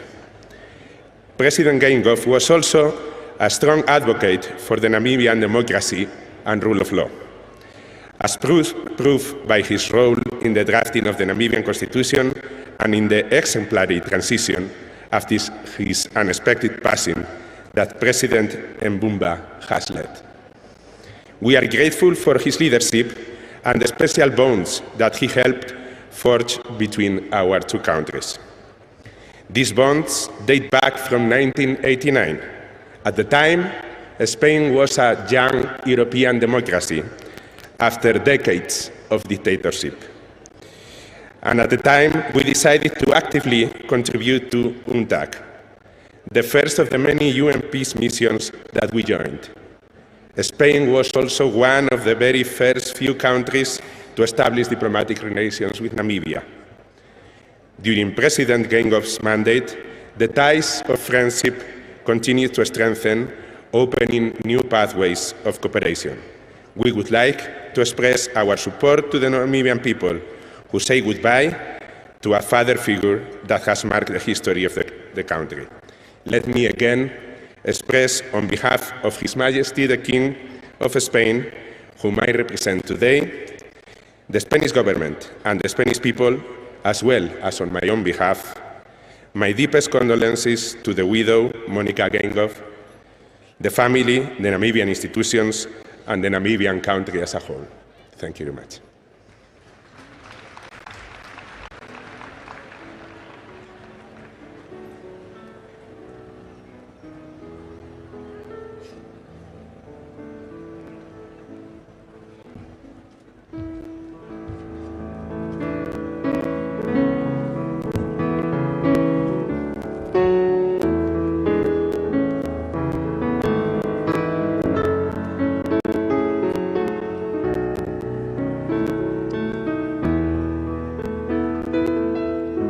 Thank you. Thank you very much for Honorable Fernando for your message. We would like to invite His Excellency Mandarapu, the High Commissioner of the Republic of India. I believe it is High Commission to the Republic of India to Namibia, I suppose. Your Excellency, High Commissioner.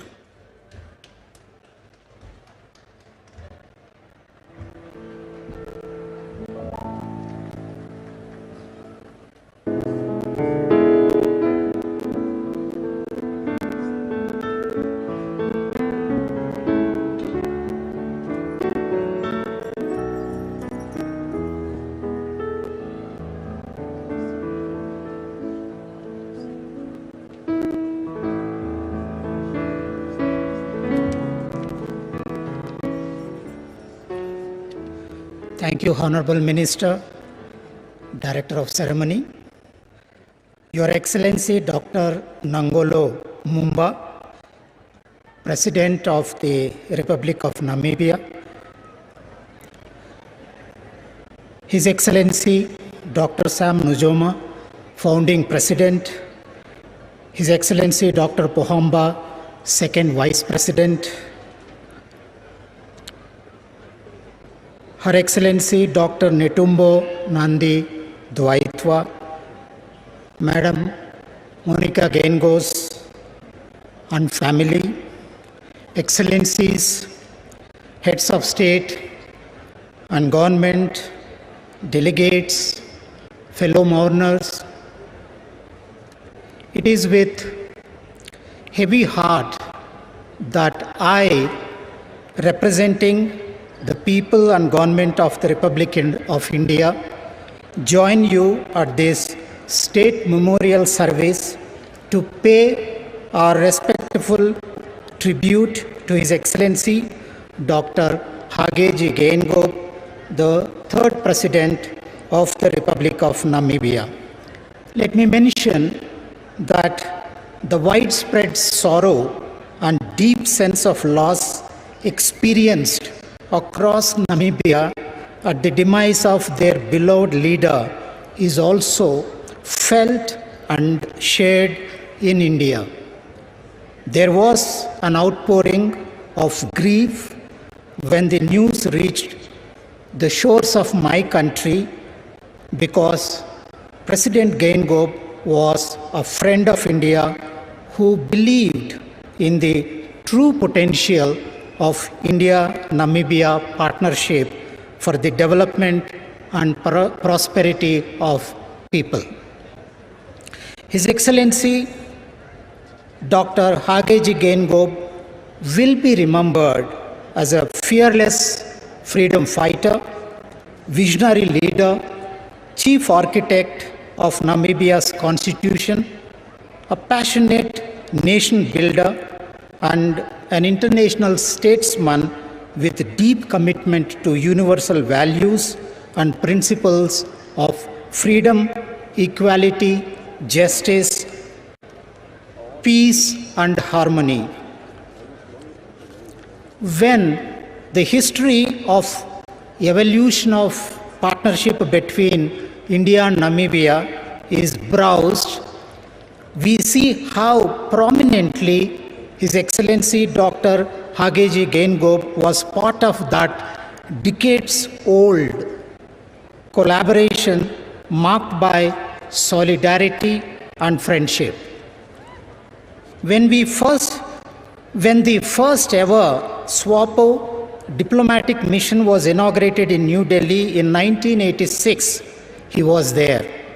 When greater cooperation was being planned, he was there in India as Namibia's Prime Minister in 1995 and as President in 2015.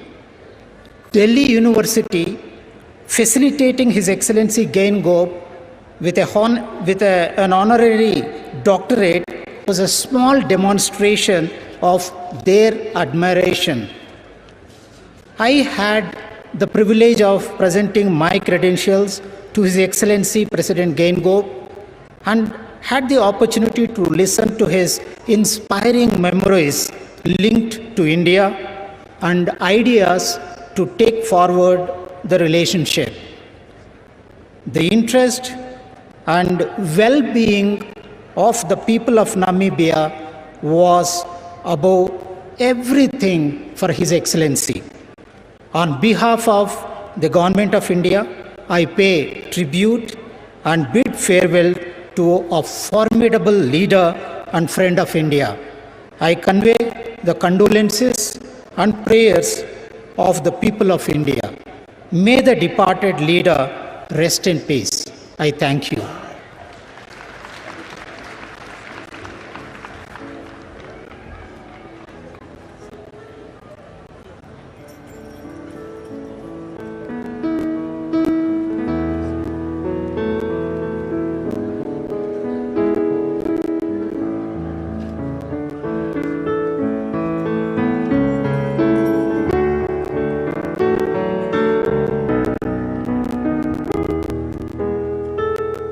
Thank you. Thank you, Your Excellency, for your tribute.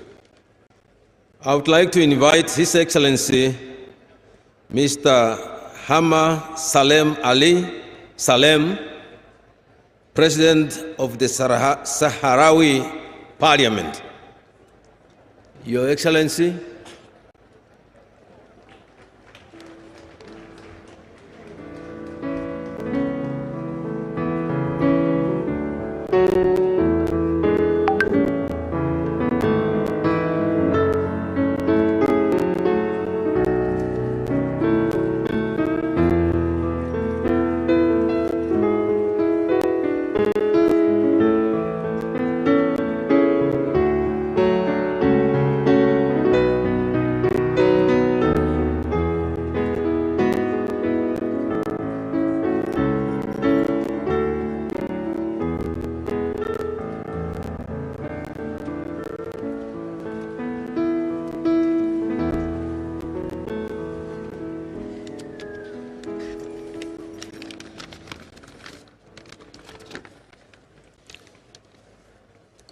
بسم الله الرحمن الرحيم. فخامة الدكتور نانغولو مومبا، السيدات والسادة، مع مراعاة المقامات حسب البروتوكول الناميبي،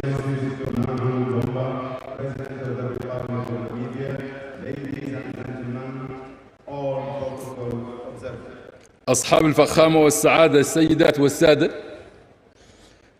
لقد كلفني فخامة السيد إبراهيم غالي رئيس الجمهورية الصحراوية بتمثيله في الجنازة الرسمية للرئيس الراحل هاج Geingob وباسمه His Excellency Mr. Ibrahim Ghali, President of the Sahrawi Republic, has entrusted me to represent him in the state funeral of the late and our dear comrade President Dr. Hage Geingob. وباسمه وباسم حكومة وشعب الجمهورية الصحراوية نود مرة أخرى أن نعرب لفخاماتكم ولشعب جمهورية ناميبيا الشقيق ولجميع أفراد أسرة الرئيس الراحل غاينجوب عن أحر تعازينا وأعمق مواساتنا في هذا الوقت الأليم. On his behalf and on the behalf of the government and the people of the Republic, we would like once again to convey to Your Excellency, to the brotherly people of the Republic of Namibia, and to Madam Geingob and the entire family of the late President Geingob, our most heartfelt condolences and deepest sympathies at these painful times. لقد كان الرئيس الراحل جنجوب قائدا بارزا في منطقة سوابو في منظمة سوابو، وناشطا مناهضا للفصل العنصري، ومقاتلا في كفاح ناميبيا من أجل الاستقلال، ونصيرا متحمسا للوحدة الإفريقية روحا وفعلا. The late President Geingob was a distinguished long-serving leader of SWAPO, and a fearless anti-apartheid activist, a towering veteran and hero of Namibia independence struggle, and a convinced Pan-Africanist in spirit and in action. لقد كان أيضا رجل دولة عظيما وصاحب رؤية ومكافحا من أجل الحرية بامتياز، وخدم بلده وشعبه في جميع المناصب التي تولاها بإتقان ومثابرة مثاليين. He was a great statesman, a visionary and a freedom fighter par excellence, who served his country and people in all the positions he has assumed with exemplary devotion and diligence. ولقد لعب دورا محوريا في بناء ناميبيا جديدة متحررة من قيود ومظالم الماضي، وفي جعل البلاد واحدة من أكثر الديمقراطيات استقرارا وازدهارا في القارة. He also played a central role in building a new Namibia, free from the chains of injustice of the past, and in making the country one of the most stable and prosperous and exemplary democracies in our continent and in the world. وعلى الصعيدين الدولي والقاري. عمل الرئيس الراحل جينغوب بكل إخلاص لتعزيز المصالح والقضايا الإفريقية والدفاع عنها، وسيذكره التاريخ كمؤيد قوي للكفاح التحرري للشعب الصحراوي، وكزعيم إفريقي عظيم كان يؤمن بقوة بأن حرية إفريقيا تبقى دائما ناقصة حتى تصبح الجمهورية الصحراوية حرة بالكامل. At the international and continental level, the late President Geingob worked wholeheartedly to promote and defend African interests and issues. He will be remembered as a staunch supporter of the liberation of the Sahrawi struggle of liberation of the Sahrawi people, and as a great African leader who strongly believed that Africa would not be truly free until the Sahrawi Republic was fully free. وسيذكر التاريخ أيضا الرئيس الراحل جينغوب بإعجاب واحترام عميقين لمواقفه المبدئية وصفاته الأخلاقية العظيمة وتفانيه. The late President Geingob will also be remembered with admiration and profound respect for his principled positions, great moral qualities and dedication. ليبارك الله الرئيس الراحل جينغوب ولترغد روحه في سلام أبدي. May God bless the late President Geingob and may his soul rest in eternal peace. شكرا. Thank you very much.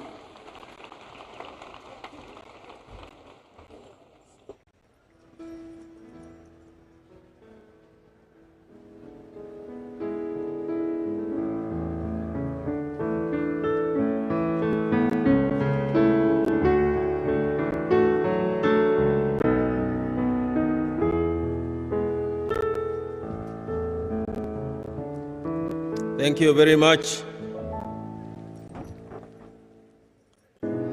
for the tribute, Your Excellency. I would like to invite His Excellency Mr. Moussa Faki Mohammed, Chairperson of the AU Commission.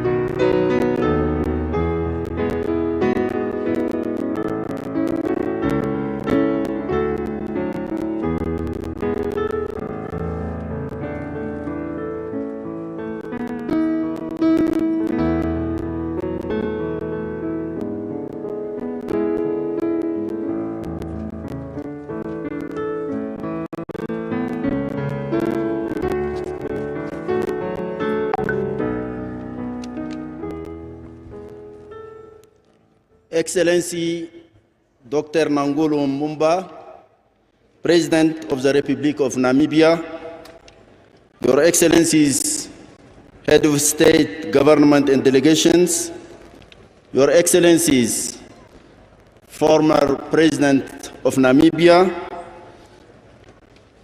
Madam Monica Gengos, children and the entire family, ladies and gentlemen, allow me, on behalf of the African Union Commission and the entire African Union family, to reiterate our deepest condolences to the family and the people of Namibia on the passing of this great leader, His Excellency President Hage Geingob. My dear brother, Dr. Hage, much has been said about your life, your struggle, and your achievements by people who know you better than I do, because some of them were your comrades in the struggle and in life. I would therefore like to humbly express what I personally feel. What has marked me the most, it was, without doubt, your humility, your integrity, your total commitment to Namibia, to the Africa's great causes, unity, integration, peace and prosperity. Agenda 2063, the African Union agenda, which you helped to draw up, was always a blueprint for you. During my 2 visits to Namibia, as chairperson of the African Union Commission, where you formally received me as head of state, the African Union flag and the anthem that you imposed in Namibia's public life symbolized your unwavering commitment to Pan-Africanism. A seasoned diplomat and a brilliant academic, you carried SWAPO's flag high in Africa, Europe, and the Americas. You also had a lucid vision of international relations and multilateralism. I personally benefited from your sound advice on a large number of issues. Namibians are in the best position to appreciate what you have achieved in your country. The passing of the baton and the peaceful transfer of power following your passing confirms, if any further confirmation were needed, the strength of the institutions and the anchoring of democracy in this beautiful country. The Namibian house that we helped build, a model that we hope and pray will become a reality on the rest of the continent, particularly now when anti-constitutional changes of government are flourishing in the continent. My dear sister Monica, no words can fill the void left by our brother Hage, your husband, your best friend, and your partner. But I know that you are strong enough to keep his memory alive by continuing the work of African Renaissance that he began. To you, my Namibian brothers and sisters, be proud of your country. Be proud of your leader you just lost at the African Union. We are immensely proud of him.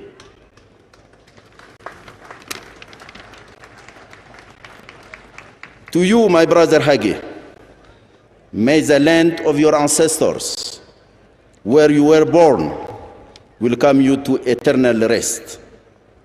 Rest in peace, dear brother. I thank you.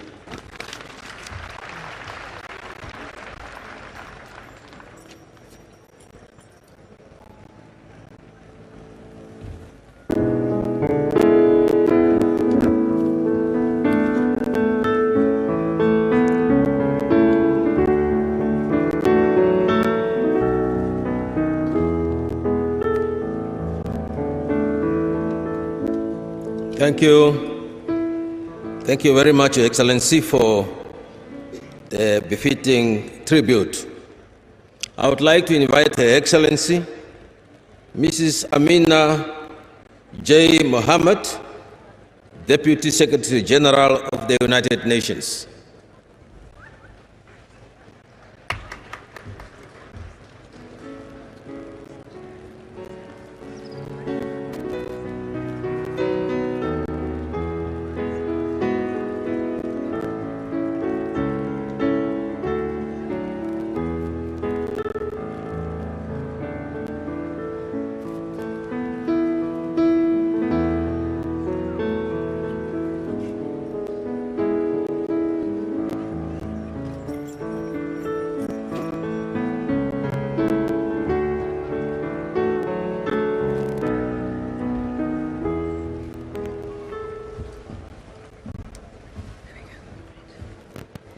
Your Excellency, President Nangola Mbumba, Your Excellency Mama Monica Gingos and her family, the people of Namibia, fellow mourners.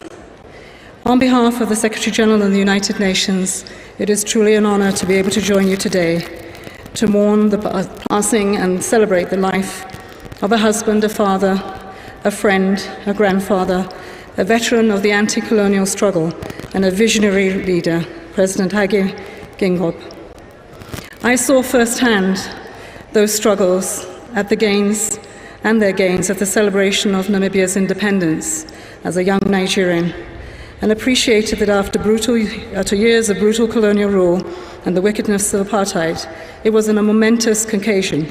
Freedom won at great cost, but to see the Namibian flag raised was truly remarkable. President Geingob dedicated his life to liberation, his country, and serving the people of Namibia, and he is central to this country's recent history.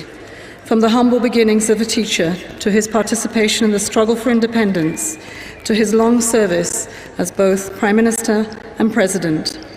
President Geingob was a man of strong principles, but these were not mere theoretical positions. They were fierce beliefs that he devoted his life to, from leading the strikes for the rights of students, to ensuring the voice of SWAPO at the United Nations, and dismantling an apartheid administration as Prime Minister. A disciple of people's rights, who was central to drafting the Namibian Constitution, which has them at its heart. He was an advocate of the Sustainable Development Goals, including climate action, and he had championed his country's trailblazing green hydrogen projects. A strong believer in women's rights, who promoted women in public life, and a proud African and multilateralist, whose presence was strongly felt at the United Nations and who advocated for our continent on the world stage. All of us best honor his memory by following his example and continuing his work, by championing the principles he lived by: anti-racism, justice, democracy, solidarity, and human rights for everyone, and dedicating ourselves to putting them into effect and building on this strong foundation. President Geingob leaves a gaping hole in many lives and in the hearts of Namibians, but he has also left behind a rich bank of wisdom and of memories that we can all hold on to and build. On behalf of the United Nations, our sincere condolences once again to the people of Namibia, the government, and to President Geingbob's family, but particularly to my sister, Monica Gingos, who has long been a friend in the fight for economic justice, health rights, and an ally to the voice of youth in Namibia and beyond. President Geingob, to you I say, we will always cherish the memory of a gentle giant with a wonderful warmth and exceptional sense of humor. At the last General Assembly, we joked that I had more grandchildren than he did. But he had, most of all, a burning commitment to a better world for everyone. May your soul rest in perfect peace, and may you soar high on the wings of angels. Thank you.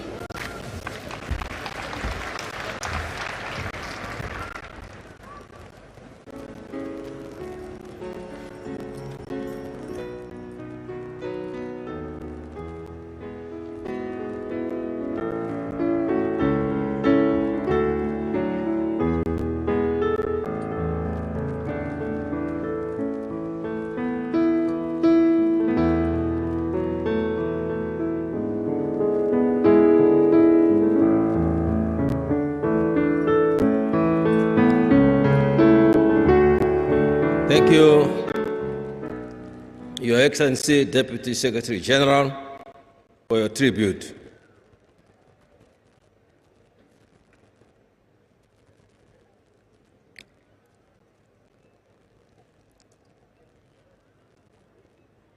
I would like to invite the Right Honorable Patricia Scotland, Secretary General of the Commonwealth.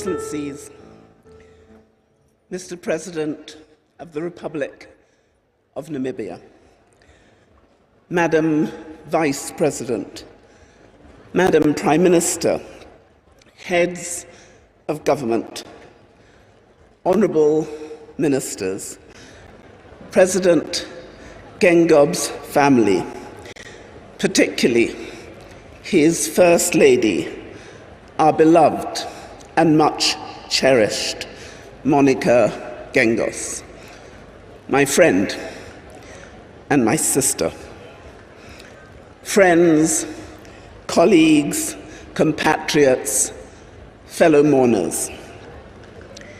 There is an African proverb which says, "You must judge a man by the work of his hands." By that measure, from everything we have heard today, the third President of the Republic of Namibia, Dr. Hage Godfried Geingob, was great indeed.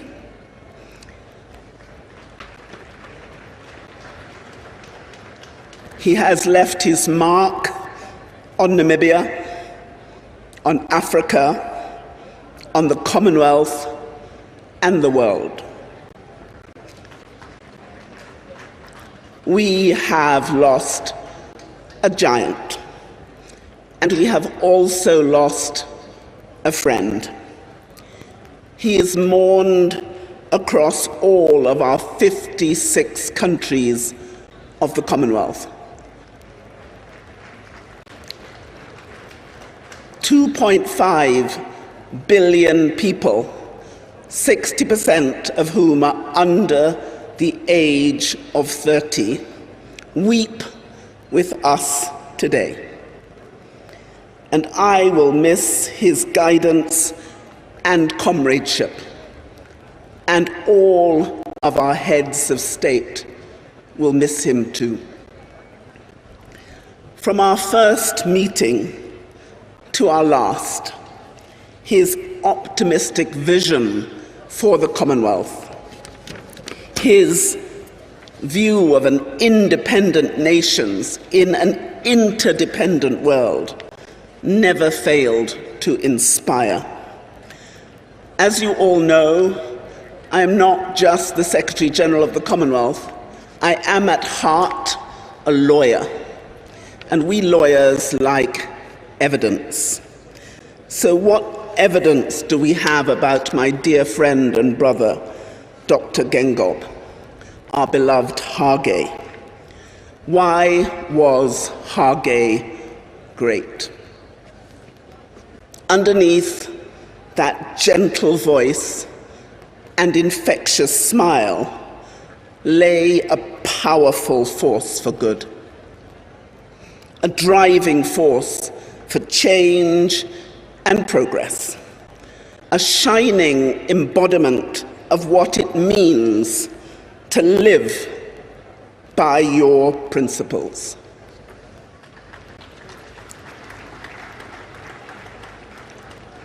Why was Hage unique? His determination to live by the principles of equality, his willingness to challenge injustice, and as we all know, sometimes that got him into trouble. At 19, he was expelled from school for protesting the poor quality of education and food.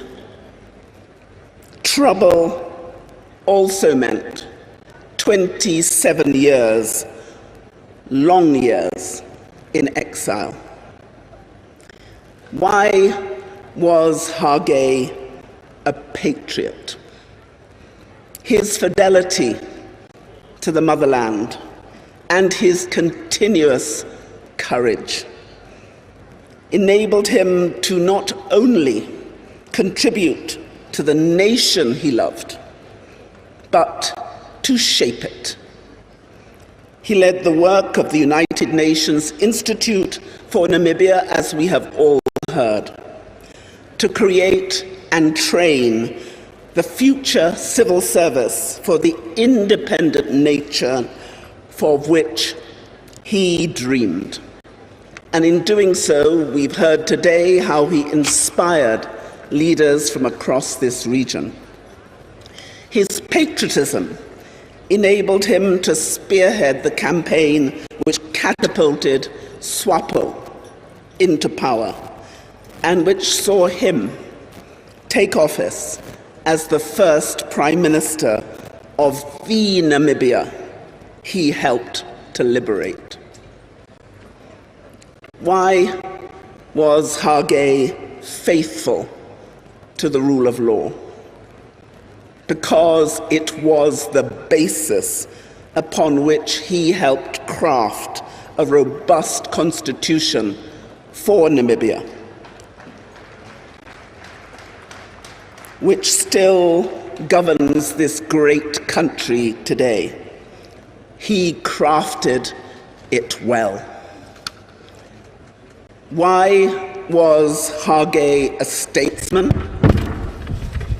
Because his resilience, inspired leadership, helped this magnificent country first to function, then to thrive, and in his own words, helped the Namibian people work together, build together, and dream together. He lived in love and loyalty to his country, his wife, and his family, and he never forgot his friends. Why was Hage a towering figure? Because he held high the banner of liberty.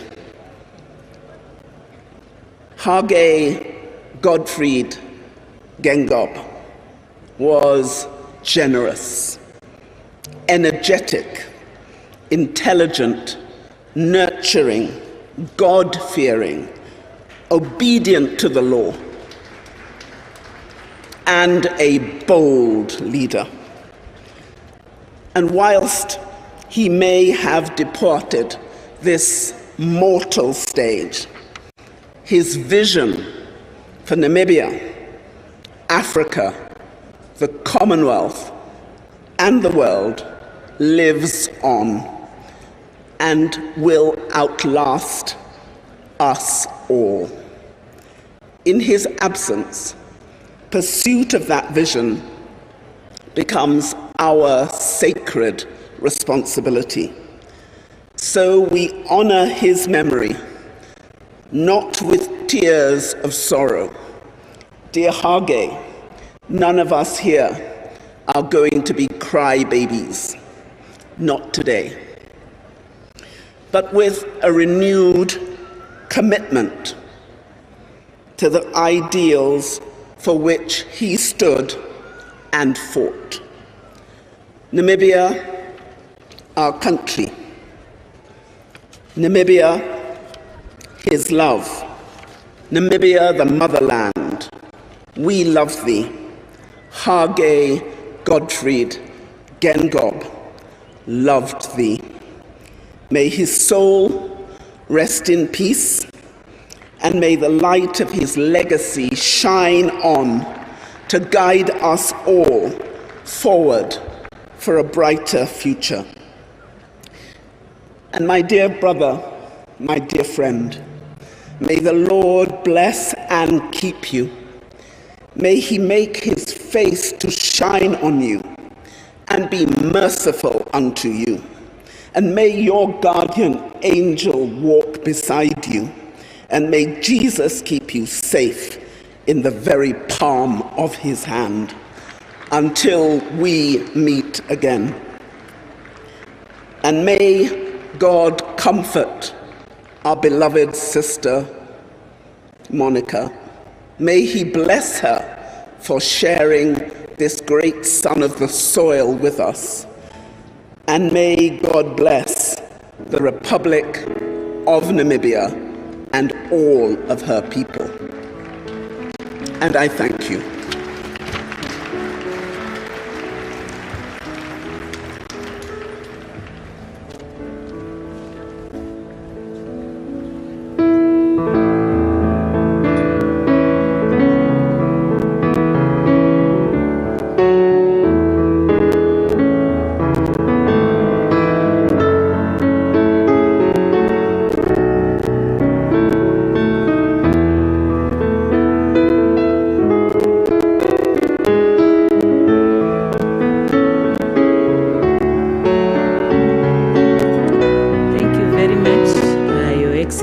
Ms. Scott, for your tribute.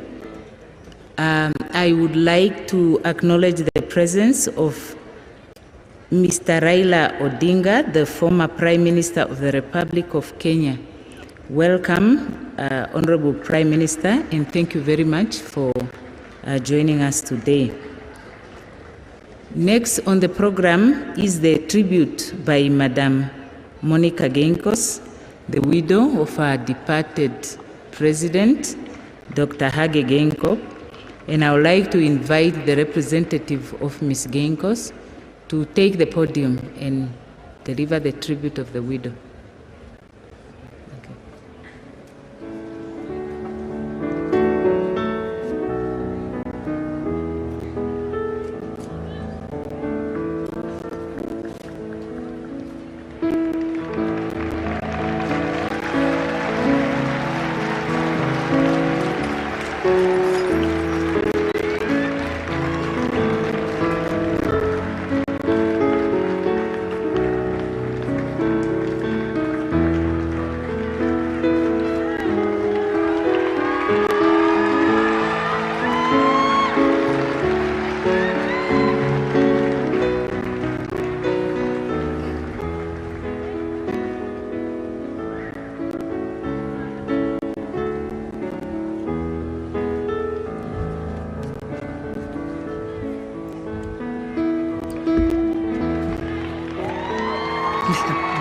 Thank you.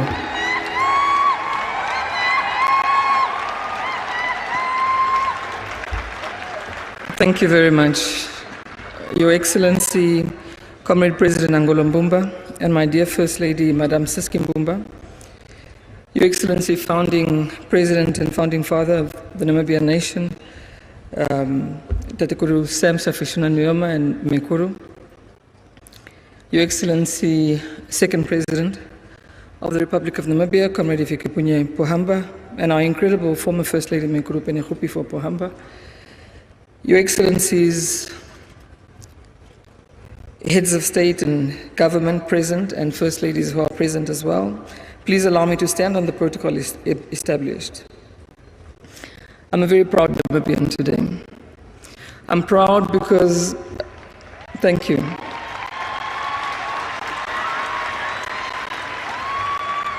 I'm proud because a boy who was born under a tree at a cattle post in Grootfontein is being recognized and loved by the world. And he deserves it. Because Hage loved, and he was loved. The outpouring of grief since his passing is a testament to how deeply he was loved. For us to be joined by so many dignitaries from all over the world, including so many presidents, all of whom he regarded as his friends, speaks to his ability to make enduring connections. Hage connected easily to people, and people from all walks of life connected easily to him. I remember being in a holding room, and former President of Nigeria, President Buhari, who generally appeared like a soft-spoken person, was standing alone, quietly minding his own business.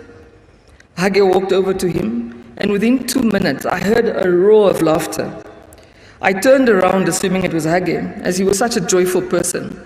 But to my surprise, the roar was coming from President Buhari, and Hage was quietly giggling next to him.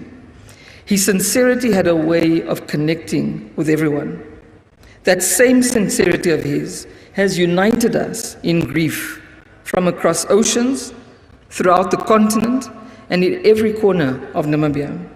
Hage, the internationalist, the Pan-African, the proud Namibian, the family man, the father to many, the joyful giver, the man who spoke of the Namibian house, a house where we pull together in the same direction, a house with a strong foundation. In mourning Hage, Namibia became everything he wanted us to be: united, law-abiding, and pulling in the same direction. In his death, Hage truly came alive. As he transitioned out of the limits set by his earthly body, we also transcended the political, racial, and ethnic boundaries we sometimes impose on ourselves. Hage was dedicated to building an inclusive, united Namibia that lived up to its potential. He wanted the country's integration of cultures and the lack of tribalism he was raised in. He wanted to see the same integration and unity in his blended family. He and I, Mangaliso, Helmut, Nangi, Oshoveli, Dangos, Nino, Junior, and Kayla, as well as many of his sons and daughters that he took as his own. The love and unity you see in our blended family are a testament to his leadership skills, even at the family level. Hage was our North Star. When we looked at him, we knew in which direction to go. He may no longer be with us, but he did leave us with a map that has clear directions. Many told me this week that they felt lost, orphaned, fatherless. Some feel like they lost a baobab tree that shielded them from the sun, their protector, their defender, and mentor. I feel the same. I feel like I no longer have my anchor. I feel that if Hage died, what am I doing here? But the answer is in Hage's name. Hage means the one who arrived. Gottfried, as German-speaking people know, it means God's friend. President Pohamba, President Tshisekedi, they loved calling him Gottfried. Gottfried means God's friend. And he loved to tell us that Gay in Geingob stood for big, and that nobody must ever try to reduce him. God's friend arrived on this earth on 3rd of August, 1941. He conquered the big things his surname required of him. And when his time was up, he left. Like he did, it's up for us to define our purpose and live up to it before our time is up. When you become what your name suggests, in some languages, in English, it's called normative determinism. Hage was indeed the one who arrived. He arrived on God's time and he left on God's time. God's will is not our will. Described as a destiny shaper by somebody who knew him well, he contributed significantly to shaping this country's destiny and that of many individuals. Hage was raised by his grandparents, Lucia and Hans. Like most children raised by old people, Hage was an old soul with a youthful spirit. He called his mother Rosalia, Osi, which means sister, and it was Lucia who he regarded as his mother. He told me that when he was young, that Lucia never believed he could do anything wrong. Love was foundational to his high level of confidence. Hage had confidence and courage. He was always a leader. I remember when he joined Twitter in 2014, and the young people will remember this. Young people asked him to follow them, and his answer was, and I quote, "I am a leader, not a follower." He was joking, but you needed to listen carefully sometimes to Hage's jokes, as often he used a joke to soften a hard truth, and he actually meant it. Hage was indeed a leader. He was not a follower. He marched to the beat of his own drums, and like a true leader, he spent political capital on issues that he knew were for the greater good in the long term, even if it was unpopular in the short term. I've always admired his ability to understand complex problems quickly. While others found a problem for every solution, Hage always found a solution for every problem. He was such a good problem solver that often he would turn a casual conversation into a solution-finding exercise, even though you did not ask him for a solution. Remember I said that he was an old soul with a youthful spirit. At 19, Hage was a teacher, when being a teacher was simultaneously being a respected community leader. You immediately became a church elder, taught Sunday school, and commanded respect. He always laughed at how he had to counsel married couples when he barely knew anything about relationships. Another leadership experience he always narrates was how, on his way into exile, he had the privilege of meeting and being guided by the great Hosea Kutako, a meeting that he always spoke about as an immense privilege, and which I suspect drove his desire to build a shrine to enhance the knowledge of current and future generations about the greatness of Hosea Kutako. Hage was not only a leader, but he was generous in recognizing the leadership of others. But I digress. We all heard his eulogy. Hage was always in a position of power, whether as a teacher, a young man, or a president much later in life. And with the full confidence of President Nyoma, Hage has wielded power for most of his life. For a powerful man, Hage was very humble. But like all powerful men, he was also very complex. But within his complexity was simplicity, authenticity, consistency, and vulnerability. This is what made him a people's person. He had a heart for people, and people had a heart for him. And I want to thank his brother, the President of the Republic of Namibia, for according him the hero's funeral that he deserves. I'd like to also thank all of you for giving him a send-off befitting of a hero. My husband was an honest man, a man who spoke his mind, even when it was inconvenient and uncomfortable to do so. He's blunt when discussing third terms and leaders who overstay their welcome. In reflection, Hage and I were informed by doctors on 16 January 2024 that he had cancer after a biopsy. We went to our first oncology visit on the 17th of January to devise a treatment plan. And on 18 January, he insisted on releasing a press statement notifying the public that he had cancer. Did he know how long he had to live? The answer is no, he didn't. His passing was traumatizing and unexpected. He was eager to retire. We had such plans. And true to his word, he didn't overstay. In the last few months, he spoke often about ensuring a smooth transition. And even though he left too early, the transition was smooth. It's just not the one that he expected. His concern about abrupt departures always centered around smooth transition and ensuring that there were no power vacuums. The country swore in a new president on the same day he passed, and there was no power struggle. We should be proud of ourselves and our political leadership.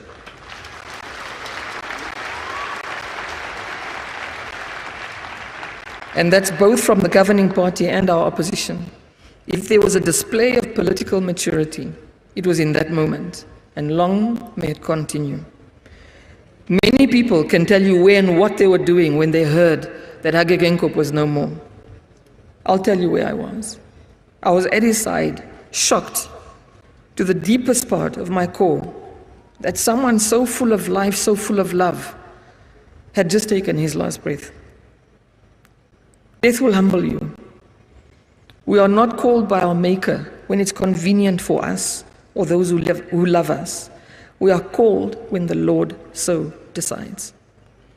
It's been raining since Hage passed away. Yesterday, when his coffin was outside Casa Rosalia, which is our private residence, the sun appeared briefly from behind the clouds and shone straight on his coffin. When I walked back into Casa Rosalia and sat down, the clouds had returned and there was a rainbow. These things do not happen by coincidence. That's the Lord telling us we lost a great man.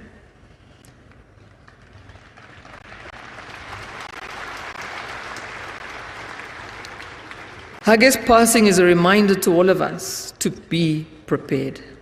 I was not ready to lose Hage. And from the massive outpouring of collective grief from all of you, it does not appear that any of us were ready. Hage wore his heart on his sleeve, and in response, this country wept. The scenes we saw yesterday were heartbreaking and heartwarming in equal measure. A nation united in grief but celebrating their departed president. Hage's transparency has helped us in more ways than one. And because he spoke to us so often about his preferences regarding his legacy and expectations from us as his immediate family, it was easy to reach a consensus on key decisions. Please go and update your wills. Speak to your family about your preferences, because death knocks unexpectedly. Funeral arrangements and decisions surrounding death are made by people who are grieving, and relationships can be tested. And I want to thank my blended family and extended relatives of the Geingob family for passing this very difficult relationship test. Since the morning of the 4th of February, a dull ache settled into my stomach, and it has remained there to date. Grief unleashes anarchy in your system as your mind, emotions, and body simply do as they please, when they please. 1 minute you're walking and talking, and the next moment you are gasping for air as a wave of intense sadness washes over you. When you lose someone we love, we lose a piece of ourselves. And the closer you are, the bigger that piece. And Hage gave so much of himself that we all had a piece of him. And may we all be consoled. Hage's brothers, Peter Kachavivi, President Bumba, and his sister, First Lady Siski Mbumba, have been with us as the Geingob family since this nightmare started and have not left our side since. The peace they lost of Hage was big, and despite their grief, they focused on keeping us whole. First Lady Siski sat with me at the hospital during the day and brought me soup in the evening because my children went to report me that I was not eating. Many years ago, she told me that if I was ever in trouble with Hage, which was often, I should say, "Oh, Hage ba akhaba." And one day I found myself in trouble and I said, "Ay, oh, Hage ba akhaba." And he laughed so hard, he forgot that he was supposed to be annoyed with me. And he asked me, "Was it Siski or Beans who told you that?" And I said it was Siski. So he says, "Okay, next time, when you want to escape consequences, you should say, oh, Hage ba kei akhaba."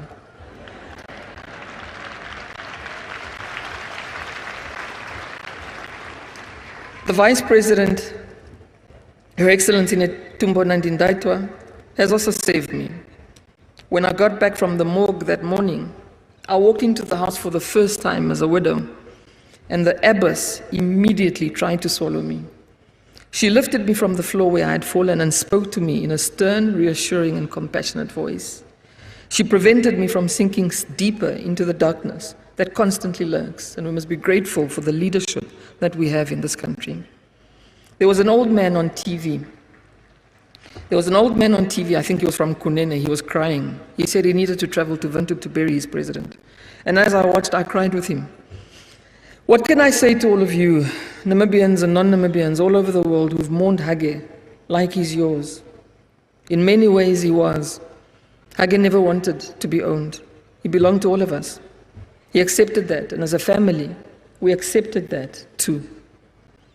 I'm not the same person I was before this nightmare started. I'm not even sure who I am without Hage's constant love. All I know is that I see many things very differently now, and we all should. We came to a near emotional standstill, and perhaps this is the time to press a reset button on how we relate to each other as individuals, families, and citizens. Death brought us together, no matter what our differences were before it, and it's love, our shared love for this country, that will keep us together. And there's a duality to love and grief. Love is replaced by grief, and grief is replaced by love. We mourn because we loved. I saw many broken people, particularly those who worked with Hage. And the pain was deep because the connection was equally deep. I've not ruled out seeking mental health support to cope, and I would encourage anybody who's struggling to shake off the feelings of sadness and loss to do the same, particularly the people who continue to work at the presidency. Hage's ordeal put me in the front row of the devastating impact of cancer. It also required that I spend a lot of time with many incredible Namibian doctors in the last few weeks. All of the doctors I interacted with are concerned about the rising cases of cancer in Namibia and what appears to be a global phenomenon. A few mentioned that they were pleased to see an increase in men looking to be screened for cancer once the president announced that he had cancer. The WHO recently announced a frightening projection of a rise of 77% in cancer cases by the year 2050. If anyone is watching megatrends in public health care, cancer care, particularly the inequities that define it, should be a priority focus area. It certainly will be for me. I want to thank all the healthcare workers who helped us during this difficult period. Everyone went over and above the call of duty, and to the staff in the presidency, at CASA, the private office, security, medical protocol, all I can do is thank you for the love you showed and continue to show our beloved Hage, and us as a family, and much respect to how you continue to perform your duties despite your grief. This extends to all of you, the dignitaries present today, and everyone who's mourned Hage. The singing and celebration of life have comforted us as we are sure that Hage was loved, and through our collective memories, he'll live forever. President Nyoma, President Pohamba, we love you. We will not wait until you leave us to tell you how important you are and that you are our heroes.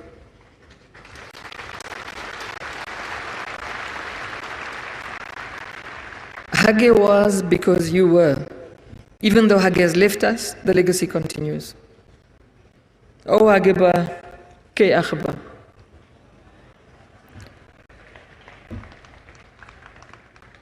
You defined love. You are loved by all of us, and nothing will ever be the same without you. The people's president, my husband, my best friend. You were born a peasant and died a president. Rest in power, August. Thank you.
Madam Geingob, for that very moving yet inspiring tribute to your husband and our president. We are indeed inspired and comforted by the fact that in spite of the pain and sorrow, you remain strong. May you be comforted and be strengthened by the Almighty, together with your family. Now I continue with the program, and the next item is now statement by His Excellency Dr. Nangolo Mbumba, President of the Republic of Namibia, Commander-in-Chief of the Namibian Defense Force, and Chief Mourner. I invite Dr. Mbumba, Your Excellency, sir.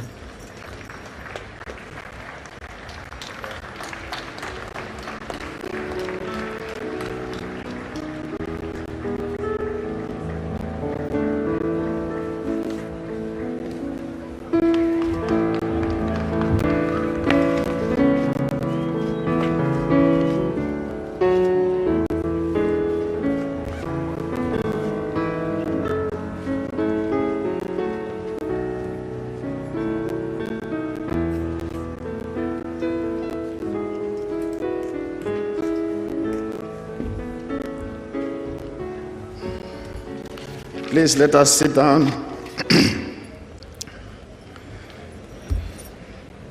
Right Honorable Sarah Madira, Prime Minister and Director of this ceremony, together with Comrade Franz Kapofi, Minister of Defense and Veteran Affairs. Madam Monica Geingos, the Geingob children, grandchildren, and extended family. Your Excellencies, Head of States and Government, Your Royal Highnesses, and other foreign dignitaries present. Your Excellency Netumbo Nandi-Ndaitwah, Vice President of the Republic of Namibia. Your Excellency Dr. Sam Shafishuna Nujoma, Founding President of the Republic of Namibia, of the SWAPO Party, and father of the Namibian nation. Your Excellency Dr. Hifikepunye Pohamba, Second President of the Republic of Namibia. Your Excellencies, former heads of state and government,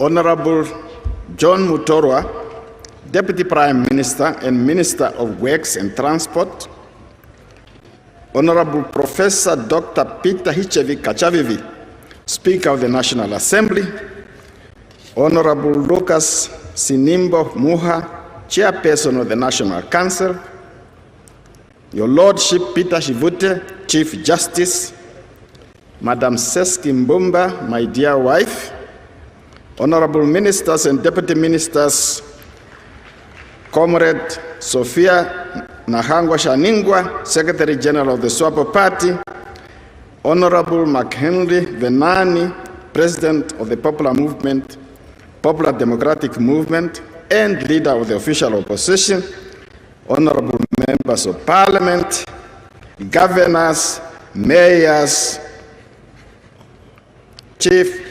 Distinguished Service Chiefs, our revered Bishop Emeritus Dr. Zivania Kameta,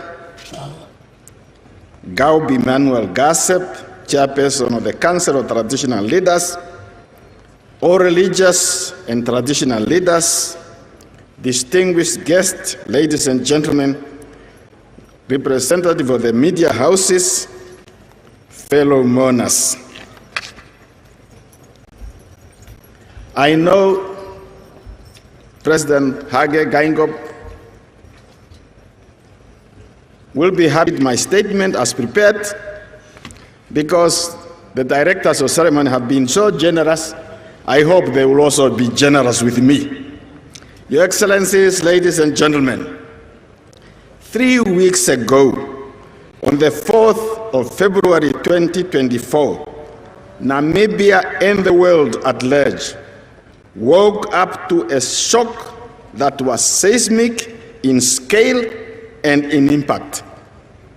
On that fateful day, a towering baobab tree, which had become a permanent fixture in the daily lives of Namibians, was uprooted and fell.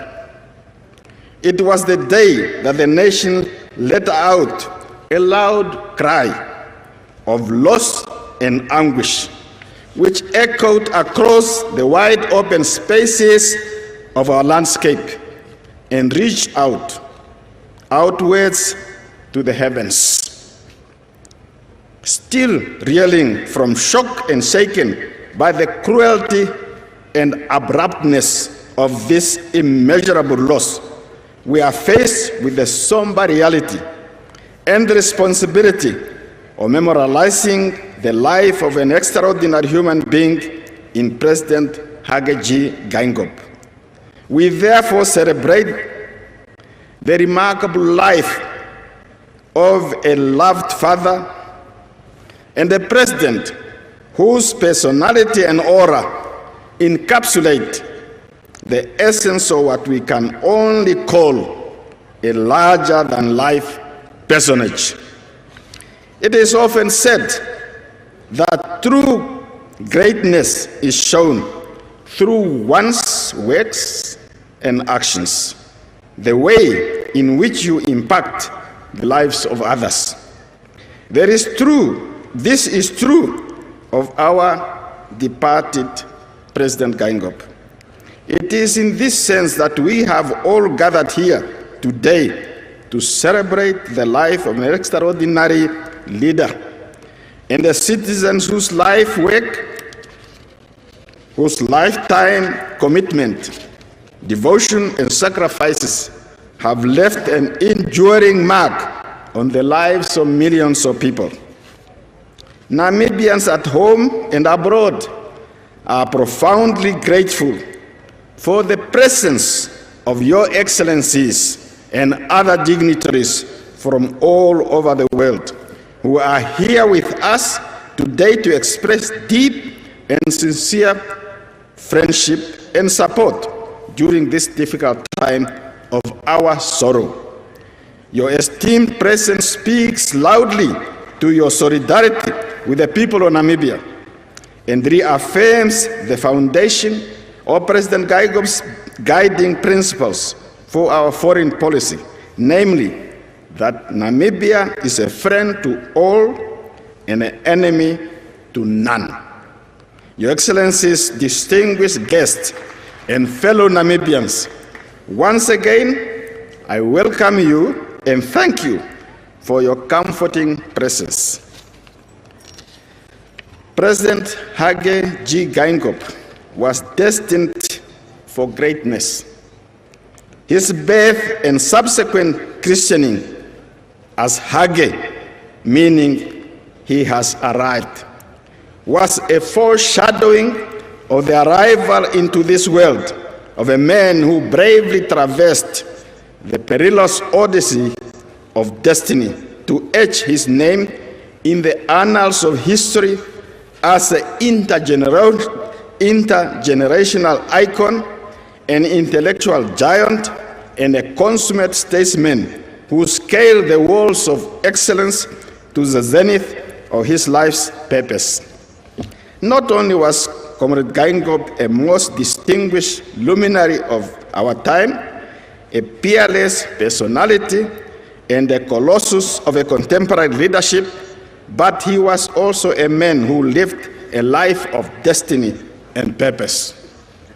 Iconic in so many aspects, Comrade Geingob was able to represent the spirit of hopes, dreams, and aspirations of Namibians. His paternal nature radiated during times of celebration as well as times of tribulations.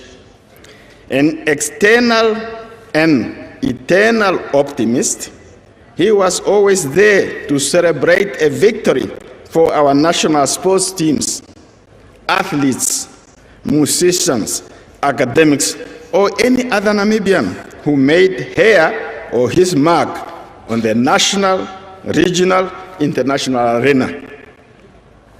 Similarly, during difficult times such as devastating droughts, floods, and the dreadful days of the COVID-19 pandemic, Comrade Geingob reassured the Namibian House and quelled our fears, panic, and anger. He showed us how to persevere in the face of adversity, demonstrated grace, courage, faith, and resilience. Comrade Geingob was not just a president. To us Namibians, he was a father, a grandfather, a brother, and an uncle. He was a comrade and a friend. To his dearest wife, Monica Geingob, our beloved Flon, we still have to call you Flon, he was a dearest of husbands. He was a leader of our people who at the same time was also a servant of our people. He was a teacher and a mentor, stern and strict, but also loving and fair.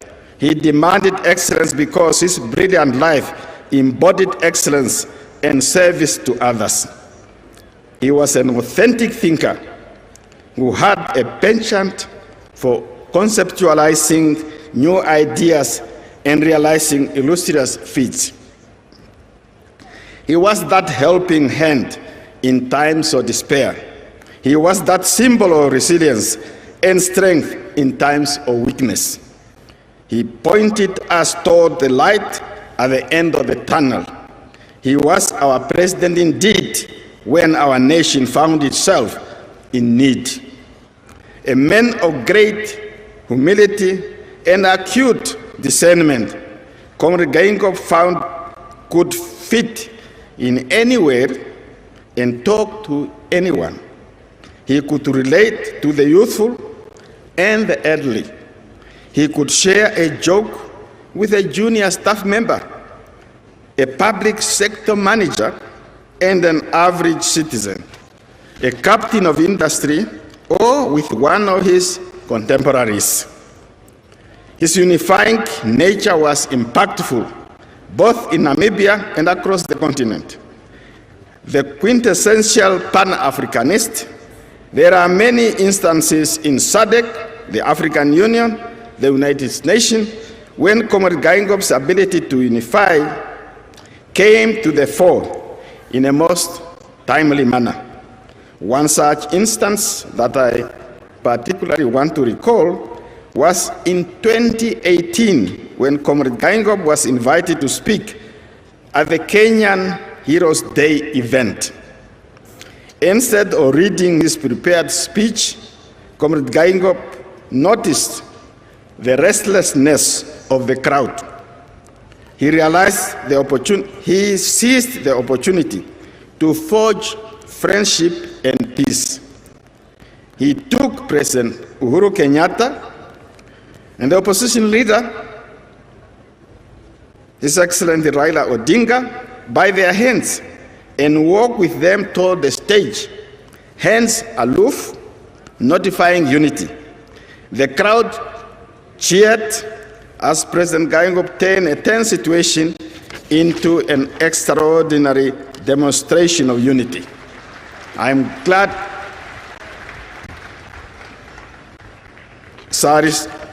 His Excellency President Odinga is here. Raila Odinga is here. You can check the story and verify it. A man of peace and a man of the moment. A man who lived by his favorite dictum: one does not make peace with one's friends. One makes peace with one's enemy. President Geingob exudes the nation-building ethos that were underscored by his mantras, namely, no Namibia should feel left out. The other one Namibia, one nation. And the other one, the spirit of Harambee, the last which connotes pulling in the same direction. He made it clear that a nationalist should abhor the isms of tribalism, racism, and regionalism. He postulated that a true revolutionary cannot possibly be a tribalist or a racist. At the core of Comrade Geingob's leadership success was his strength of character and integrity. He lived with honesty, staying true to his values and upholding his moral principles, even when faced with challenges. One of his many doctrines was to never compromise on principles, because, according to him, and I quote, a principle half compromised is a principle compromised. President Geingob stood firm in his beliefs and was unafraid to do the right thing, regardless of the consequences. His actions reflected his words, earning him the trust and respect of those around him and the Namibian people.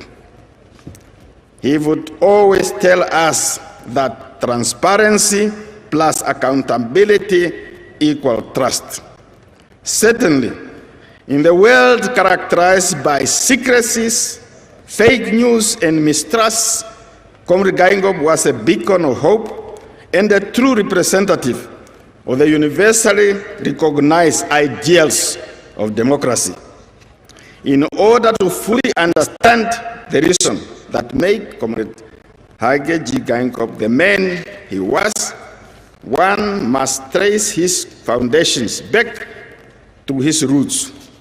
For the essence of his greatness lies not only in his achievements, but the qualities that underpin them. These qualities were forged during Comrade Geingob's childhood by his grandfather and mentor, Hans Geingob, about whom he always reminisced with fondness. Excellencies, ladies and gentlemen, as I stated, the iconic Comrade Hage Geingob rose from humble beginnings. He was born on the 3rd of August, 1941, in the district of Grootfontein, in the region of Ochodonjupa. He grew up on the farms of that area and commenced his schooling in Otavi in the year 1948. In those days, people start school much later, 7 years. He was brought up in the multi-ethnic environment, which consists of people from various ethnic groups, among them Damaras, San, Vaherero, Vakavango, Awambo, and Ovimbundu. This environment provided the proper setting in molding Comrade Geingob's beliefs and stance against racism and tribalism. In 1958, Comrade Geingob left Grootfontein area to attend Augustinum College in Okahanja. It was at Augustinum that the first political seeds were planted in Comrade Geingob. Following the successful completion of his study, Comrade Geingob was posted to Tsumeb as a teacher, where he officially joined SWAPO in 1962 and received his membership card from SWAPO branch secretary, then Comrade Kanana Hishono.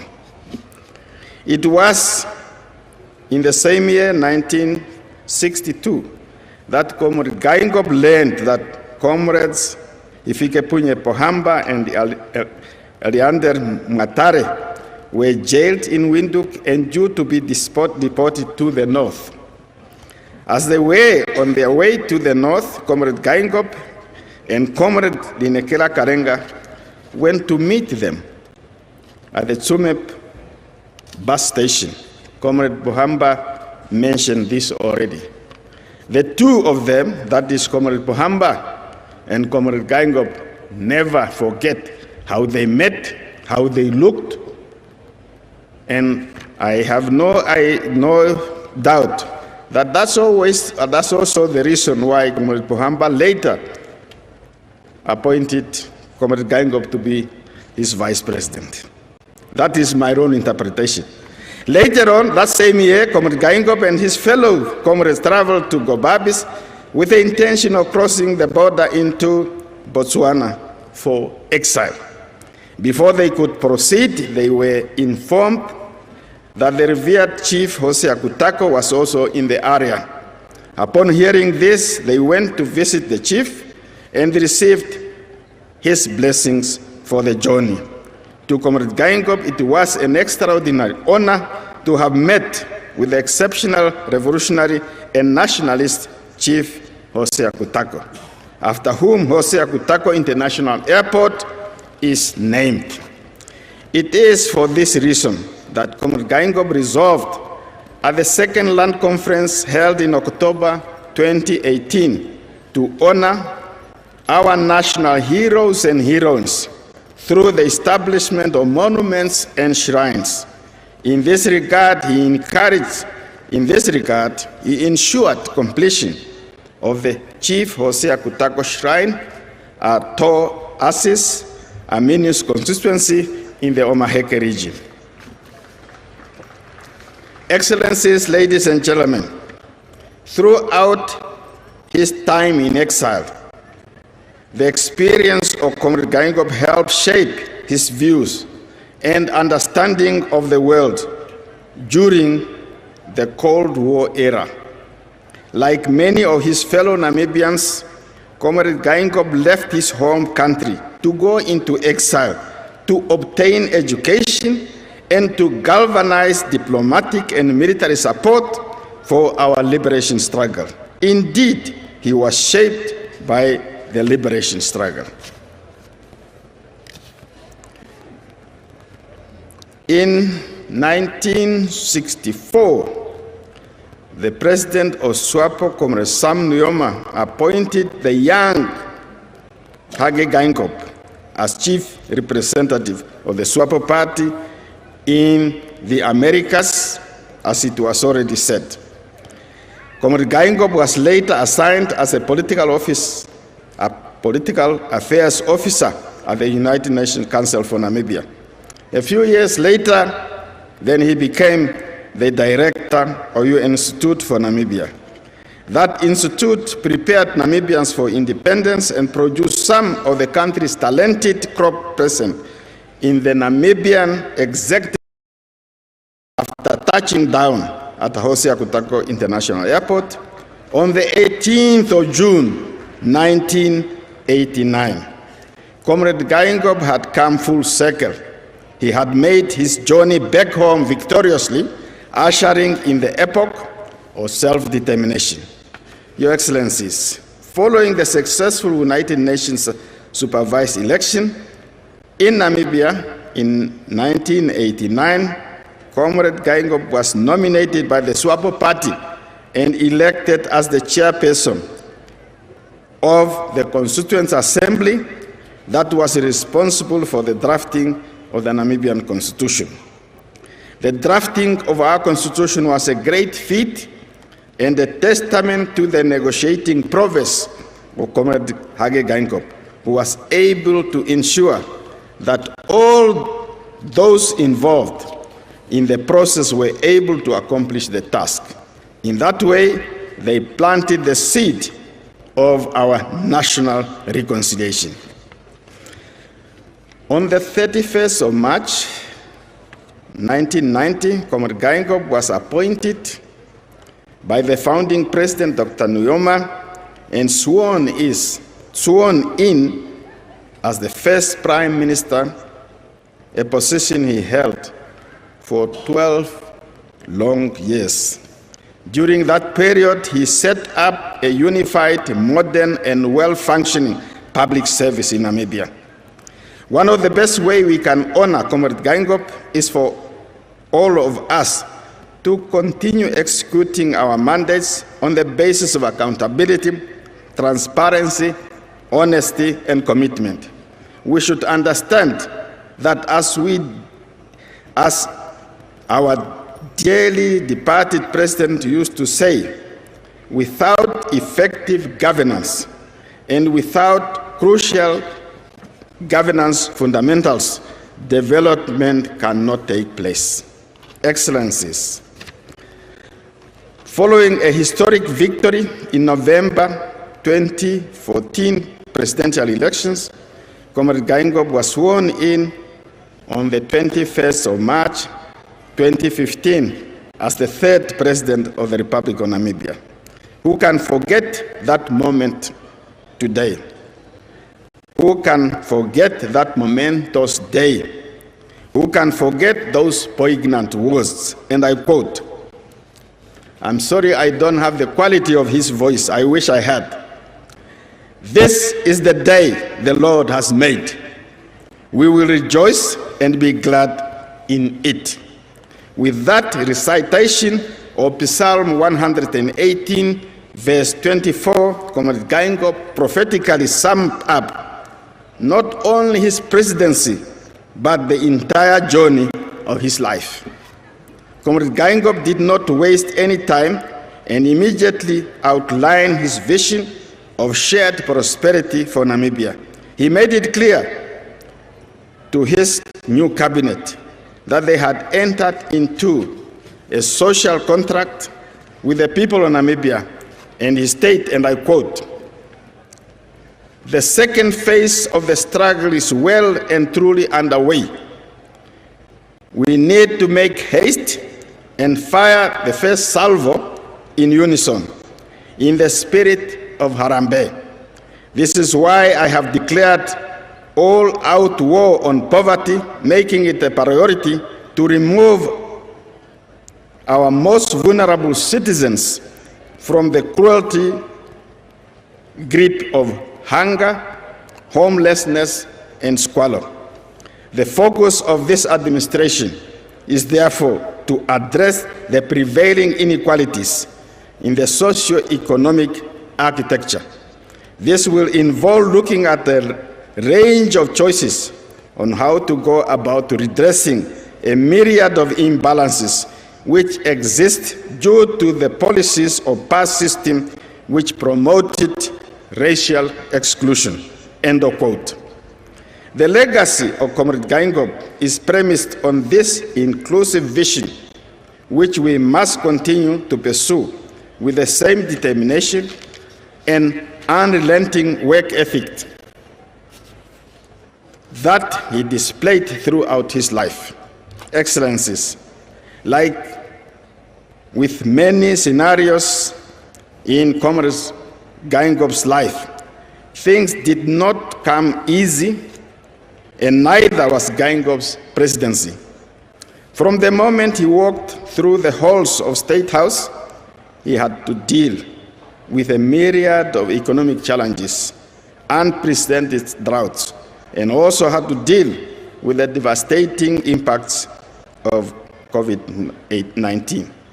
Coupled with that, he faced an unrelenting barrage of political attacks from many quarters.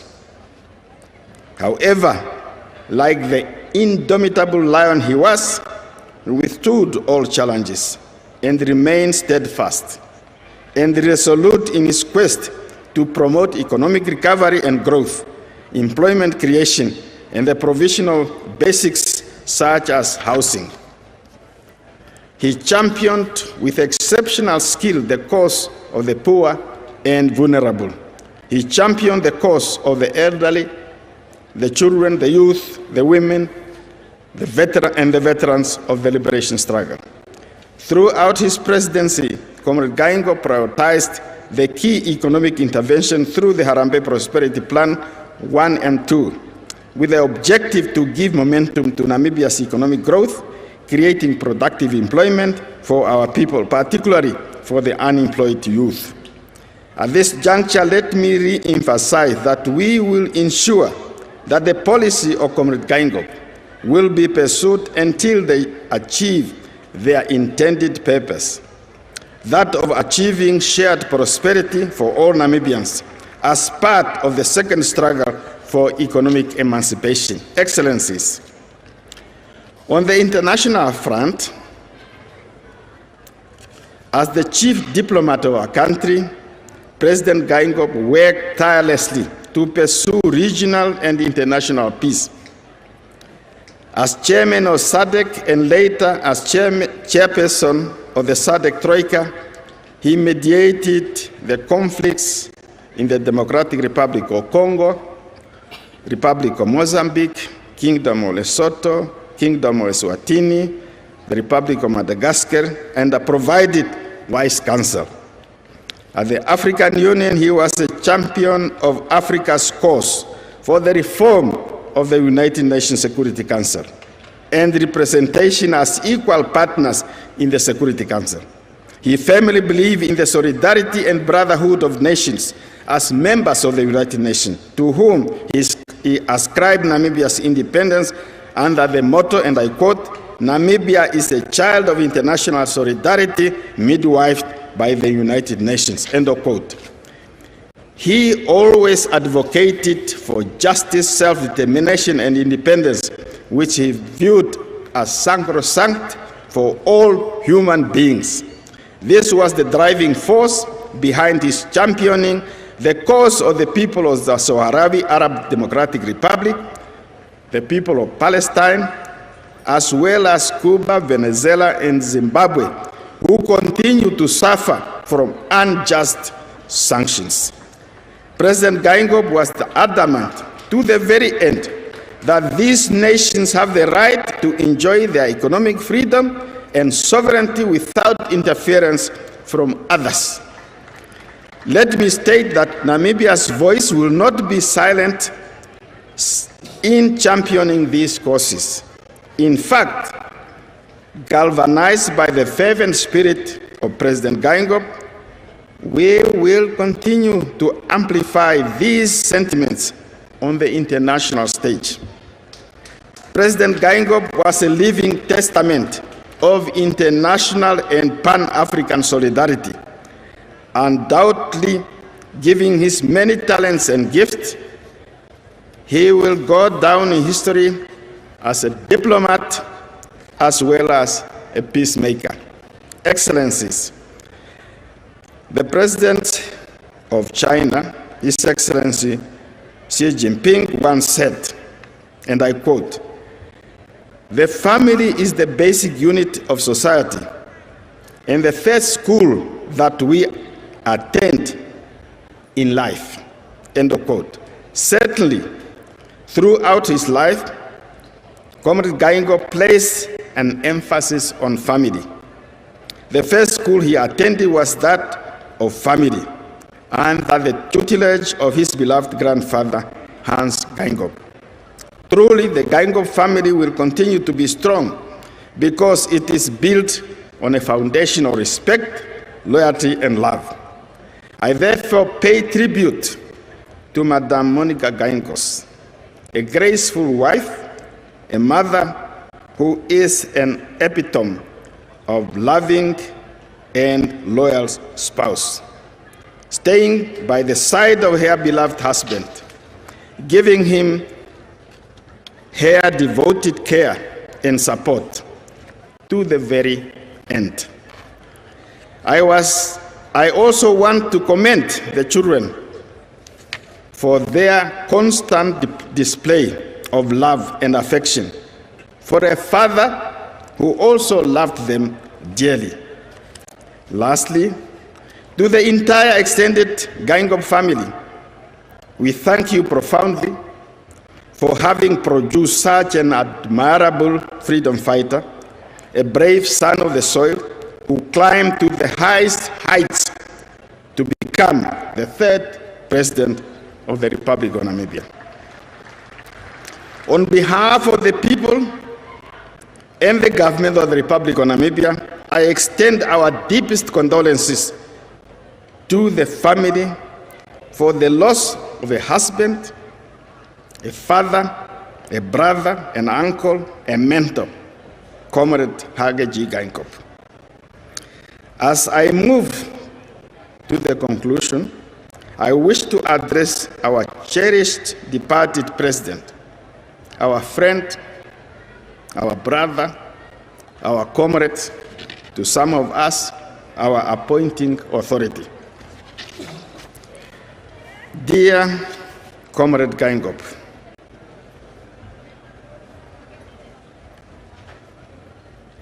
from the beginning of your presidency to the very end, you, the patriotic first citizen, the staunch Pan-Africanist, the peacemaker and unifier, led with your heart, your intellect, and your conscience. You led with courage and conviction and left us a template for success by reminding us that inclusivity spells harmony and exclusivity spells conflict. You have left us the foundation for continued peace and unity. You have left us with processes, systems, and institutions for an effective governance architecture. You have left us with an economic roadmap towards prosperity. I remember that you always gave me the letter that contained the power for me to act on your behalf. But before your medical trip to the US, I received the letter a day earlier. I remember our final conversation on the tarmac of the airport and on board of the plane when you told me twice, take care, and again, take care. Those words have entrenched themselves in my mind since that day.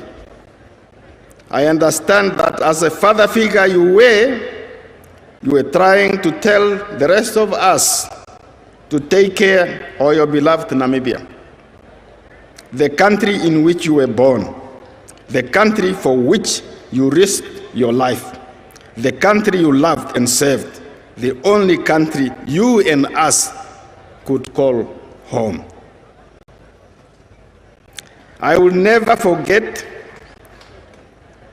when you used to say, and I quote, "It is easy to destroy, but difficult to build." You always cared for Namibia like a devoted father.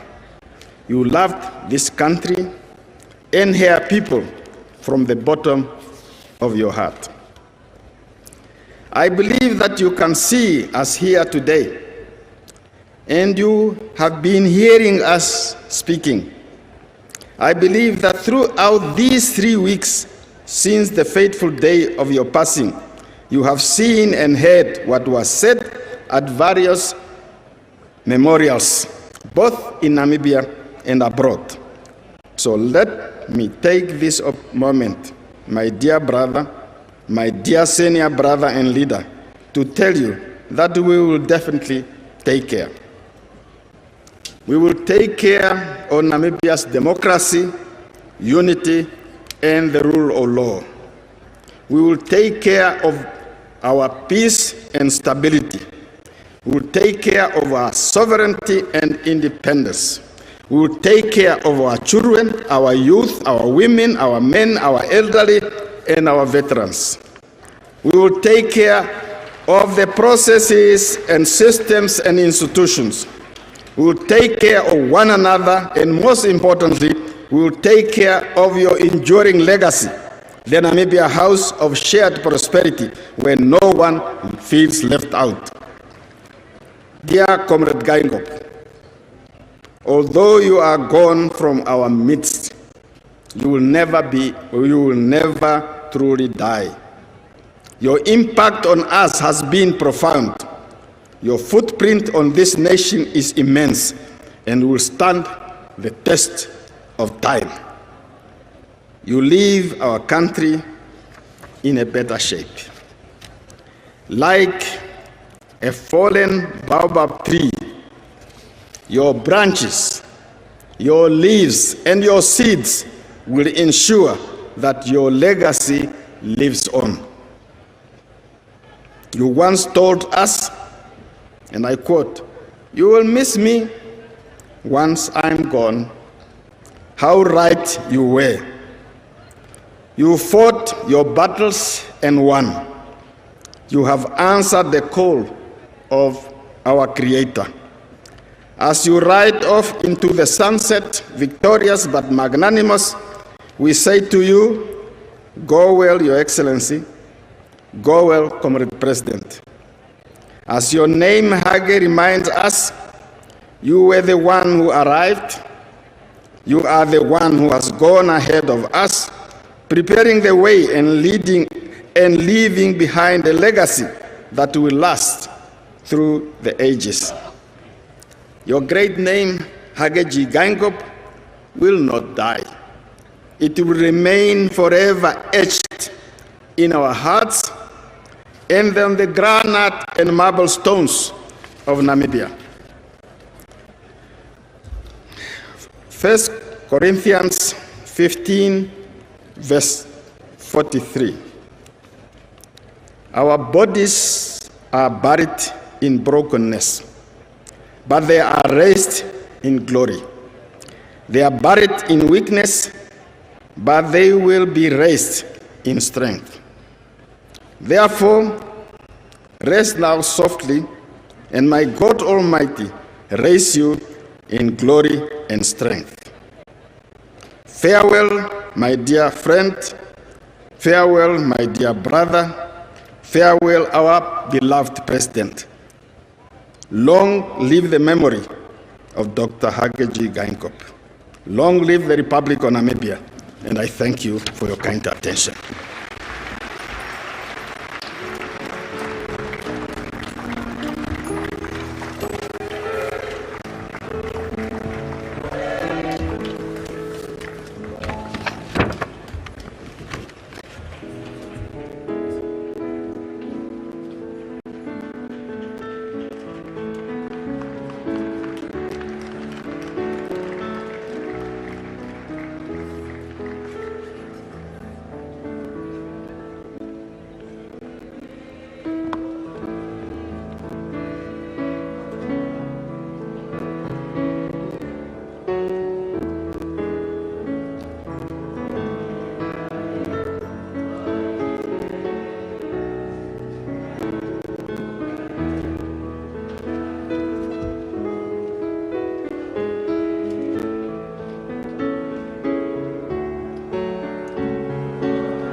Thank you very much, Your Excellency, for that inspiring statement. Your Excellency, the President and the First Lady, may I please stand on the protocol already established, except to recognize once again the First Lady, the children, and the family. We have come to the end of our service in remembrance of our departed President, Dr. Hage Geingob, this evening. We extend appreciations to all the speakers, from His Excellency the President to the First Lady, former First Lady, to the foreign dignitaries, our former heads of states, and all the speakers who consoled us with their comforting words. We also thank the fellow citizens for coming out in their numbers to give respect to our departed President. As per the program, the body of His Excellency Dr. Geingob will lie in state here at the Independence Stadium, from where it will depart tomorrow to Heroes Acre. Those who wish to view the body are called upon to adhere to the arrangements so that we are orderly and accord our departed President the greatest honor. It remains now only to receive the benediction and then sing the national anthem and the AU anthem, and the NDF military band will lead us in that process, and then we view the body.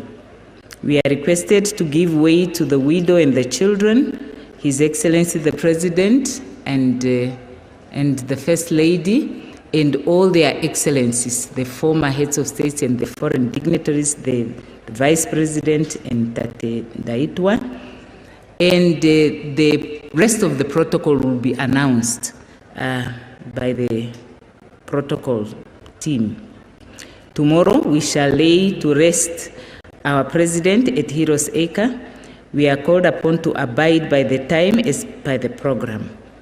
So good night. Reverend Nakamela, please come to the podium to deliver the benediction, and after that we rise for the anthem, and the band would lead us in that. Good night.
on the NDF chaplain to assist with the benediction, as we can see that Reverend Nakamela is not here.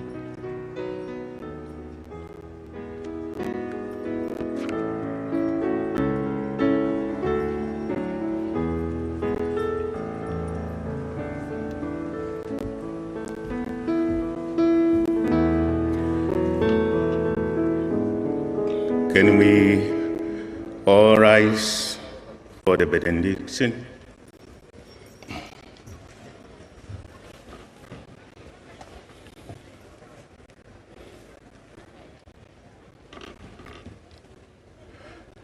May the peace of God, which passes all understanding, keep your hearts and mind in the knowledge and love of God and of His Son, Jesus Christ, our Lord.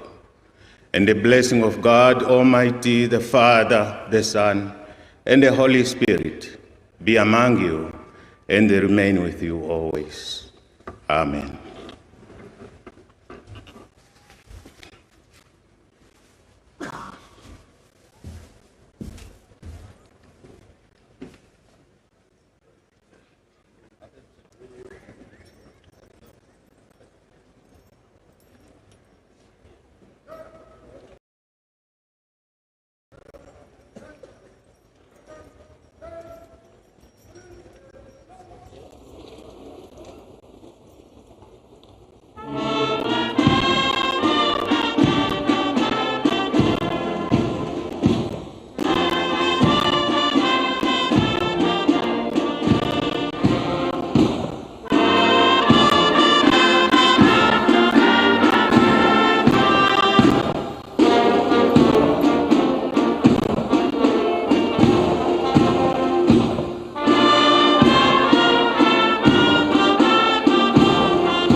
In the words of President Nangolo Mbumba, President Hage Geingob loved Namibia and her people with all his heart. With that, we come